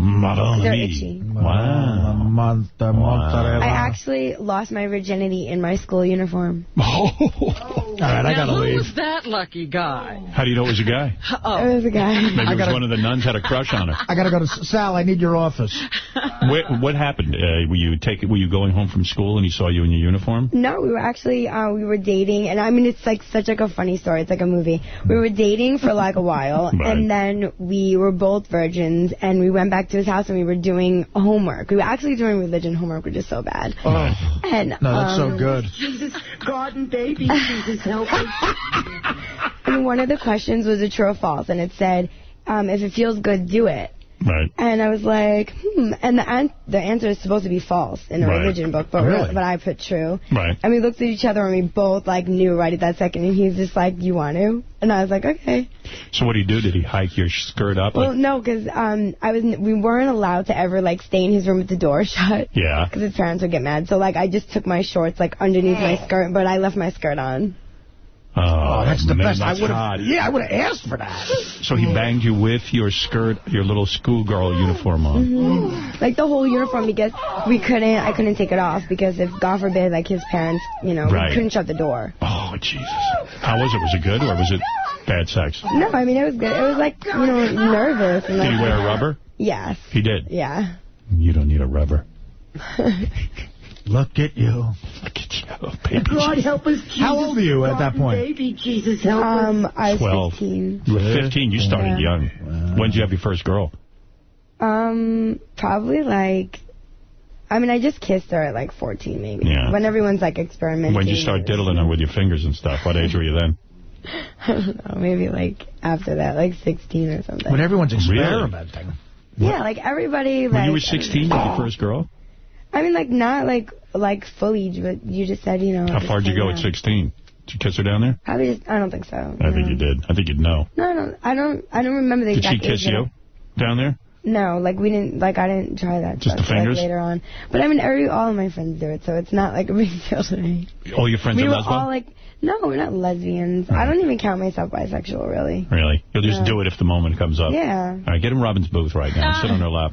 But 14, when I was 14, I was trying to make a wiffle ball like drop. Is that what you were occupied with? Yeah, I wasn't experimenting. At 14, I was experimenting with a chess set in my room. It wasn't the same kind of life. I was trying to get my Neil Young poster not to fall off the fucking wall. So, when you were at that Bon Jovi shoot, you guys went back to his place? No, went back to hers. And you get in there, and what does she look like? She had like big boobs, like a nice body. Mm-hmm. She was like shorter and then like really, really short blonde hair. And then what happened? Like you got there and the guy just tells you to undress and stuff and you start orgying? I mean, usually like when anything that's related to a threesome, like I'm usually the one in control. You were in control? So what do you mean you're in control? I don't know. Like usually I don't know, for some reason, like, because I think it was because, like, he liked me, so then, like, I was able to, usually it's, like, the guy that's related to me, so therefore, like, I have to be the control because I'm, like, the neutral one. So, I don't know, we just started drinking, and then, you know, one thing leads to the other. And she went down on you? No. You went down on her? No. You both did the guy? Yeah. Like, what do you do? Do you both get moral? Mm-hmm. You do? Mm-hmm. Together? Like a lollipop? I don't know if I did that with her. Wow. You gave him oral, and then she gave him oral? Mm-hmm. And then you did him, and then she did him? Mm-hmm. Was he doing anything to you while the other one was busy? I'm sure he was. I don't remember details, but I'm sure he was. It's hard, you know, you have to keep going. All right, so pretend you're having a threesome with me and Artie's the other girl. So direct all of us. Yeah. You're in charge. Let's see how good your fucking imagination is. You're in charge of Aretha and Howard. Aretha? How dare you? You're Aretha. I know. Mm-hmm. You recently had dinner with Tabitha Stevens. What was it? Did she come on to you at all? No, we had fun, though. You didn't get we it had, on? like, these weird things in common, like, nothing, like, just people we knew and, like, photographers and makeup artists, but it was awesome. So you were with her that night. She was accused of dancing on tables and doing oral favors for people at the bar? No, yeah, I read you were that with her? Yeah, I was with her. I didn't know I'm the one that's in the paper with her. Oh, so you didn't do anything is what you're saying. No, like, we went on stage, but it was like, it was planned. Did you get naked on stage? No, like, she took her top off, but it was planned. Like, it wasn't like they made it like we were going crazy, and, I mean, it was, like, totally staged. Your boyfriend is half black? Yes. Your Italian family must go nuts over that. They don't care. They don't? You're lucky. They're not, no. Pushun. A lot of Italians don't like that, right? Yeah, not us. I mean, the old school ones. Old school Italians, like Artie, yeah. I don't know. Are you kidding me? I've never. If I had a daughter, it would be great if she dated a black guy. that would be a dream come true. That's why you're not having children. What are your parents more upset about, Penthouse and being naked in there, or the black boyfriend? Probably Penthouse. Probably Penthouse. They give you a hard time? Well, my mom actually gave me a harder time than my dad. My dad's like, cool, just tell me where I'm coming to all the parties. Did your old man look at the pictures? No, he just saw the cover and my headshot, and that's it. Yeah, because we could see some vagina on there, man. Now, are your mom and dad together? Yeah. Okay, but he wants to go to all the parties. Yeah, well, you know, it's just like... You don't like anal, it says here. No, I don't. You tried it, though? Yeah. Yeah, you gave it a try. At least you tried. Hurt too much? It hurts way too much. Like, I don't think I can. You need a guy like me, small. So you don't feel anything back there. Yeah. Then you can do it and you have no problem. You should try it with a white guy. Right. I did. All white guy. You believe in ghosts? What's that about? I mean, yeah. I'm not, like, into them, but I believe You saw a them. ghost? No. Oh, so how do you know there's a ghost? I don't know. I'm sure there are. See people die and then they come back as ghosts? Come on. No, because we've been in, like, actually just recently, we've been in these hotels that were supposedly haunted, and there were freaky things that were happening in them. What happened? Like, we'd hear this, like, rattling outside our door, like, every, like, 10 minutes, and we'd open the door, there was nothing. And we'd hear rattling, and I'm not even, it's called a guy trying to break in. No, because we keep looking. hot chicks are in there. It's called and an I'm air the one conditioner. that's like, I'm not going to, like, believe, but I'll go investigate. I'll be like, what is that? You're very brave. Oh, come on. Now, Krista Ann is on the cover of the April issue of Penthouse magazine, available on newsstands now. And check out Krista at penthouse.com. And we should definitely post a few pictures of you up on our website, howardstern.com. Let's take a couple of calls for Krista. She's in the issue of Penthouse. There's a lot of good pictures. I like the picture of you with your shirt on, but no bra underneath, and the nips. I'm very excited. Was that a cold room? How did they get your nips like that? It was cold. Is that what they did? Would they tweak them somehow? Or did you have to pump up? I'm sure if they weren't already hard, like, if my shirt's off, usually my nipples off. Really? Good for you. Well, that's important. Yeah, you look good. You look good in all the pictures, the high heels, the ass. Thank you. The thong pulled down, the waterfall shot. Great ass! Yeah. And you're not look at afraid those to show legs. your vagina either, are you? A lot of women are uptight about that. Well, I mean, it's Penthouse. It's Penthouse magazine. Penthouse requires vagina? Yeah. How do you prepare your vagina for a shoot? I mean, usually you just, make sure you're all shaved or trimmed or however you like it. And then, I don't know. You get waxed? I did, like, not before that shoot. I was just, like, shaving. But then I did. Waxing hurts a lot. Right. Like, I tried every once in a while thinking it's not going to hurt, but it hurts. Yeah, we did it here to one of our guys, and it really is. Yeah, it's pretty really brutal. painful. Well, can we see? Yeah, let's go to, there it is. Let's go to Roger in Tampa. Roger, go ahead. You're on the air. Hey, Howard. Hey, now. Hey, this chick looks amazing. Yeah, you have the penthouse, huh? Oh, sure do, and I'm looking at her online right now. Jeez. Good-looking girl. Very, very good-looking. Ralph was 100% wrong about her. Frank, go ahead in Staten Island. Hey, Howard, what's up? It's Frank from Staten Island. All right. I fucked that bitch. Oh, Christ, Frank. You had sex with Krista? Hell yeah. Is it true? Do you know a guy named Frank from Staten Island, Krista? I know a guy named Frank, but he doesn't sound How many guys you figure you slept with in your life? Maybe like 10. 10 guys? That's not so bad. She's lying, Howard. Well, all right, well, tell what us. do you mean? Tell us something about the sex that you would only know. She doesn't have orgasms. Is that true? You don't have an orgasm? It's not true. It's not true. Did you ever sleep with a guy named Frank? Maybe it was just you, Frank. You did sleep with a guy named Frank. Frank, maybe it was you. And our friend, too.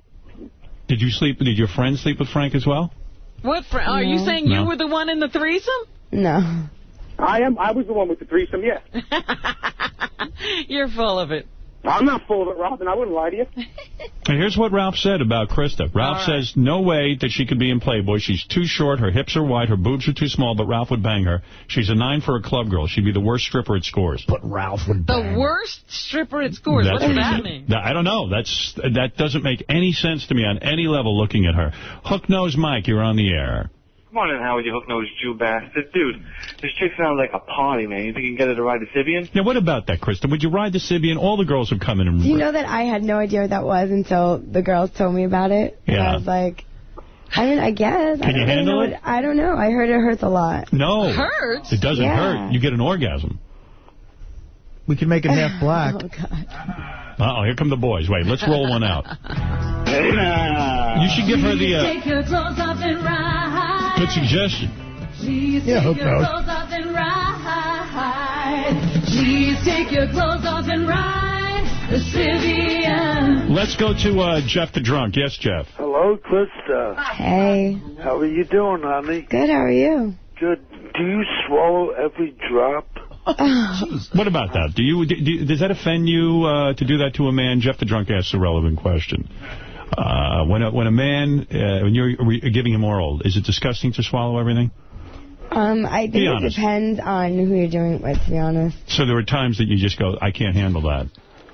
Yeah. Right. Jeff, I think that's a no for you. Yeah. You mean if it was Jeff the Drunk, definitely a no. Why? Jeff, she says sometimes she doesn't. But she does, though, sometimes. Sometimes with your boyfriend, do you do it? Mm-hmm. You do. But you don't like it. No, I mean, like, I don't mind it, but I think it's kind of like if you don't, and if it's like your boyfriend, that's kind of weird. You're a good Like, girl. God bless you. Say it's a one-armed guy who sweats beer and lives in a trailer. How do you feel about that? a man like that? Now, what attachment, Gary, are we looking at on the Sibian? I think the other day we used a great attachment. It was like kind of a flat thing. Okay, here we go. I can never get these working. Go ahead. You there? Yeah. Check. Oh, there you go. I don't know who put this attachment on. I think this is somebody's idea of what a black guy's penis would look like. No, give her the flat attachment. The flat I feel more attachment. comfortable with that. That's crazy. This just comes off. Oh, I see. Oh, fine. my goodness.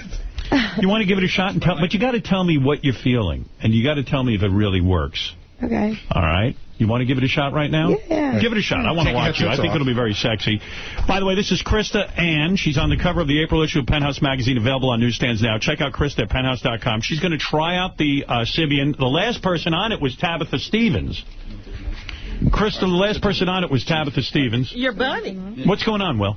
I think we're going to try and get her pants off. I think. Yeah, you got to have your pants off for this, or else it's not going to work. Since we're not allowed to talk, I'm going to go over here. I think. Yeah. Well, Will, you should always do that on the air. Right. Now, Krista, we've had Jenna Jameson on there. Mm-hmm. We've had... Savannah. Savannah has done it. She did less. Valentina Vaughn. Valentina Vaughn, the famous Penthouse pet. Yeah. Kendra Jade. Buck Wild. But that's a different story. Wow, you look good with your pants off. You look much better with your pants off than your pants on. Thank you. What kind of underwear are those? Those are very sexy. Thanks. They're just, I don't know, I just thought they were cute. They're very cute. It's hard to find cute white underwear. All right, now what you got to do is you sit down on that thing, and you let all the pressure get on you. Like straddle it? Straddle it, yeah. It's the only way it's going to work.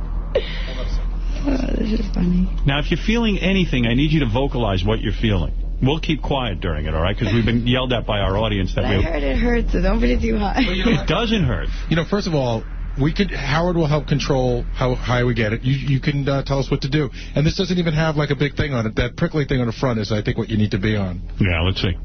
All right, sit down on it and put all your weight on it. Robin, this is a big moment. Krista is currently in Penthouse Magazine. She's a very, very good-looking girl. She's sitting there in panties and a bustier, or as Gary would say, a bootsier. You know what's so great, Howard? You see the switch here? Like, it says vibration. I just flicked it. It went on. Her eyes shot up. Right. Like the machine is ready to roll. Do you feel the vibration? No. No. All right, flick a little vibration on. That's 5%. That's a 5%. What does it go up to? 100. Oh, my God. What do you... now, here's what you need to do. You need to really get into it. Think about sex or whatever it is you think about. Are you feeling anything on there? Do you feel comfortable?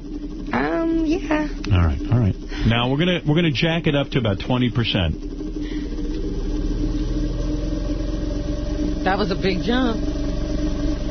How are we doing? Good. Good. Do you need a little more pressure? No, but I could definitely see how it could hurt. Hurt? Who told you it hurts? No, because if it's, like, too much, then it's like... Well, you call the shots. You just tell us higher or lower. No, I mean, I think it's okay. Would you like it higher? You could try it higher. Jack it up, Gary. Another 20%. Because you know what happens if you do it for a long time, it gets numb. Well, you're a tough customer. What do you got it on, Gary? It's really, really... I'd say probably about 30%. 30%? Jesus. Well, how's she doing? Does she feel anything? Is it... Oh, she's bored up there. It's just, I mean, it's really hard. Maybe Frank was right. What? You don't have orgasm. I don't know that, Frank. All right, wait. I definitely... We're going to jack you up another 20% and see where we get. We got to get you going. Oh, it actually feels better higher. Right. You need it harder. What are you at, Gary? I am at 50%. Give her 70. 17.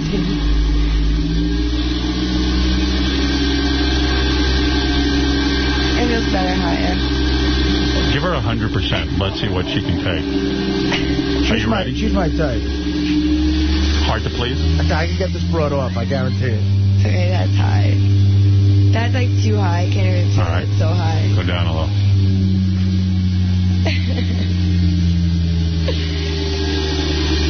I mean, it feels good. It's just really, like, it's difficult. But it feels It's good. a bust on you. Well, Boy, does Savannah. she ever use a vibrator? Could you close your eyes and pretend we're not hearing something happen, or is that just not going to happen? I'd like to try. Give it a shot. All right. We'll be quiet. Like the pressure. I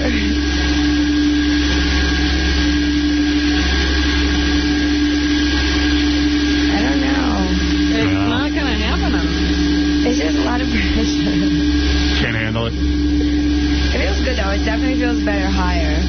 But you're not... Whoa! It's not water skiing, Gary. Well, I'm going to give up then. I don't see this is a bust. I'm going to say it's a bust. Think and a half Tootsie, you think? You might need insertion. It's like, it works if it's like both. You need both. Would you try that? Insertion? I don't know. Give her a small attachment. See if she likes it. This is kind of bumming me out that you're not getting off on it. No, like, it feels good. It's just, it's like very, like the pressure. Here, put a towel over you if you're uptight. Here, like, we have some choices for you. One here. See this one here? Take a look at this one. See this one here? I'll tell you what happened. What happened, how this one worked. Somebody sat against it so that the back was sort of touching the back of your you-know-what, and the front was rubbing against the top of your you-know-what. Yeah, that was Jenna. That was the one that worked for Jenna. Hey, Howard? Yeah, Richard. I got... Hold on, man. Yeah. I got an idea that might make this Sybian, like, bring it to a whole nother level. I don't know if this would work, but can we put the penis attachment on there and have her give oral to it? No. While we turn the Sybian on? That's boring. While she says the ABCs? No, get out of here. What's the matter with you? I want her to get off. It'd be funny sounding, though. This one here is the one that... Ignore him. It's not funny. Do you want to watch Richard fuck himself with one of the You're cats? goofy. All right, let's get back to the business at hand. What'd you say? No, I said it's going to be really difficult. Why? I don't know. I have to, like, concentrate. It, like, took me, like, it takes me, like, a long time. You know, I'm starting to think that Frank guy was right. No, but I don't know him. No, Yeah. but it's not like I can. It's just, like, I don't know. I know how to get this brought off, I'm telling you. How? No, it's a long story. You got to be from Jersey. A long story. You got to be from Jersey and know a few delis. Yeah, Sean, go ahead. You're on the air. Hey, what's going on? This chick is smoking hot. I saw the penthouse she's in. She's phenomenal. I want to do her. I know. We all want to do her. I'm trying to at least get some action here with the Sybian. Is there any way we can convince you to try the Sybian with a little more aggressive attachment? What do I have to do? Just sit, like... Sit on it. I'm thinking you'll get off on it. I think it could be hot, but we got to work you. What's wrong with this girl? How could she be bored with the Sybian? I don't know. Not bored. It's defeated. No, it's not. Yeah, I mean, the only time I ever saw anybody react like this was a woman who was so drunk she couldn't feel anything. But you've got all your senses this morning, correct? No, it's like, I don't know, it's like pressure, and I get embarrassed. The longer she's in that outfit, the more we win. Right. How about this one? That'll get her off. Oh, my God. That's a double header. Well, put one of them on and see if you like it. Go ahead, try it. Here, go ahead. Okay, give it a shot. Step off the Sybian, please. We'll give it one more shot. You tell me.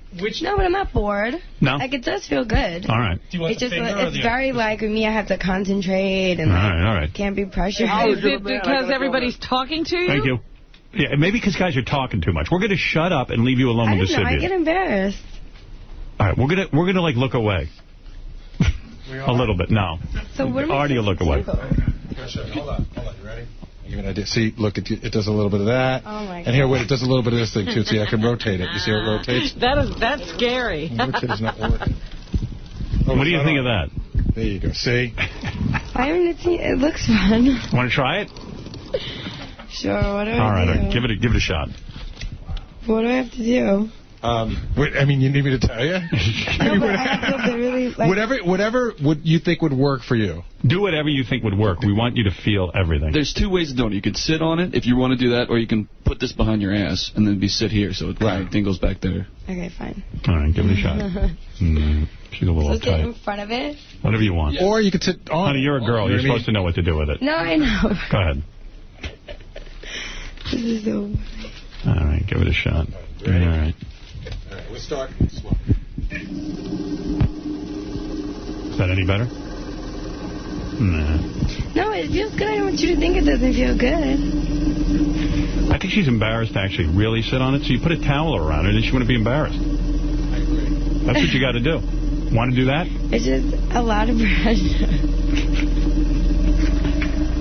Why are you staring at me? No. Get a towel. You're embarrassing her.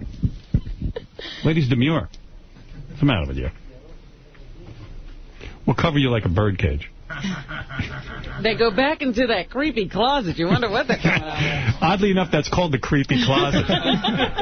Waiting for a body to come out of it. Really? Ganji's house of rape. Don't tell us what you're doing under that towel. You do whatever you have to do. Here, stand up. Put the towel around you, and no one can see what you're up to. Yeah. What I'm up to. All right, do whatever you want now. Pretend that's like a Catholic schoolgirl skirt. Right. By the way, that device has never been used. That's a clean piece of rubber, by the way, just in case you worry about any kind of disease. You know what I'm saying? Mm-hmm. Now you're not embarrassed? I don't know. I don't think she did anything different than what you're doing Oh, she before. was? All right. Well, all right, then I'm going to stop because you're not going to get anywhere. Why don't we cover her up a little more? No. Because it feels good. Different when you're doing it in public. No. This isn't public. I'm trying, but, you know. You won't insert that inside you? If you have the cover on? I don't know. Hey, Tito, you're on the air. You got to get rid of this girl and bring back Savannah, man. Yeah, I know. Well, she's just not getting into it. Yeah, well... Dude, I'm telling you, here. This chick's the hottest chick we've ever had in here. I know. I think. All right, I'm trying. Back the towel, then. Yeah, exactly. All right, well, anyway, listen. Ganj, put yourself on the towel. She's just not getting off on it. I tried. You got to tell her, though, that the girls who have ridden the Sybian fell in love with it. I know. The girls who really got into it, all I can tell you is it was the best experience of their lives. That's all I can tell you. No, I mean, I heard it was fun, and then I heard that it hurt at the same time. Who told you that? Tabitha? Tabitha wasn't on it, was she? Hey, one of the guys, I just overheard them talking about it. Really? Because I'm surprised. I haven't heard that from anyone. No. No, because I could see, like, after a while, maybe. Well, I'm not going to beg you. I mean, you Can my friend $50 bill get you on the Sybian? Hey, Howard, can we do one more thing? What if we give her the control? We just no, she's not getting off. Away. She's not getting off on it. She's uptight. The noise and all that. Yeah, that might have something to do with it. All right. Hey, thanks, Tito. All right. All right. Well, anyway, Krista Ann is on the cover of the April issue of Penthouse magazine, available on newsstands now. You can check out Krista at penthouse.com. You know, you gave it a try. Let's go to Ralph. You have the final word. Well, first of all, let me evaluate that Sybian ride. That was like a 2. I know. She didn't come through on that. That I got to agree with. Let me again. I got to defend myself. It was a Playboy evaluation. It's been 5 years. She wasn't in Playboy. She was in Penthouse. Well, maybe you're right. I've done Playboy before. Well, and you were a Playmate? No, I wasn't a Playmate. What were you in it for? I was in, like, 12 newsstand specials. Yeah, those newsstand specials, any chick can get into those. No, Playboy is anti-Italian. Okay. What is it? She was saying that she'd already been in Playboy by the time Ralph evaluated her. Right. Yeah. Well, no Playmate. He was talking about Playmate of the Month. Keep trying, baby. Maybe you can get there. All right. Thank you, Ralph. Get those boobs a little bigger. All right. Thank you. She's smoking. Ralph, you can't see her now, can you? You're smoking hot. Thank you. You have nothing to be ashamed of. Thanks. When you ride the Sybian, you need a little help with that. Maybe take one home and work on that and then come back and see us. Good luck with the magazine. Thank you. All right, we'll look for you on the cover of this month's Penthouse. Look at those legs. Like, what, do you work out? Let's see. Look Yeah, you do look good. I haven't in a while, but I used to dance, like, for, like, 8 years. What, a stripper dance? No. Oh, real dance? Yeah. Wow, good for you. She's in the kind of shape I demand all my women get in. Good for you. All right, well, Bob Guccione is on the phone. Yes, really? Bob, yes. Yeah, I just wiped my ass with that edition of Penthouse. You really disappointed me, you whore. Oh, come on. What are you talking about? What am I talking about? She's probably rode a couple of millions in Staten Island. She can't ride a Sybian for 5 minutes and scream. Get All right. fired, you slut. That's not Bob Guccione. That is not the real Bob Guccione. doubt it. I doubt it. I can get that verified. Something tells me Bob got caught jerking off at his job earlier. Krista, thank you so much. We're going to take a little break. Robin, we'll do the news when we get back. Sybian isn't always a home run. Not all the time. Not all the time. You never know what you're going to get. Not every girl has been a home run on that. In fact, some girls didn't even get to first base.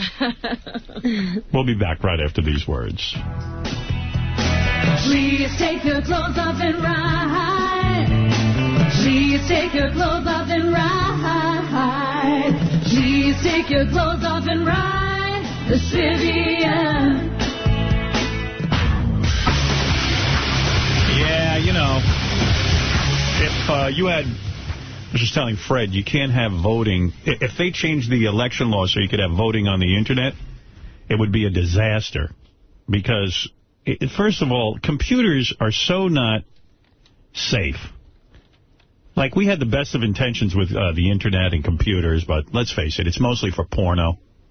I mean, really, 99% of the Internet is for porn or dirty pictures or funny pictures. And quite frankly, there's so many hackers out there, 16-year-old hackers, 15-year-old hackers. Madonna would be elected president. They would rig the whole goddamn thing. Yeah, it would be like American Idol. They treat it really silly. Yeah. They can't safeguard that? They do banking, but the guys hack in all the time. I don't trust any. I wouldn't do any banking on the Internet. Well, the problem with the voting is that they are creating this voting machine that is run by computer, but they're not having a paper trail with it. It's not like you could just do it from home anyway. Anytime there's a computer, there's a kid hacking into it somewhere. And that's what they showed, that even those computers aren't safe. Yep. All right, so far in today's show, we found out that the rabbi did not kiss my penis. Thank you.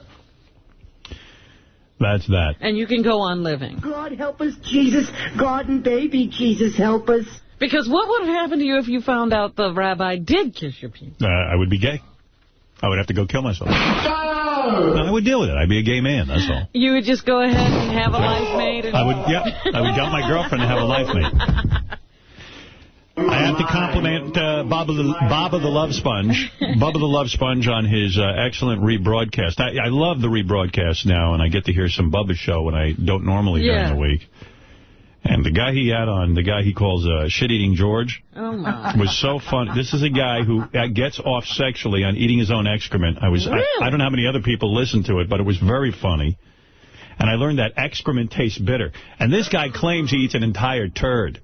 Like he could eat one turd. When did he find this? I mean, what prompted him to do this the first time? I don't know, man. It was really... I was sitting there envious that this guy hadn't called into our show, to be honest with you. You know? And I also got I saw the Colin Farrell sex tape. Oh, you did? How did you get to see that? Someone forwarded it to me. Like, you know, sent it to me off the Internet. Well, where is it available? Because I thought that there was a court order and it couldn't be distributed. Colin Farrell? Mm-hmm. I don't know. But somebody sent it to me, like in the email. How was it? That guy, I hate that guy. He has got the biggest, thickest wiener. Really? That little guy? That little guy got a huge, like it even curves weird because it's like so big. How? Give me a size. I'm going to give you 12 inches, maybe. I don't know, 10 inches at least. Really? Did you see it, Richard? Yeah. You see at least 10 inches and maybe 4 inches thick? And you know what's so impressive about how big it is? He's got the hairiest bush I've ever seen, and it still looks huge. Yeah. It, like, sticks way out of his bush. It almost looks like it's too heavy for his body, like an elephant's trunk. Who are we talking about? Colin Farrell and his big unit. It just makes me sick that guy's got a career, he's good looking, and he's got a big, thick unit. Fuck him. And he's banging this black chick who someone told me was on our show once. She was. Yeah. Nicole Nairn or whatever. I think she's a Playboy She was girl a Playmate, yeah. He's banging a Playmate with that big penis. And it's just sickening. She wants to sell it, and she figures as the co-conspirator that she should have the right to sell it. And she's got a deal with some company that wants to pay her $3 million to let everybody see. Yeah. If I was him, I'd be proud to have that out there. He looks like such a douchebag, though, you know. Why? Why do you say that? It's just, I don't know. He's like doing the porn stuffing. Yeah, baby. You know, yeah, that's it. You know, just yeah, right there. That's that thing. Yeah, the whole thing's just sickening. Oh, I better watch this. No. What kind of stuff do you say during sex, Howard? Do you like moan? I don't really talk that much. Well, when you sleep with him, you'll find out. Yeah. I don't really say anything. You said stuff like, God, I'm glad Richard Christie isn't here. I'm real quiet, man. I think that came from years of jacking off in my parents' house and just keeping my voice down, you know, and like just being quiet. I'm very quiet. I don't moan. I don't make any noise. Well, I thought you did a lot of talking. You were telling us for a while you talk dirty. Beth doesn't like it. Oh. I used to do it with creepy. I used to do it with other girls, and they liked it. There was a girl that that we used to be together, and I'd be like, and she goes, I love when you talk into my ear, and I can talk through the whole thing. Yeah, I like that. Yeah, baby, yeah, that feels good. And I talk romantic, like I don't say dirty stuff. I'm like, yeah, it's so hot. I like looking at your ass. I like when you walk around in hot little outfits, and I compliment my woman. But I see. I sound like a 70-year-old Italian guy. What do you say? I go like, oh, Christ. That's I go, a bunch of religious I go, holy shit. My back. No, do you really? That's how I sound. And then you make noise? Dana made a point of saying, you got just to listen to yourself one time. And and sure enough, I was on top of her, and I have a move where I like to grab her leg and put it like by her ear. Because she's real flexible. I can do that. And while I'm doing that, I lean to her side and I get comfortable, and then I just start going like, oh, Christ. What is the oh, Christ about? It feels good or bad? No, it's good. Or it's too much movement for you? It's a good oh, Christ, but then I don't even see how, you know what, I'm in pretty good shape, and it's just sometimes, it's really exhausting if a girl wants it hard. I can't see you giving it to someone hard. I mean, you're like really overweight and probably out of breath pretty quickly. But he could put his weight into it. No. If I'm on top of a chick, I'd rather be on top of a chick than be, some fat guy said I'd rather be on the bottom. Yeah, but when you're on your elbows and knees, isn't that like a hard, that's an exercise for you, isn't it? I mean, that's like, that's a workout. It's a workout. It is. I don't see how you can do that. Well, it gets done. I'm heavier than I've been. But it gets done. I'm heavier than I've been in a long time. Don't you like to get behind a woman? That's the best position for me. Yeah, that's all right, though, yeah. That's my favorite. Yeah, that's cool. But when I start to talk dirty to Beth, she goes like this. Shh. Really? And I go, what? And she goes, don't talk. I'm like, ugh. You're disturbing. Yeah, like she's like, shh, calm down. Because she thinks, like, my mind is always busy. Like, maybe I should just relax and enjoy. Dana likes to yell out her pet name for me during sex, which evidently is, oh, you're breaking my arm. Do you ever heard her during sex? I think I have, yeah. Both her feelings and physically. I had a girl yell at me one time during sex because she didn't like my accent. She said, like, stop raping me. Stop raping me. She said, I don't take checks. Let me go. I like to put my finger up a girl's ass while I'm having sex. Really? Like right up? See, I don't like going up the ass. But my girlfriend ain't going for that. You don't like that. Whoa. Have you tried? I've done it with other girls, and they like it. Has a chick ever tried to put something in your ass, like a finger? You want to know something that happened to me when I was 19 years old? I was with a Polish girl. It hasn't happened since then? You had a wild time out there for a little while. Those girls were going for that? My ass matured, and it hasn't really been that great. It's kind of hard for you to find. You'd have to have an awfully long finger. Oh, let's put it that way. I got a lot of cellulite and hairs back there. Nobody wants to be having ass play with me. Yeah. No, it hasn't happened a lot to me, but I remember this young Polish girl. I was 19 years old. She was about 22. And she put her finger, and I clenched up. I didn't know from that. This was before porn. This is before anything. I clenched up. I thought, uh-oh. What's she doing? But I liked it. I mean, but I wouldn't allow it because I got nervous that it was gay or something. Did you tell her to stop, or you just, like, I clenched my ass cheek so tight, I think I broke her finger in 3 places. Just snapped it. I mean, so no one's tried that with me, and you know what? That's cool. You know, I kind of feel stinky back there. I sometimes move my bowels 2-3 times a day on a real bad day, and I just don't ever feel very fresh, and I don't want some girl pulling out a plum. During sex, have you ever, like with a hot chick, has your attention ever gone somewhere else to where you realize, I can't believe I'm paying attention to something else right now? Like a TV show or something? Yes, and then I have to concentrate. Yeah, that's happened to me. Like where you go, like, how am I paying attention to anything else right now? And then I think maybe, am I gay or something? Well, sometimes you want to do it so you'll hold out longer. Yeah. Am I gay or something? I don't think about that. Well, because I was watching Yankeeography. Thurman Munson, Jesus Christ. Swear to God that happened. Well, whatever. But his wife is hot. Hey, we got to get to George Flowers. We got to get to John Hein. They're here with updates. Robin's got the news for us. There's a lot to get to today. It's been a very busy day. It's 10:30. I know. I don't know how to end this show on time anymore. Bubba gets out right at 4 hours. Oh. How does he do it? Maybe you ought to take some lessons from him. I could learn something from this guy. He gets right out there. Because he says everything in 2 seconds. Right? He just has a way of, wrapping things up, and he goes, that's it, and boom, and he's out. Right.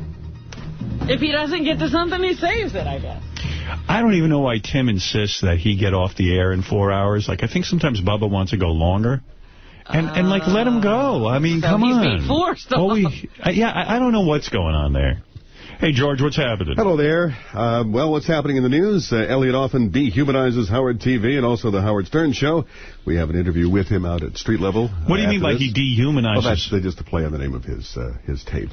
What? Right, Violet dehumanizes Elliot. Oh, we wouldn't even know. That's real inside. Wow. Yeah. Well, you're really caught up in the Howard Stern. Oh, world. Yes. George, what else is in the news? We know all about Elliot. Sales of Sirius satellite radios, of course, soaring. The number now 4 million. Yeah! Isn't that great? That's a celebration. It's a good thing. Come on, everybody. Yeehaw. I'm 4 million people. That's exciting. I'm celebrating by going to the wrap-up show today. There you go. That's good. That's a good thing. Let's see. What month is this? This is March. Right. So if the last number was 3.3, right?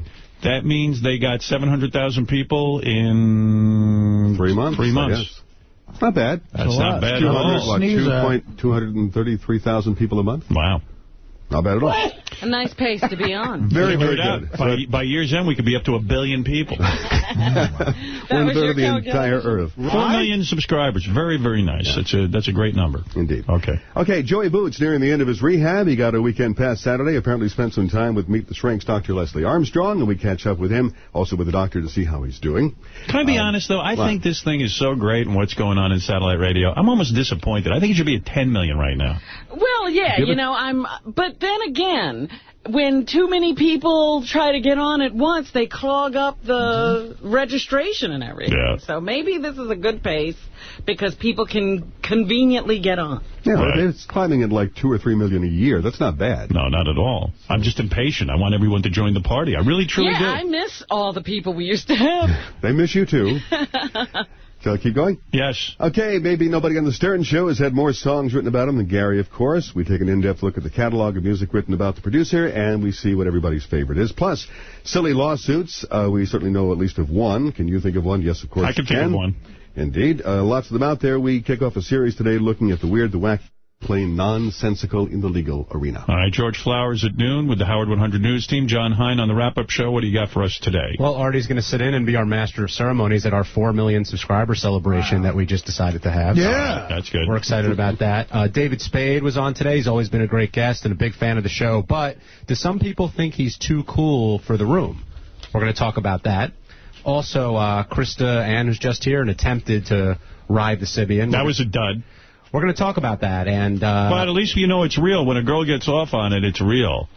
I wouldn't want her faking it. Well, she was going to do wrap-up, but she just left. She said she had like 102 fever and really wasn't... Oh, she does? Yeah, she was really sick and held it together in here. Oh. So that might have contributed to her failure on there. Who knows? That's right, yes. Well, she'll have to come back. Right. And also, we're probably going to talk about... Well, we are going to talk about Ralph's evaluation and if it's good or not, because clearly... And I'm glad you're going to be there, Artie, because clearly you disagreed with how she turned out. No, she was good. I'm telling you, that chick's hot. All right. Also, what was going on when Elliot was on the street? Who was that other guy? And that looked like a setup to me. That's what we're going to... It did. I think so. Yeah. Ganji's going to come by and talk about that a little bit, what really happened. And last but not least, there was a Scores get-together Thursday night. We'll talk about how somebody gets on the list for a Scores It wasn't party, that kind of thing. even though it wasn't a party. I was going over with Ronnie, and then he was talking to Doug and Ganji and said, do you want to come over? That was it. But if we have an actual party, that's a different story. Don't worry, George, you're in. I see that look.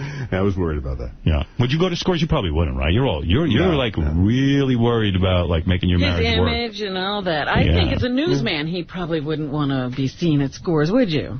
Probably not. I feel a bit bad more for conservative about that. Yeah. I feel bad for news guys. You know, they can't do commercials. Although, George, did I hear your voice on a voiceover? Do you do stuff? I do. Yeah, I heard voiceovers all the time. Guarantee it was your voice on this commercial. You do commercials? I do spots and promos and everything. Yeah. Your first marriage or second marriage we're talking? Second. Oh, your second. No wonder you won't go to Scores. First marriage you probably would have gone. Want to definitely keep this one happening. Yeah, okay. Yeah. No, that's a whole different story. I know what you mean. How long have you been married second time? 15 years. Oh. No, that's pretty good. Good long one. Yeah. Anything else? That's it. Thanks, guys. Thank you. All right. A glimpse into the life of George Flowers, ladies and gentlemen, who is never going to Scores. Well, you can cross him off the list. Yeah, you don't ever have to invite him. No. He can't go. Yeah. It's my kind of guy. Working man. I like it. No nonsense with him. I think that's what makes... serious. Yeah, that's what makes the Howard News team work, is that serious. Hey, Josh. Josh from Philly, you're on the air. What's up, Howard? How are you, man? All right. I just want to tell you about a website. I was listening to Bubba's show the other day, and he had on the guy who eats shit. There is a website called scatlover.com. That was it. The guy was a scat. Like, we have Jeff the Vomit guy who's into being vomited on, and that's called vomit. Metaphilia. Oh, metaphilia? I think E-metaphilia. Yeah. And as far as I know, he's the only guy I know likes being vomited on. I disagree. I know I've met, in my 56 years on the planet, I've met 3 other guys. Then there's a guy, Richard Christie found this. And maybe, we don't have the guy who eats turds. That's Bubba's guy, but... We don't want to steal that. Although Bubba lost him. He lost him? Yeah, Bubba was check out that website. Yeah, what is the website again? www.scatlover.com. It is the most rancid website out there. And what do the guys do on there? I don't know. I've only watched the preview video, but as soon as you click on, you can watch a preview video. It's this guy bending over, and this green substance comes out of his butt in this other guy's mouth. Yeah, see? Ugh. And they eat... And the funniest thing was, Bubba said to the guy, what's a turd taste like? And he goes, well, it's very bitter. You're kidding. It doesn't taste good? No kidding. Yeah, thanks. No shit. Well, look at this. Oh, there it is. That's scat lovers. How intense is it? What is that red thing coming out of that guy? Oh, don't go to... Oh, my God. Look at the girl on the lower right-hand side. She's covered in feces. Really? I thought she was black. No, that's feces. Hey, Howard. Oh, man, that's intense. God help us, Jesus. God and baby, Jesus help us. Let me tell you something. If you want, don't go to that. That's pretty... That image is awful. That's going to burn in there.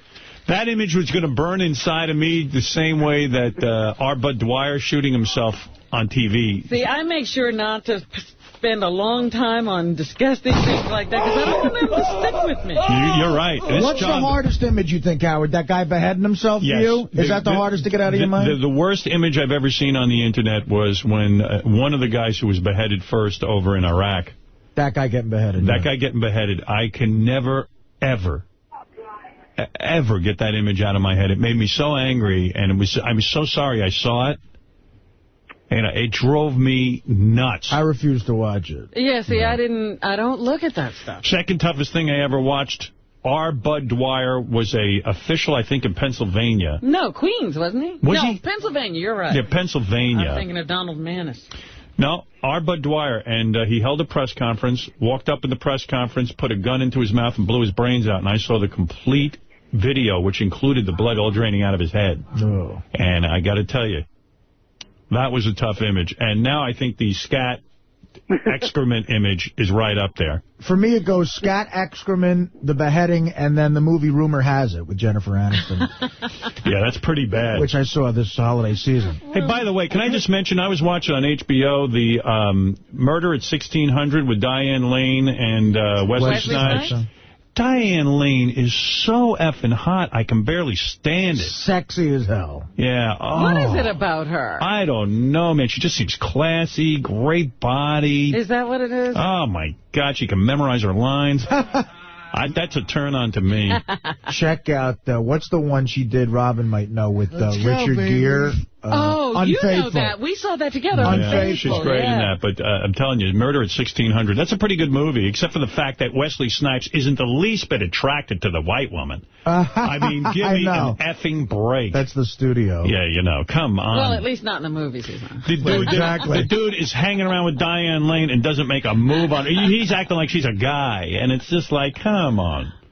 Yes, I only like black women. No, you like every woman. You're a man. You know what? I was watching a movie on regular television this weekend, and at first it hit me, something was wrong with it. And this guy kept saying to this other guy he was acting with, I don't give a whit what you do. And then the guy says something, and he says, I don't give a whit who you're doing it with. And then I went, oh, my God, it's dubbed in. That should be the S word. Right. And they're writing in, I don't give a whit. What movie? Oh, God, it was it was with Keanu Reeves, and he was coaching a Little League baseball team. The black team? Yeah. Anyway, listen to this.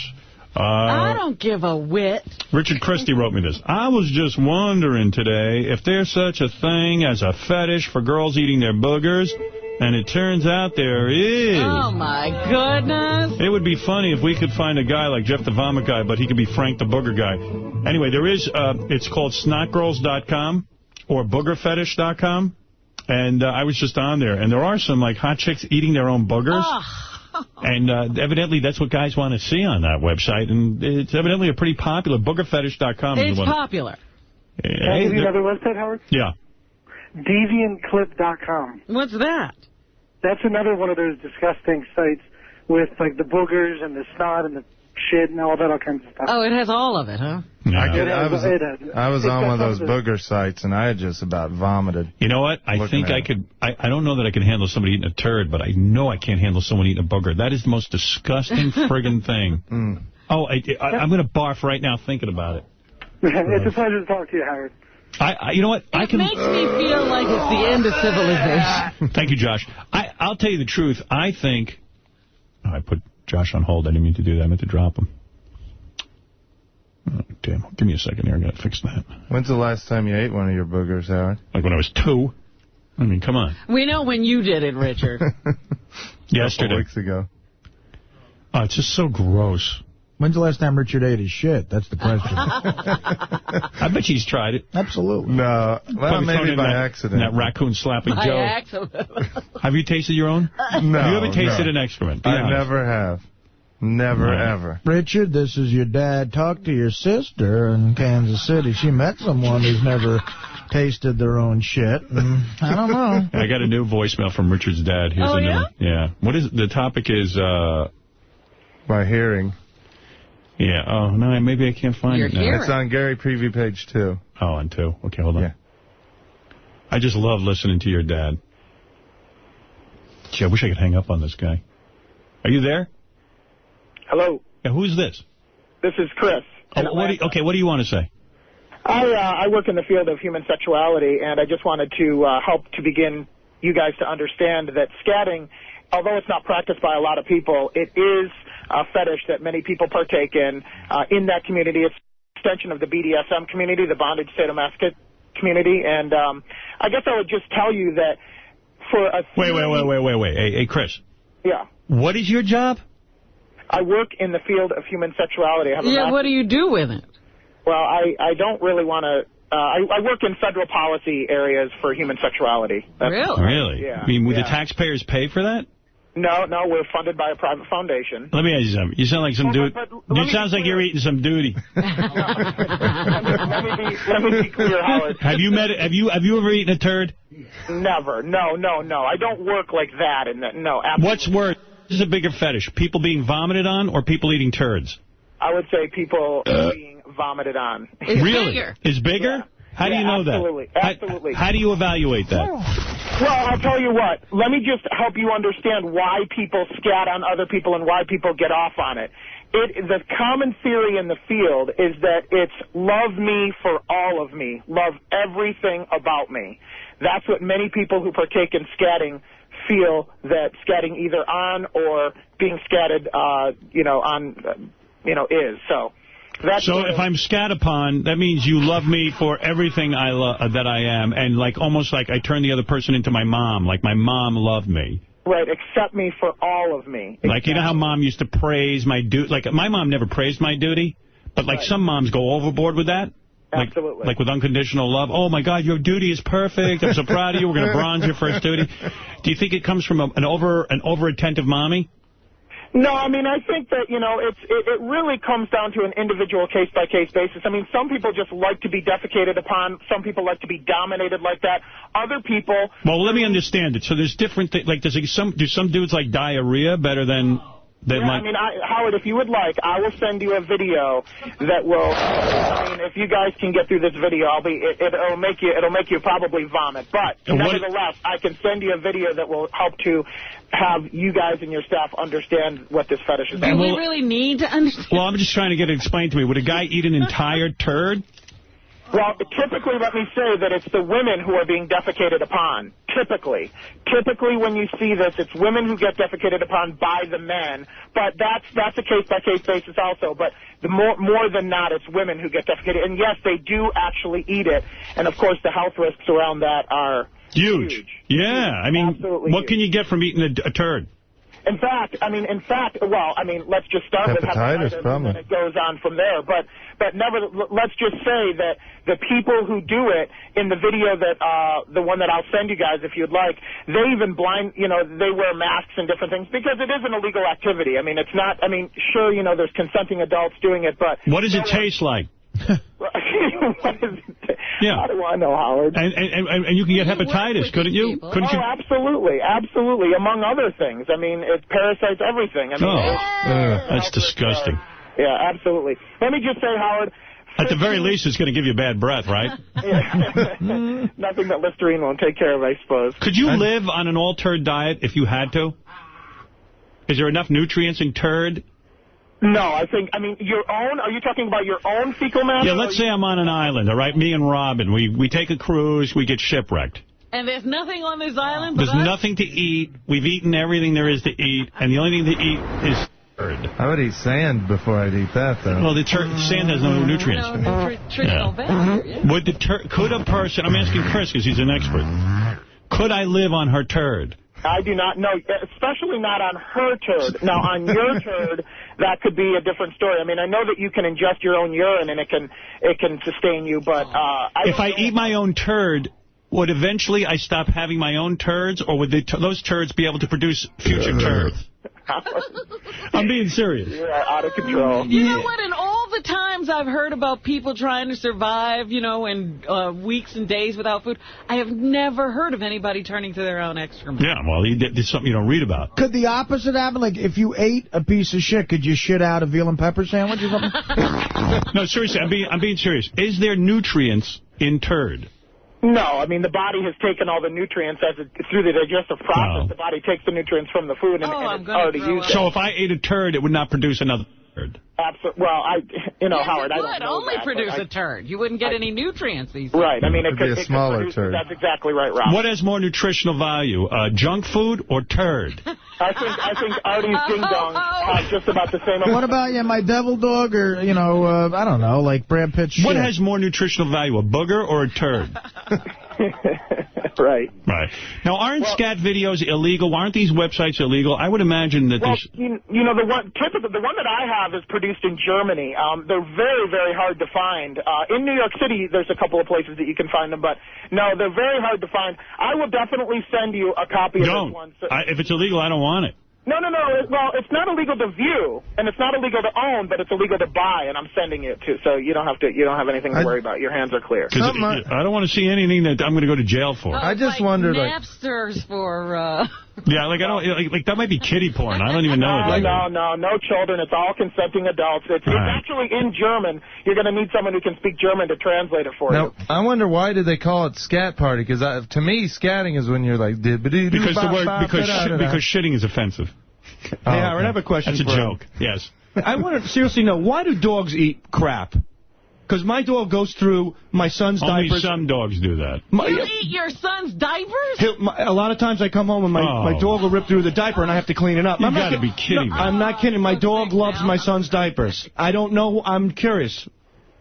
Oh, if you're after me, I have that's way beyond my field of expertise. I don't know why dogs eat shit, but I can tell you why humans do it, typically, the theory anyway behind it, and that's about as far as my expertise goes. You have not studied dogs. Right. No. And so when you interview these people, on the average, how much duty do they eat?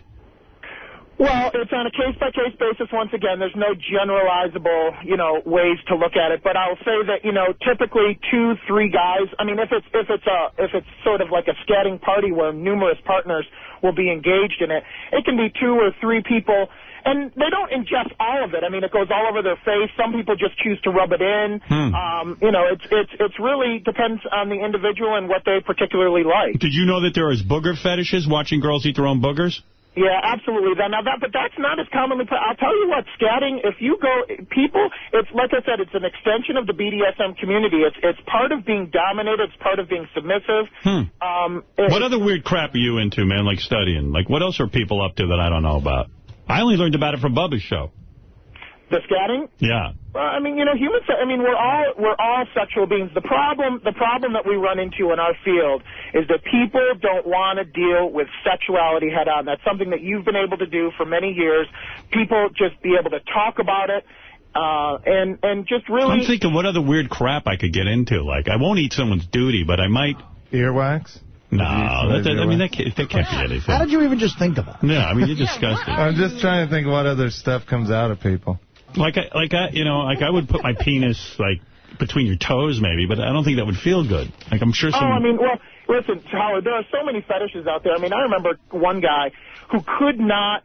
The only way that he could get off, the only way that he could experience an orgasm was masturbating on his linoleum kitchen floor, period. By himself, had to be. And what was the reason for it? Well, what we determined was that when he was a young child, he used to be spanked frequently in the kitchen by his mother, and somehow he had sexualized that activity with getting off. Wow, so he'd stare at linoleum and get aroused. He would lay on it. He would lay on the linoleum nude and be able to masturbate and experience orgasm. How do you get these stories out of people? And yeah, like, why did he come to you? Well, because, see, people will come in and be with partners and get into relationships and not be able to experience an orgasm, and so they'll start... What? Hello? Are you still there? Yeah. Oh, I lost that guy. Oh, you lost him? Oh, I was trying to lock him down. I can't tell who's where. Who's this, Jenks? Yeah, Howard. Maybe he knows about shit eating. Yeah, you know Howard. I bet you Jenks is eating a little turd. I don't know if you remember this, but like 15 years ago, I sent you a scatting video, and I checked on the laws on it, and they say that it's illegal to cross state lines with it. So I drove it to the studio myself because I didn't want to risk mailing it and you know, getting caught. But do you remember when I sent that to you? I mean, I hung up on the expert. I was so sick while he was talking. So maybe it's good I hung up on him. Have you ever seen a Gigi Allen video, Howard? Yeah, I've seen those. Those are brutal. Those are brutal. I don't. That's really gross. Oh, he was insane. Yeah, he would like take a turd and start rubbing it all over himself. Yeah. And then he'd throw it at the crowd and run the whole crowd out of the Oh, crowd. yes, I remember that. Yeah, he was like a rock and roll guy, but his music was horrible. Yeah, he was a bad He was so bad that like he had to come up with some weird shtick. So he'd go to a club and like cut himself and then take turds and throw them at the audience and throw them at himself. And throw his blood, his urine, everything. Yeah. I saw a documentary. You know who did a documentary about Gigi Allen? Actually, it's Todd Phillips. It's the guy who directed Old School. I'm sorry. When you got to start rubbing turd on yourself on the stage, it means you have no talent. You need to spend more time practicing. Like that kid who got thrown off American Idol. He should have thrown turds on himself. I just saw a documentary on an 85-year-old woman who got raped, and I thought of Sal. Hey, what is that, Fred? That's Gigi Allen? Listen how bad this guy is. I can't hear you. What? The song's called I'm Infected with AIDS. I feel good, too.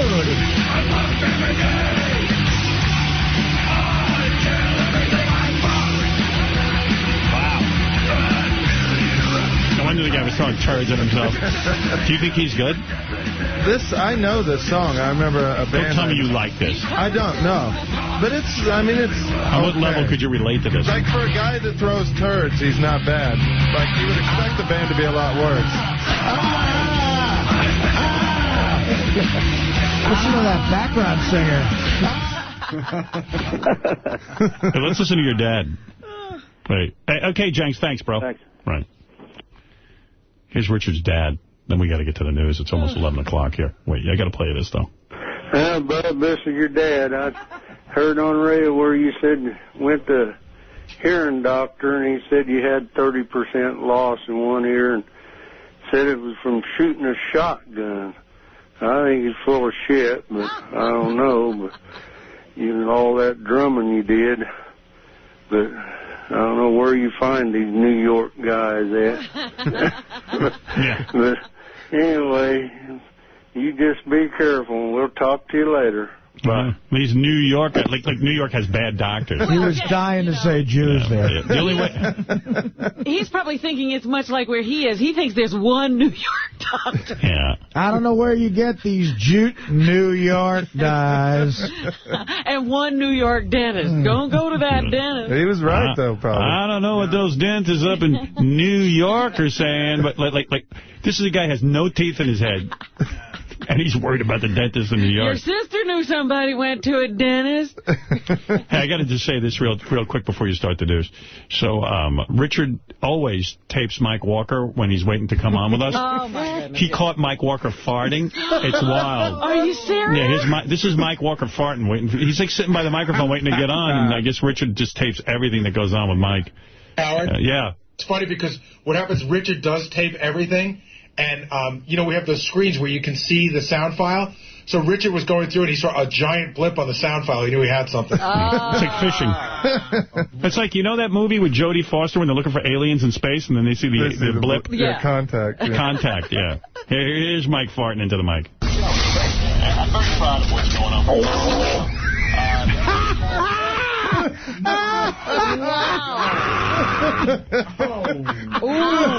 Because you can hear him listening to us in the background. Yeah. I'm very proud of what's going on. Holy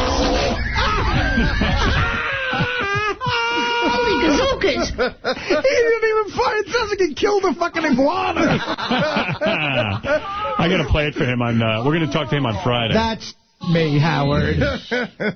Oh, man. That's a total I don't give a crap fart about life. I'm very proud of what's going on.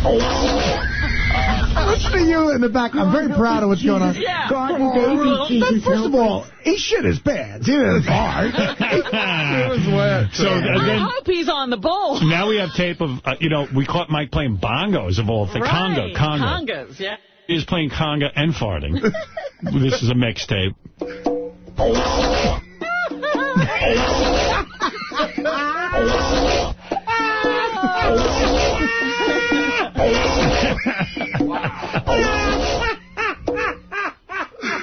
Sounds like a scat video. And here's Mike Walker jamming on Walk This Way with conga and farting.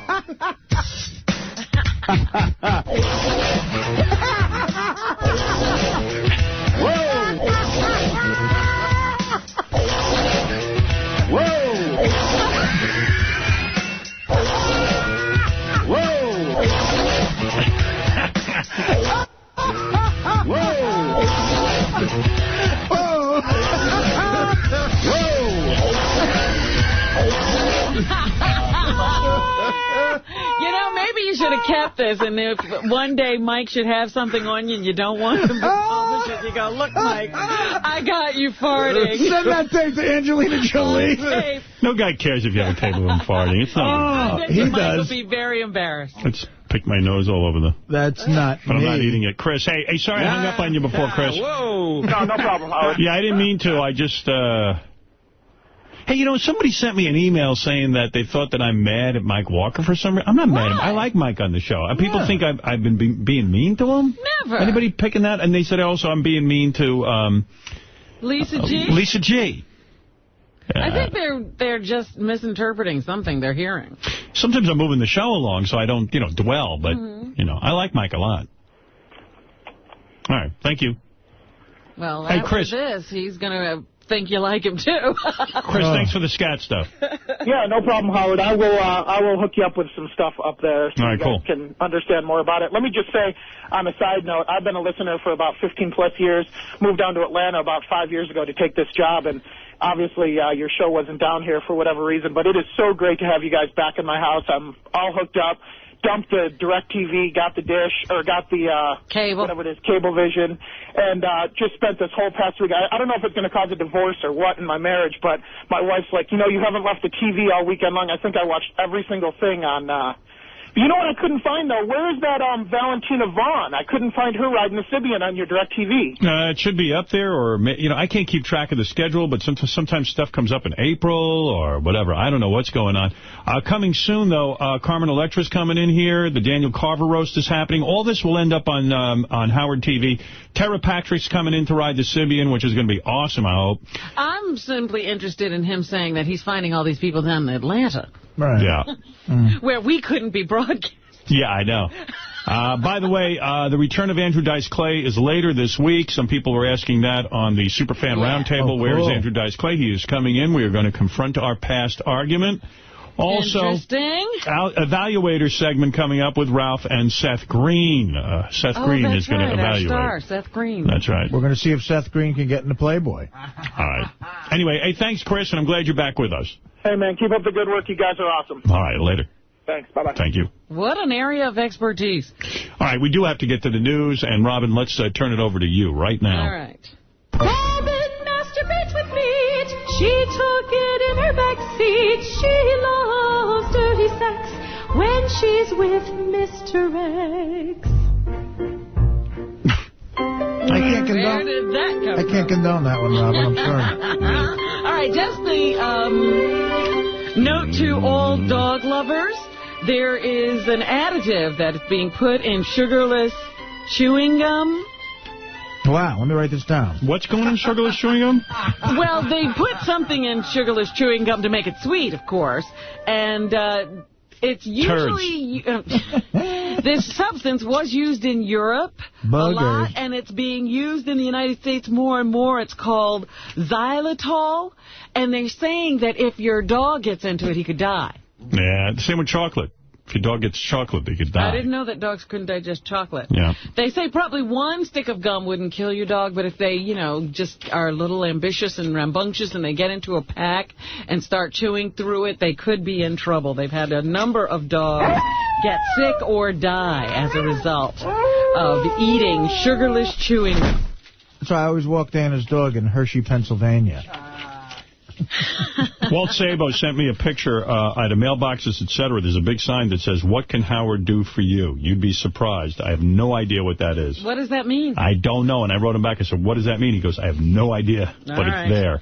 Over the weekend I was looking. The New York Times was very interesting this weekend, and you really get concerned about our country reading that paper this weekend. I read it. I'm so smart. What do you want to know about? They were talking about, it's the 3-year anniversary of our invasion of Iraq. I missed that one. And, of course, we're now finding out about more torture that has been conducted by Americans. The fact that we went into the country totally unprepared, and the country is worse today than it was when Saddam Hussein was running it. The only major highlight of the war has been the capture of Saddam Hussein. The war has been going terribly. And we're still there, and we have no prospect of getting out. The war was a mistake. George W. Bush was led down a path, and it's unfortunate that we don't have a president that looks into stuff more. But he has a group of guys around him who all want to invade this country, and they did it. And we're going to live with the consequences for years and years and years. I mean, God only knows what's going to happen. And so in spite of all of the evidence we have that things are going terribly there, the president just comes out and says, we're making progress. Well, listen, he's trying to inspire people. But it's the same way this lawsuit came about at CBS. Joel Hollander and Steve Lehrman dreamt up a lawsuit and brought it to Les, and Les just kind of believed that they knew what they were doing. He hardly put any time into it, and now he realizes the whole lawsuit was a mistake, but he can't get out of it. He's already filed it.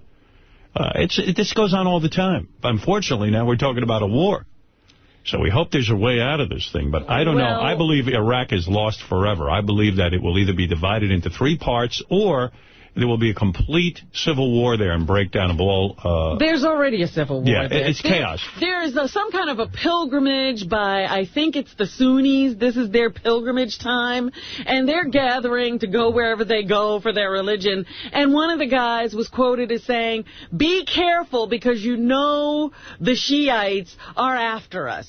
And some guy says, no, don't say that, we're all brothers. He says, bullshit, basically. He says, there's a war going on here, and nobody wants to talk about it. Bullshit. Jordan, you're on in Columbus.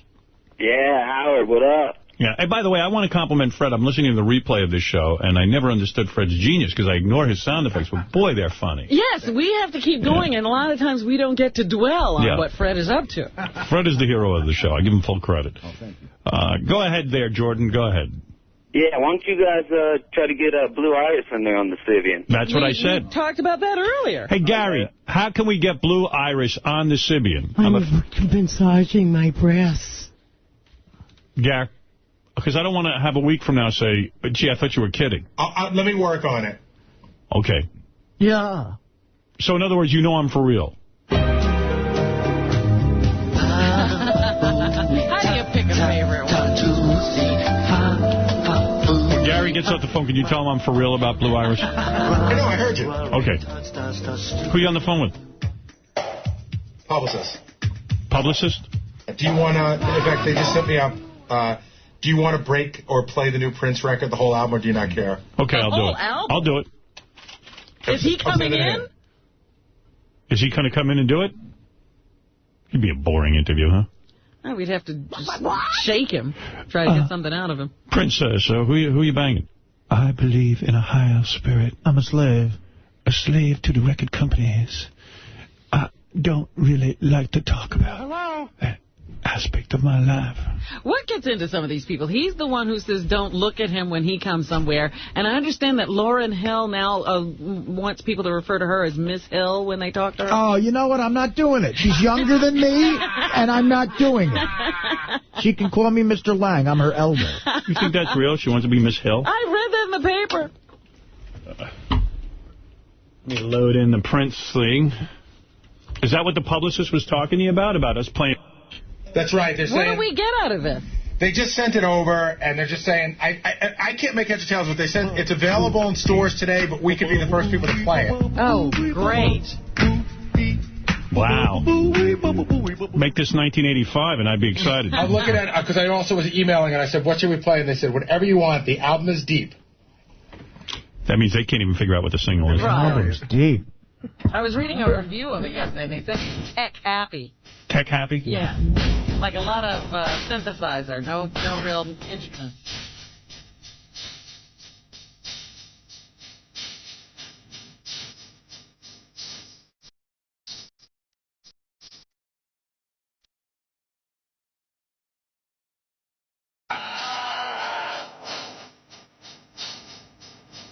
Oh!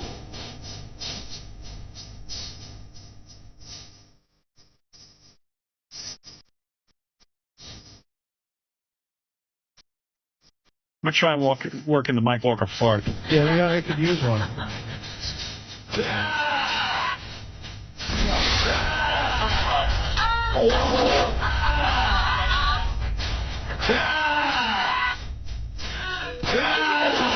Mike Walker.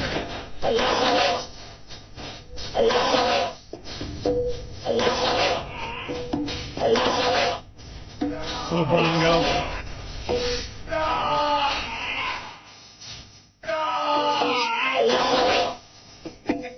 Fuck you!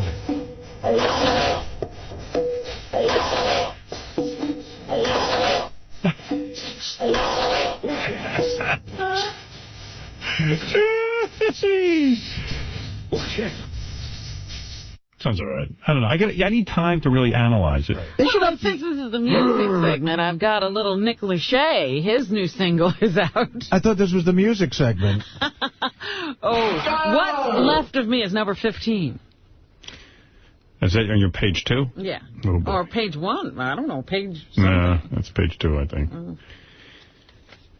Nick Lachey? Yes. No. New single. I don't think you got it, baby. Yes, it's there there it is. somewhere. Oh, they just stuck it on. That's why. Wise asses. Watch my life pass me by. He sucks. Is this a song where if I'm a young girl, I'm supposed to feel sorry for him? And he goes, what's left of me? How come all these singles go? His wife does that. They can't say.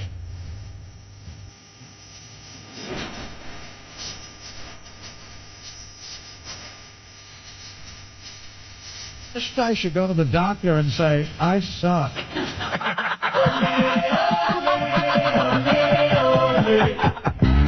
Any medicine for sucking? Let's play some good music. Where it began. Yeah. It began to know. Yeah, I like Wendy better.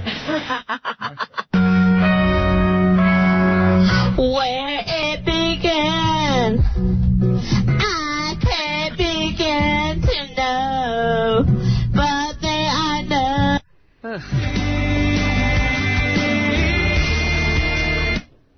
You want to hear another Prince song or no? Yeah, you might as well throw something else on. Then maybe we can't judge by just one song. Yeah. Can we judge by 2? They should up the ante with these guys. They should make them give back money if they put it around the thing.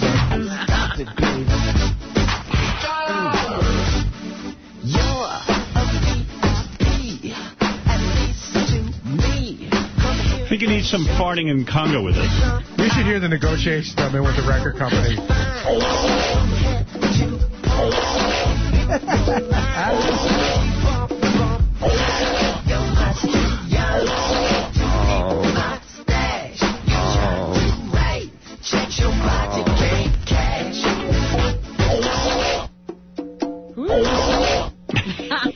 Yeah.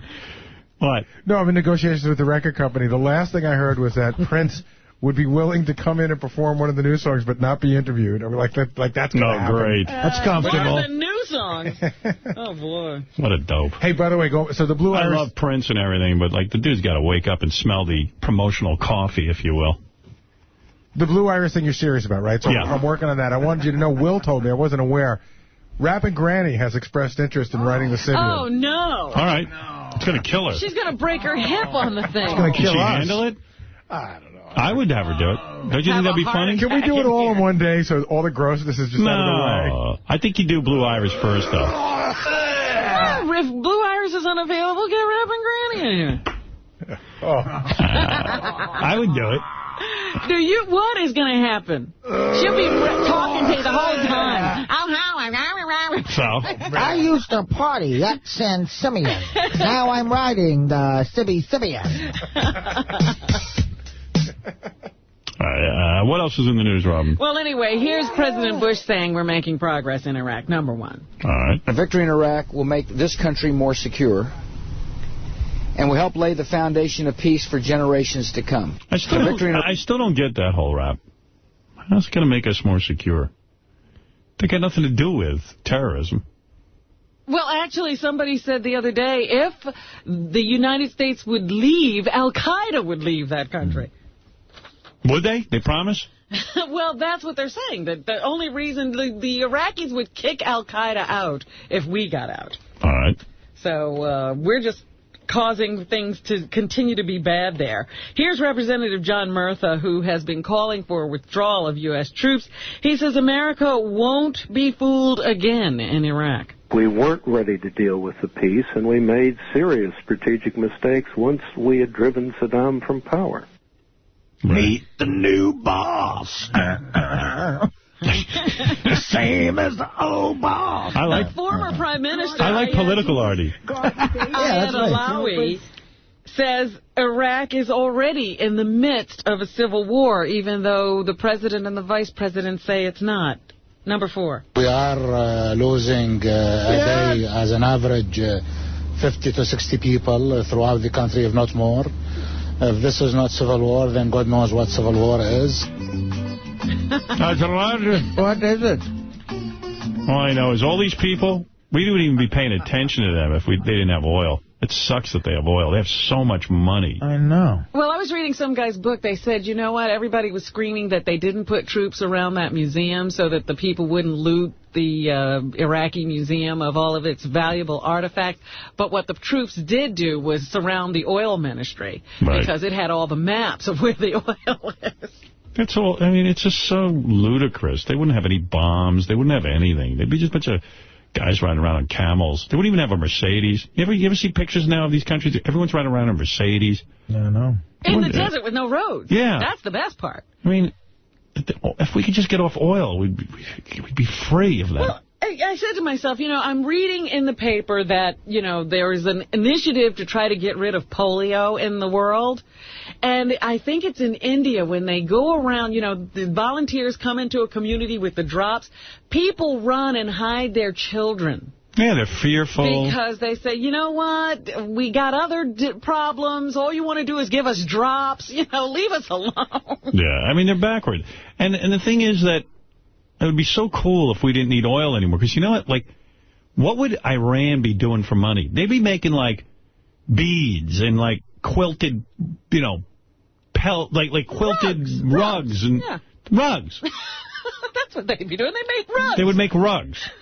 And it would be great. It would be like, you know what? Maybe we'll buy 50 rugs. We'll throw you a bone. Yeah, if somebody wants to go in there and get those rugs, they can. Well, America, would you like to buy our rugs?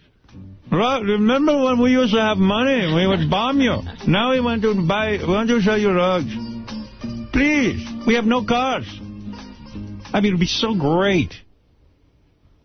The friggin' oil had to go over there. Why couldn't the oil be here? More oil. Why can't there be oil on Long Island? Why couldn't we be the assholes? Right. I was also reading an article about how they have been taking all the safeguards off of certain industries, energy industries, so that, pollution is going up and the ozone layer is just being destroyed. Right. The government has really been doing a bang-up job for us lately. And 60 Minutes had a whole piece about how, like, once the scientists start saying that the ozone layer is being eaten away and we're having the greenhouse effect and all that crap, they just change the scientific research and lie to us. Boy, that sounds criminal to me. I also read that, there was a whole thing that happened when, all these companies like United started going bankrupt. There was a call to shore up the pension situation in this country, so they started writing all these laws, and the laws that are going to be enacted are going to weaken the pension system even more. Perfect. We have got such a mess going on here. It's just incredible. We may not survive this presidency. Here's President or Vice President Dick Cheney, who says even though there have been calls for him to resign, there will be no shakeup in the administration. You Dick. The president hasn't indicated he plans to make any changes. If he does and when he does, I'm sure he'll announce it. There you go. So there, he's safe. Everything's cool. Did you watch The Sopranos last night? No, I hear it sucks, though, but don't tell me anything about it. All right, because I wanted to have this conversation with you. It's one of those unusual episodes, and so I wanted to know what you thought of it. And I didn't want to give any kind of indication of what episode 2 was going to be like when I was talking about it last week, so I was waiting for you guys to see it so that I could talk about it. I started out hating it, but I ended up liking it. Really? I really did. Yeah, I ended up digging it. Did you hate it, Fred? I totally hated it. Bummed me out. All right. I gave it a D-. Really? You're being kind. I gave it I ended up giving it like a B. See, I liked it at the end. I think it had a lot going for it. Okay, it doesn't matter to me. It's better than 99% of the television, except for Howard TV. Wait until you see. Really that bad, huh? It's unusual. You're not going to like it, I don't think. Yeah, I don't know that it's going to be your cup of tea. Meanwhile, you know how you're always saying I sat through the movie Junebug yesterday, so... What's wrong with you? I like to watch some of the nominated films. What is that? That's nominated? Yeah. It wasn't so bad. I saw Grizzly Man. Yeah, what'd you think of that? Weekend. How great, huh? I mean, it could have been 15 minutes. Oh, you didn't like it? Jesus, I love that. I mean, after a while, it was the same thing over and over again with this man romping with the stupid bears. Yeah, I thought the guy was... fox. I could watch that guy all day. He was so silly. You seem kind of gay, right? I couldn't wait for the bear to eat him. It's a true story. The guy got eaten by a bear, and they got real clips of him. And, of course, the one bad thing about the movie, they didn't show me being eaten by the bear. Well, they didn't have that. He left the lens cap on in his best moment. Yeah. Well, they had the tape of it, and they didn't even play it all the way through. Yeah, the guy said he thought about it, and he said, no, that wouldn't be right. Yeah, that wouldn't be right. But the best part wouldn't be right. Yeah. Let me have that footage. Paulie Walnuts, you know how we're always talking about how these guys seem like gangsters? You don't want to mess with them. You don't want to know whether they're actors or they're really in the mob. Well, Paulie Walnuts, played by Tony Sirico, maybe he was. They're saying that he has a long rap sheet. He was a hoodlum who used to shake down people and clubs for money. And he was not opposed to, perpetrating some violence on people, including, they think, maybe he shot a guy in the head 5 times. Wow. He did some time in jail, and at one point, a Bellevue evaluation said something like the guy suffered from a character disorder. But, it's being put to good use in The Sopranos. Yeah. Yeah, I'd always heard that some of those guys might have been mob guys. Zach, you're on the air. Howard, hey now. Hey now.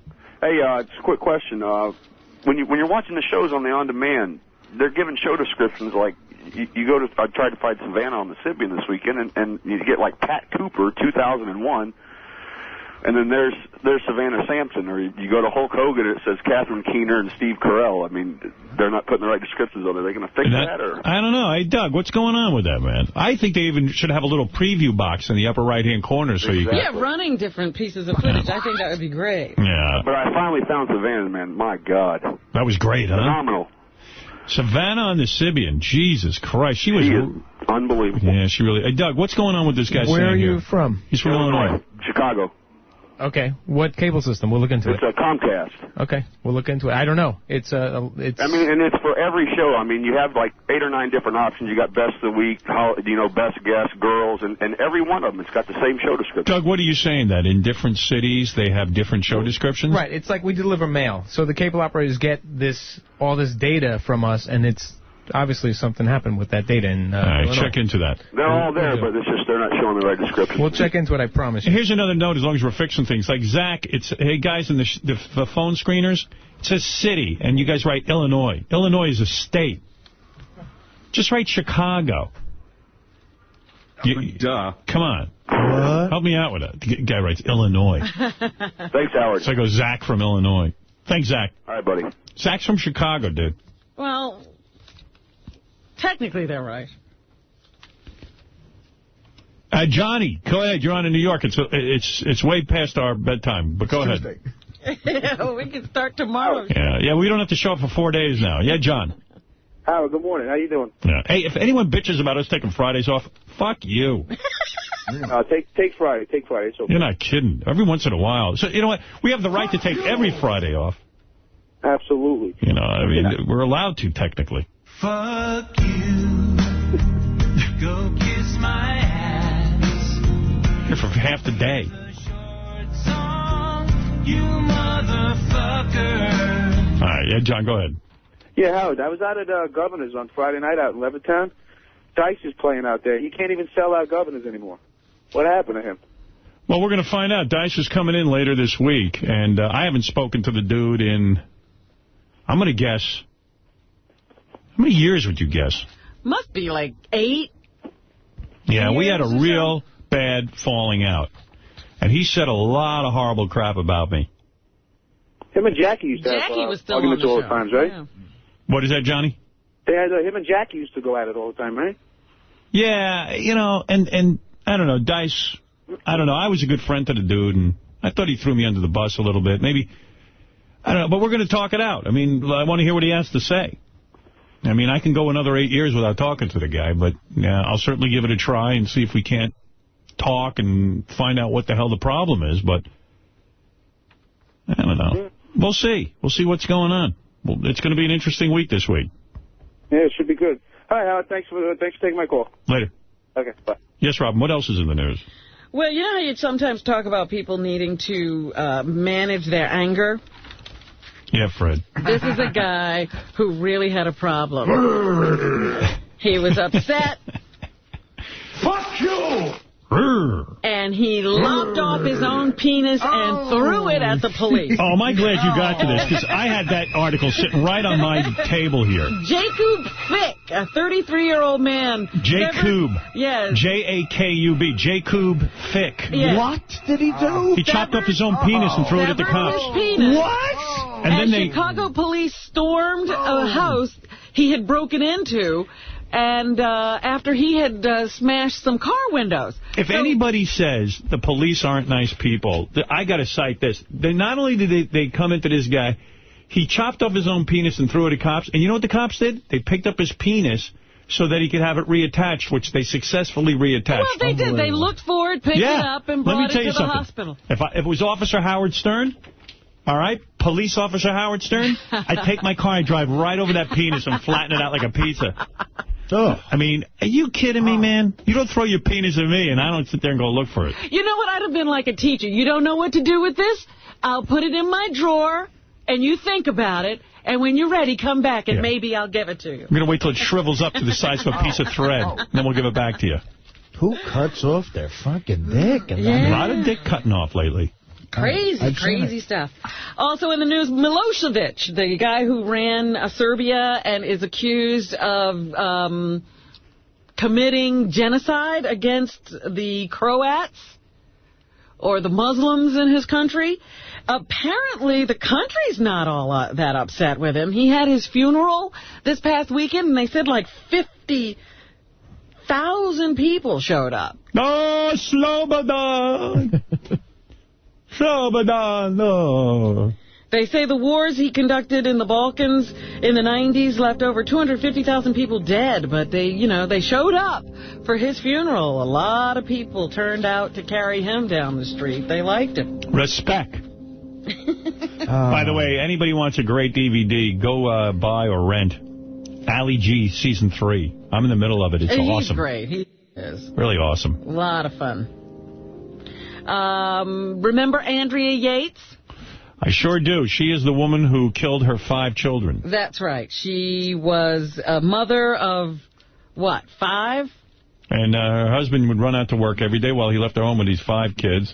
Suffered from postpartum depression and a whole bunch of other things. And he kept carrying on, you know, at the hospital saying, you know, my wife needs help, but you're sending her home, so I'll leave the kids with her. Well, why did he keep having kids with her then? One day he left for work and she killed the kids, drowned them all in a bathtub or something, and then called very calmly and said, I've killed all my kids, please come get me. She was tried and found guilty. She pleaded guilty by reason of, or innocent by reason of insanity, but she was found guilty and thrown into prison. But her case was overturned because one of the forensic experts who testified in her trial falsely claimed that she got the idea from a Law and Order episode. That apparently did not happen, so they threw out the whole case. She's going to be retried, and that's starting up today. So they will try her again. She's again pleading innocent by reason of insanity. And on Saturday, her husband, Rusty Yates, got married again. Yeah, pretty hot-looking woman, too. Gorgeous woman. Much better than the Andrea Yates he ditched. That's right. I've seen that Law and Order episode, and Esapatha Murkison is fantastic. Whatever, Artie. Sharon Stone says she's not into cool guys anymore. She's bypassing guys who are cool because they're not cool to her. She is going to romance a nerd, preferably one wearing a pair of SpongeBob pajamas. Yeah, great. Now that you're like 47 years old, now you're going to give yourself to a nerd. You know what us ugly guys don't want? Fuck off. Yeah, try. You know what? The nerds don't want you, honey. She's going to give herself to a nerd. I can't wait to see the guy she dates next. So there you go. She is available to all nerds. You want to hear Mike Walker farting the Addams Family theme? Go ahead. All right. This is a tough thing to pull off.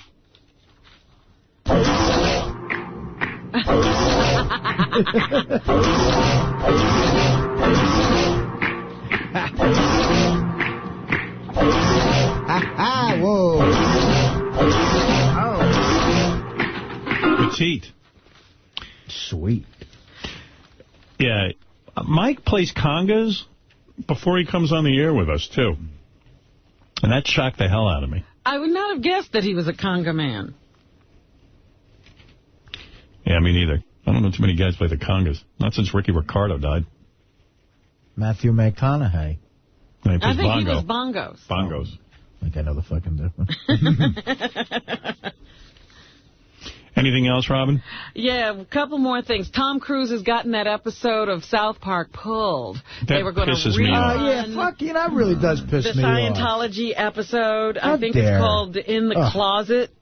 Trapped in the Closet. Viacom bowed to him. And, he has a big movie coming out. If Trey and Matt want to put it on Howard TV, if they've got the right to do it, I would be honored to run it. Yeah, I don't know if they can get that from Comedy Central.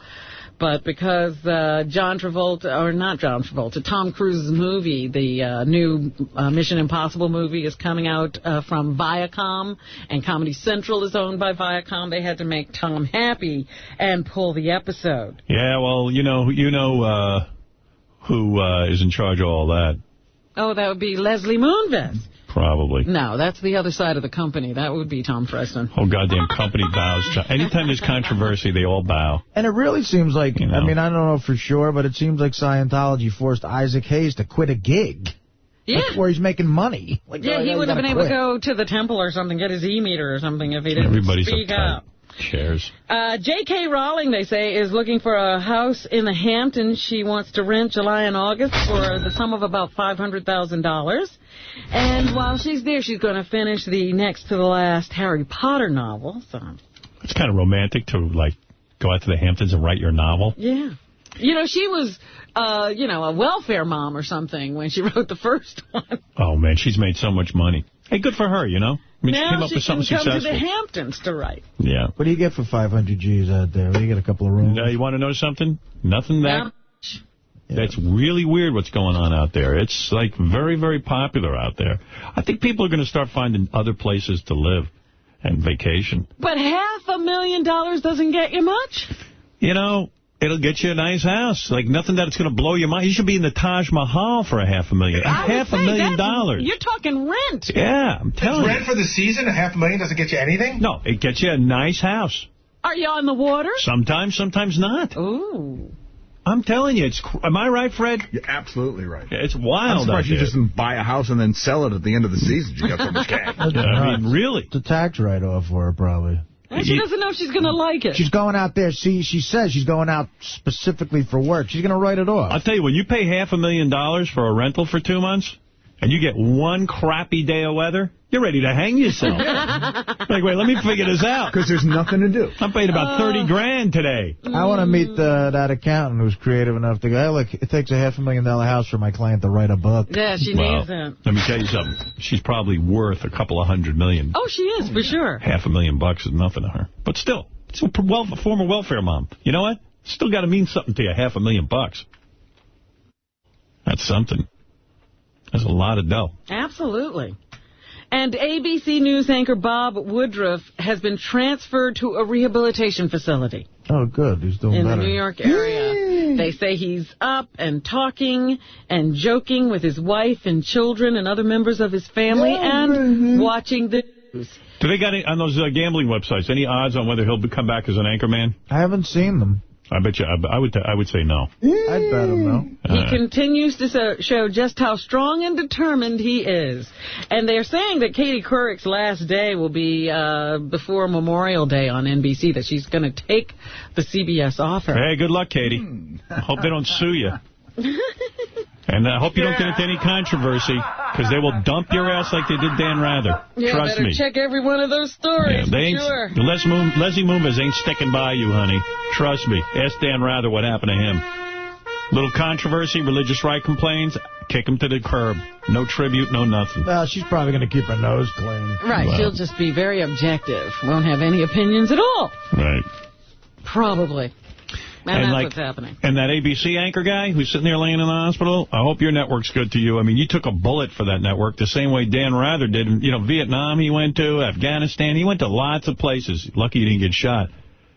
But these networks, I don't know about ABC, but CBS and Leslie Moonves, they could care less what bullet you took for them. Is Katie Couric going to go all over the place? No. Not going anywhere. You're lucky if she goes to... You're lucky if she leaves that studio.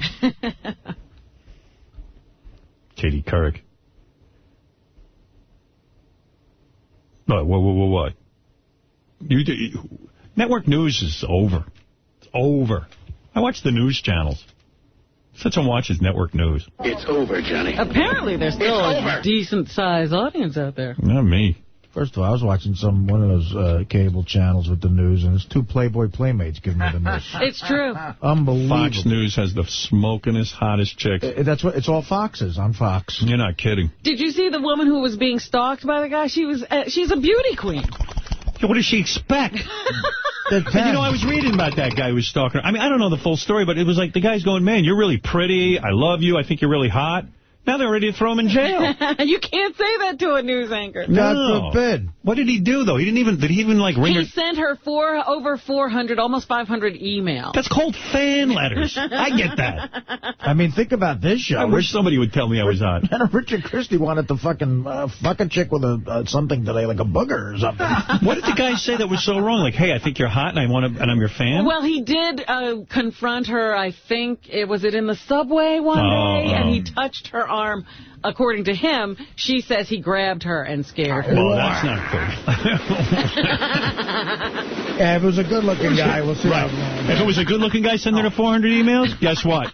Marriage. Oh, you touched my arm. What, is that your cock? Let me suck it. Hey, you know what one of the things was? Wait a second, dude. I got to put a mic on you, and I'm relaxing. Yeah, go ahead. Like, one of the allegations was he typed her name in his laptop over 9,000 times. Yeah. Is there a law against that? And he had a cyber shrine to her? I got the same thing to you in my office. That's why I don't let you back there. Cyber shrine. If cyber shrines are illegal, color me in jail pretty soon. Cyber shrine. You know, guys are just creepy. Hate to break it to Yeah, you. we like having sex with chicks.